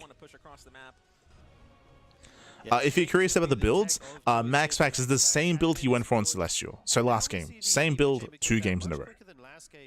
It seemed quite late last game, honestly. I was a bit surprised by that, but if you go for these builds with a lot of links, you do want to get that melee upgrade online nice and quickly. So you this is a late Eva chamber, which means there's a high chance it might be +1 range. Rogue actually going for a macro hatch while taking his 4th base, so he will soon have 5 hatcheries, and this tells me that Rogue wants all of the larva. He does. He wants to make a ton of. Is this Ling into Ultra? If he's going to play this style, I wouldn't even mind him throwing down a later 2nd evolution chamber just to try and prevent Zealots being warped in with +1 from 2-shotting his Zerglings. Yeah, that makes a lot of sense. He's only on 3 gas right now, so he's going to have a ton of minerals to pump into these Ling numbers.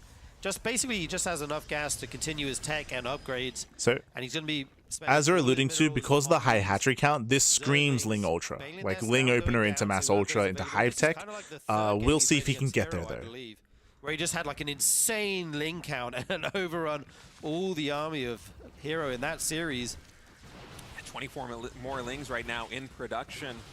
68 drones. And I believe MaxPax doesn't know. Rogue is very healthy. He's going to be able to transfer a lot of drones down to that 4th base once it is done. And I'm expecting nothing but Lings from here on out for the foreseeable future, as he wants to spend all of that larva on aggression. You're going for Lings and Banelings with +1 melee attack.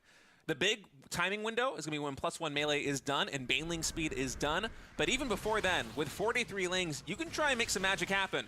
Yeah, you got to be so careful as MaxPax here. These Stalkers not again! Oh my god, the Queens are exposed! The rest of them, the flank, there's not even enough there to trap these Stalkers, so we'll have to wait until the stasis trap runs out here.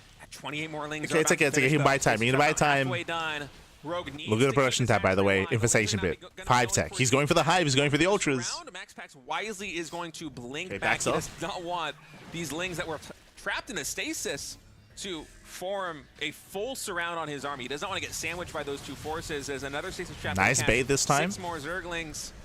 I think Rogue should have enough. 75 Lings. He baits out the stasis traps. Comes over the surround. Baits out another. MaxPax, but man, this time he's baiting. The Oracles. There are just so many of them.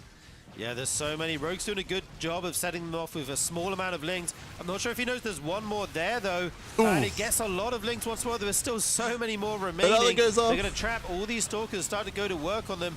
But the Oracles actually do a crazy amount of damage to these Lings.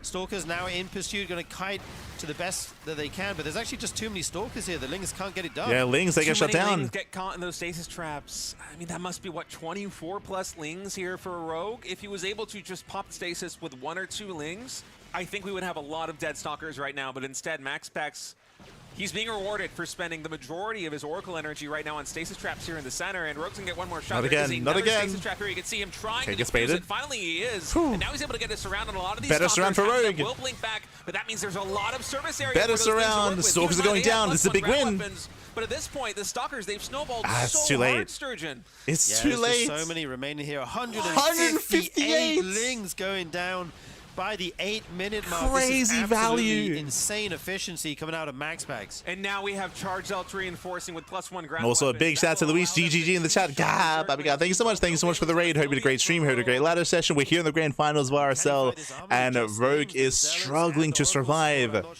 Now we see the Banelings morphing in. Baneling speed almost done, but this hatchery is getting quite low, down to half HP. He can't wait too long to get ready here. The momentum behind MaxPax is huge right now. These trades have been unbelievably efficient, far more efficient than they have any right to be, with pure Blink Stalker and 3 Oracles versus a +1 Ling army with 5 Fun fact, MaxPax is banking, by the way. Like, he's been missing some warp-ins, he's been missing rotations. Another stasis! So many Lings! These stasis traps have been Rogue's Achilles heel in the game 4. There's just such an insane amount of Lings. Look how many that is drawn from your army. And look what MaxPax is doing behind this. He's gone for 5 bases. He's added in Archons. This army will counter Mass Ling Bane perfectly if he gets high Archon numbers. Here we go, though. Rogue gonna try once more. Another Hey, stasis just trap keep goes down. connecting. He does have Bane Oh, into no. the mix now. Some big connections could change things here. Okay. If Rogue can wait until he has... So MaxPax, he's backing off. He's giving Rogue map control. At the same time, he's getting ready for a Zealot Rumba on the right-hand side. The Archons are amassing. The Archons are going to be hyper efficient here against Ling Bane. But everything else is going to struggle a little bit. But the problem is, Rogue, he's been investing everything into just surviving for a very long time. His drone count hasn't increased at all. The extra bases he's taken, the drone count is they're low. mostly to allow his Rogue is drones behind to economically. resaturate after the main base and the natural He's just been too expansion starts to inefficient. mine out.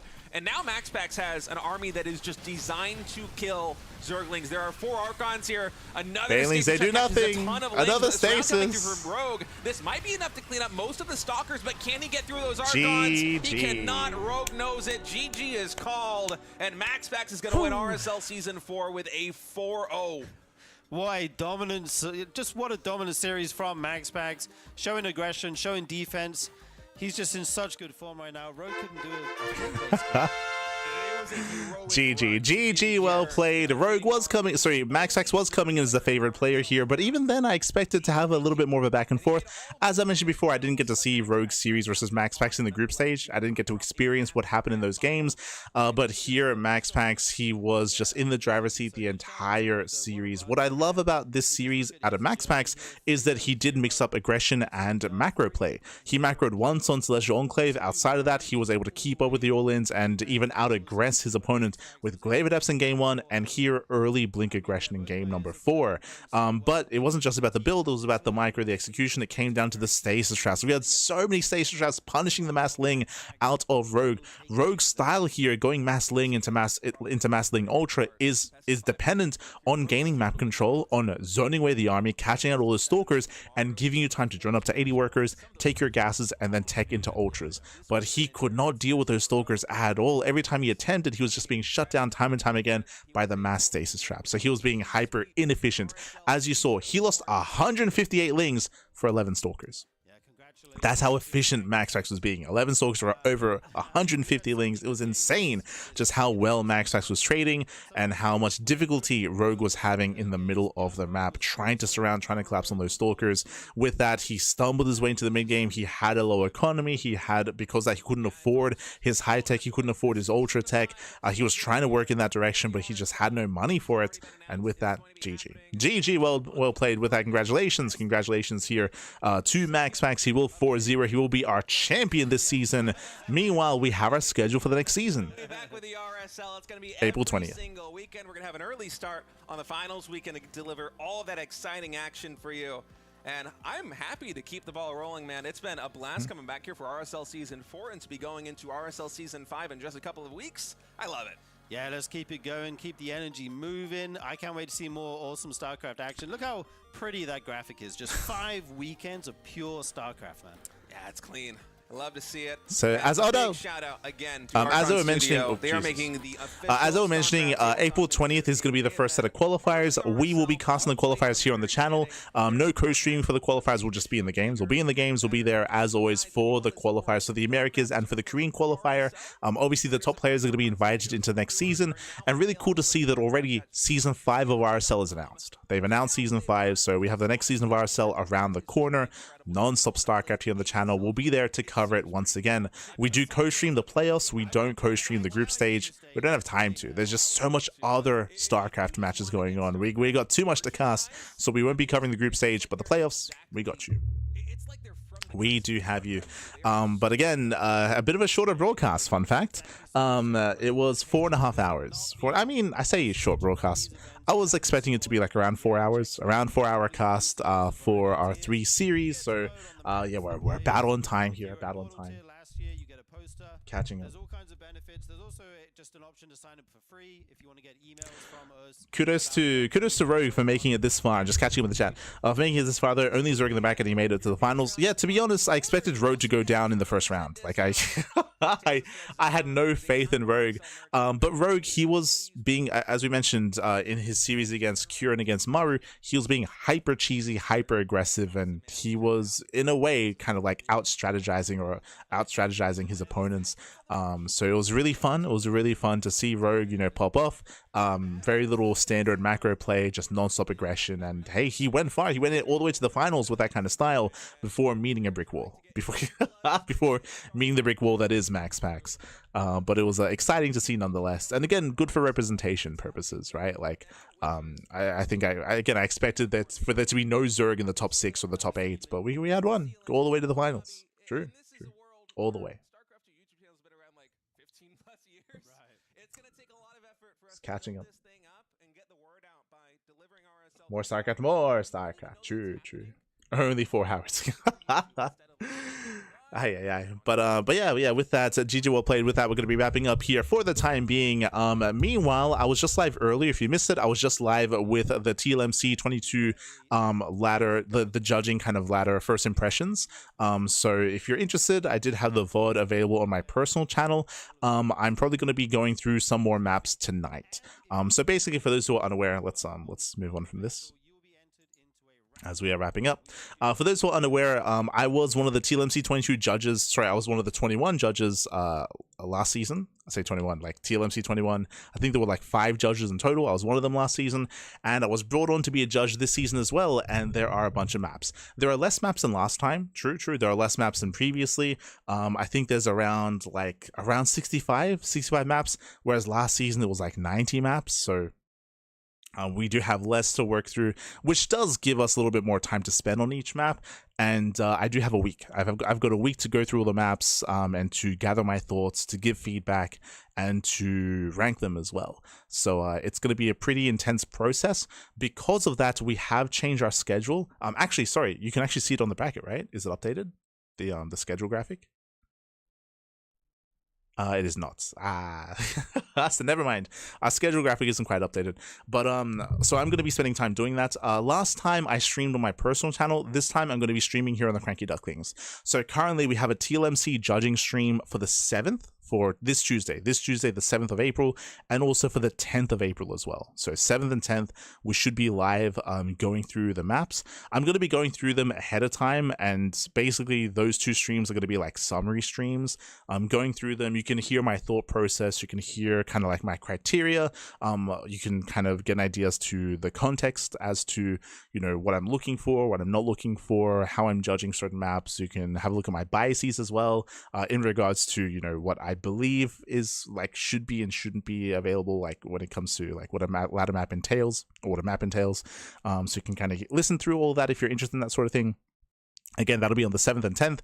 The deadline is the 11th. So I've got until the 11th of April to wrap up, to finalize, and to submit all of our rankings and all of our notes and all of our feedback. So it's going to be an intense week. Because of that, we are going to be casting a little bit less. As I just mentioned, we won't be having a cast on, instead of having a cast on the 7th and 10th, we're doing some TLMC judging instead. So we have kind of like restructured and rescheduled a little bit to be able to commit and to have those streams. So yeah, it's gonna be interesting. Again, if you're curious about my first impression stream, I just had one. I went through all the rush maps. I had like 2 hours, like 2 hours to go through it.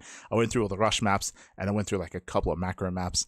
There's still a lot to go through. I'm going to like go through them all first initially to get an idea, and then I'll go through it again and, you know, take notes and have a better like grasp on the maps themselves. But yeah, it's going to be interesting. Going to be a lot of fun. I do look forward to it. I will be changing my approach compared to last time. Last time, I will say that I was very strict or very harsh in certain aspects. But I don't think that really worked too well considering how other judges were approaching the TLMC. So for those that are curious, basically you give feedback. I gave feedback for everything. But you rate a map between 1 and 5. And 5 is meant to be, at least based on the guidelines, 5 is meant to be like a perfect map. Like nothing is wrong with it. Like you can just you know, it's perfect, you know, and you just send it in. And for every map, there was always a bit of feedback. There was always something that could be adjusted. So I didn't give out a single 5. Meanwhile, the other judges, they were like setting up 5s all over the place. And I was like, oh my god, I didn't realize until the very end, of course, when everything was revealed. And I was like, oh my god, because of that, my ratings didn't have as much impact because I was a lot more reserved. And a lot more critical, and because of that, yeah, I feel like my scores didn't have as much impact as others when it came to like pushing forward certain maps. So I'm going to be like approaching a different kind of, I'm going to be adjusting my approach. I'm probably going to, when I'm done kind of looking at all the maps and rating all the maps and giving feedback and stuff, I'm probably just going to like internally, like, or I'm probably going to like figure out like a top 5, like which maps are probably the best, and then give those 5s, right? Like I'll probably like pick like maybe like top 2 rush maps, top 2 macro maps, top 2 like dynamic maps and standard maps, then I'll probably give those 5s, just to, like put them up there. Even if there's like something that can be changed or improved upon, like I'll probably make that approach instead. Yeah, we'll see what happens. It's a learning process. I'm still very new to it, but we'll see. The world where only 0 and 5s are meaningful scores. True. I was trying to give a little bit more nuance to it and stuff, but it's all good. Just send it. This time give 1s and 2s. No, I did, to be honest, I gave a lot of 1s and 2s. But I didn't give a lot of 5s, right? Like I gave like mainly like 1, 2s and a couple of 3s and 4s. I gave mainly like 3s and 4s, and for like maps that were awful, like I was more than happy to give out 1s and 2s. But I was very, very strict with any kind of 5s, and I feel like that was maybe the wrong approach, you know. But it's all good. So again, we'll be doing some TLMC judging streams a little bit later on in the week. But otherwise, thanks for watching. Thanks for tuning in. Our next broadcast should be tomorrow. Should be the Wardy TV Monday. That'll be in around 24 hours. Hey, 24 hours time, we'll be live with the Wardy TV Monday. I might do an earlier stream than that. We'll see. I might do an earlier stream going through some of the other TLMC maps. We'll see what happens. Meanwhile, something else that's happening on later tonight, which is not on this channel, but we are working on, is the Euthermal 2v2 circuit. Euthermal 2v2 circuit, that is going to be in around 3 hours. In around 3 hours time. 2 hours time is going to be the Euthermal circuit. We don't cast that, but we do admin it. Like we run it. Like when I say we, I mean myself and Kuro, the CranKy Ducklings. We do run the event. Euthermal, he plays it, he casts it. We run it from behind the scenes. That is in 2 hours. So I'm going to go freshen up and get ready for that. As that is going to be later on. Again, his 2v2 circuit is a lot of fun. It's a lot of fun. Seeing all the best players in the world face off in 2v2. It's a blast. It is a blast. So do look forward to it. That'll be later tonight. Otherwise, thanks for watching. Thanks for tuning in. And we'll see you guys next time for the next season of RSL. We'll see you guys later on tonight for Euthermal's 2v2 circuits, or we'll see you tomorrow for the Wardy TV Monday. Or, you know, when it comes to some of the other broadcasts that we have, Pegastar Cups, Kung Fu Cup, TLMC streams, Tuna Cup as well, the Pondcast. Plenty of content, plenty of StarCraft this week. There's a lot going on, as always, here on the CranKy Ducklings. Hope you had a great time. A little bit unfortunate that the finals are so one-sided, but it happens, and you know, and it happens. Thankfully, we had some Zerg representation, and hopefully the next season is a little bit closer when it comes to a lot of those games. And hey, maybe even a new map pool next season as well. True. New map pool on the horizon. With that, thanks for watching. Thanks for support. If you want to support us, you can do so via following us on all the socials, !socials in the chat. We do stream on YouTube at the same time, and if you see something that you like, if you're interested in like a TLMC, like a Team Liquid map contest map review stream or judging stream, and if you miss it live, check out the VOD over on YouTube. It'll all be over on our YouTube channel, so do check it out there when it's available. Otherwise, see you guys next time. Ciao, papi, ciao, hasta luego. See you next time. GG.